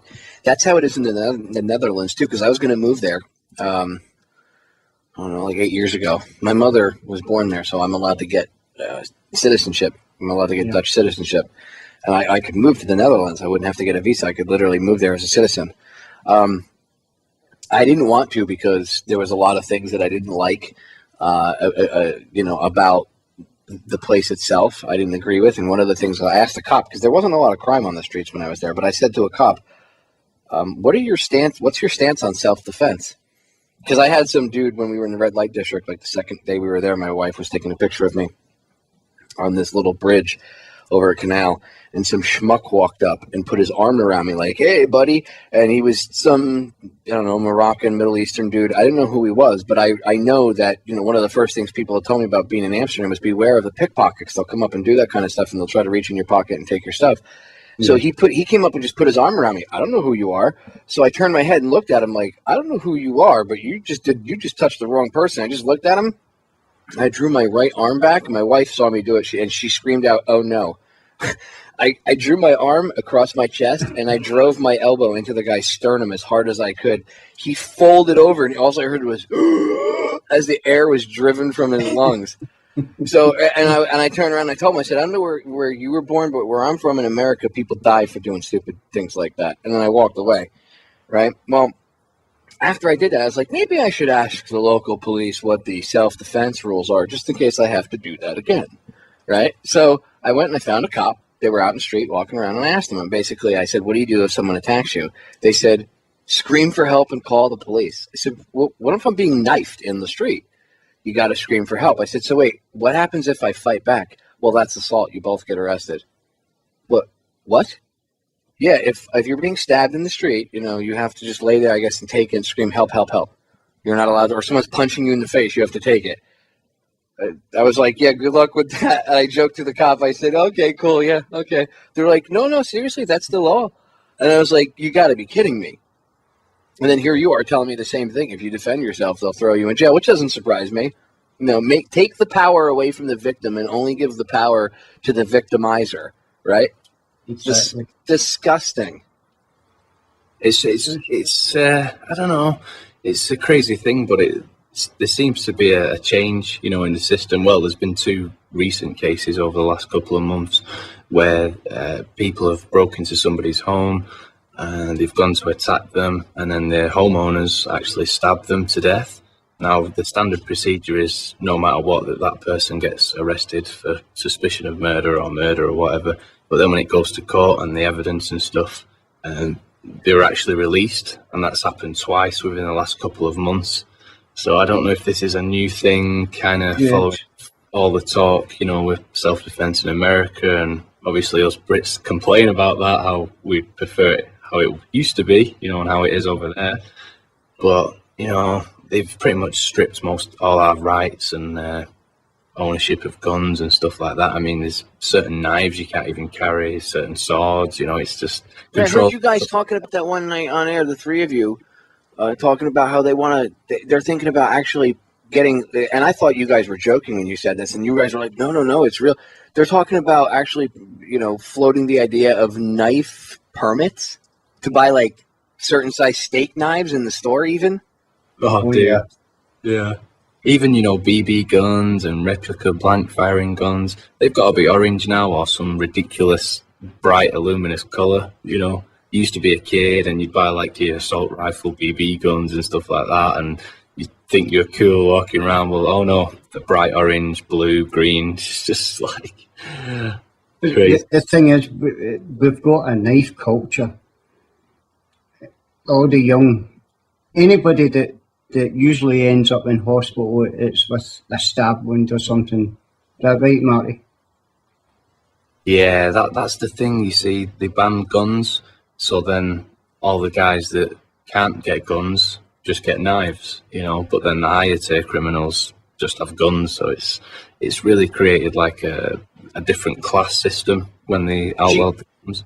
Gee, go figure. Banning guns didn't stop crime. They just went and got another weapon, and look, they still kill each other. So maybe perhaps they should focus on the mind part of it, where they get people to stop thinking along the lines of, hey, you should die. You know what I mean? But no one ever looks at the real problem, right? They just, let's do the symptom of the problem. Yeah, definitely. And there's, I don't know if you've heard of Birmingham, the city. Here in the UK, well, they've actually got a problem with home invasions. You're getting groups of guys breaking into people's homes, whole families, wife being raped, all kinds of harm being caused. And this is a situation where if you had a firearm in the house, those guys would think twice before even entering it, like a deterrent. But it's gone crazy, Down here in the South, in Florida, it's a little different. It's one of the reasons I wanted to move down here. And a lot of people, the stand your ground laws are racist. No, they're not. It's all about the judge who interprets the case. Maybe that's different, but the law itself is not racist, and it also extends to your car and your place of work. And why would you want that? People shouldn't be driving around in cars with guns. It's like when people down here were, oh my God, can you imagine if people were walking around with guns? More than half the population of the state of Florida has a concealed weapon. There's more than half the state has applied for concealed weapons permits. I forget what the exact number is, but it's over 50%. So more than half the people in the state are walking around at any given point with a concealed weapon in their pocket. Everybody is armed already. You don't need a permit to carry a gun in a car down here. You can keep it in your glove box. You know why? Back in the 90s, we had a problem with carjackings in Miami. Well, that problem stopped real quick when people were allowed to carry their gun and there was no need to retreat. The duty to retreat was removed, which meant somebody decided to carjack you. It's open season. You could shoot the guy right in the face. And you know what? It's happened a couple times. And you know what happened? Carjacking stopped because the people that were doing them went, oh, damn. That little old lady's going to cap me. She ain't playing now. It's amazing what happens when they're forced to actually face, what's going on. And when the playing field has been leveled, suddenly, oh my God, their power has been taken away. And look, you can actually defend yourself and stop a crime. Don't get me wrong, I don't want to be forced to kill anybody, but I'm glad I live in a state where you're allowed to defend yourself. Look, long story short, I had to defend a coworker one night, a female, a cracked out idiot came over and tried grabbing her breasts when I worked at the tattoo shop right in front of me, and I stepped in between her and him. I pushed her behind me, and then I pushed him back, and I told him he needed to chill, and he came at me. So he was so messed up, I could have easily killed him if I beat the crap out of him. So instead, I choke slammed him onto the ground twice. Long story short, somebody called the cops on me. Wow. They called the cops on me and said, Alex, you can just do that? And the cops had to explain to him that you're allowed, after they found out what happened, the cops had to explain to the person that you're allowed to, down here, we're allowed to defend ourselves. So as much as I bitch about my state of Florida and I rag on it, the one thing I will say about living down here is at least we're allowed to defend ourselves. And again, ladies and gentlemen, you just heard one guy from Scotland and one guy from the UK, both under the same rules, telling you, don't give up your guns. They wish they had the ability to defend themselves like we still do here. So maybe we should pay attention. That's it. We're out of time. Marty, Whistles, I love you guys. Thank you for hanging out.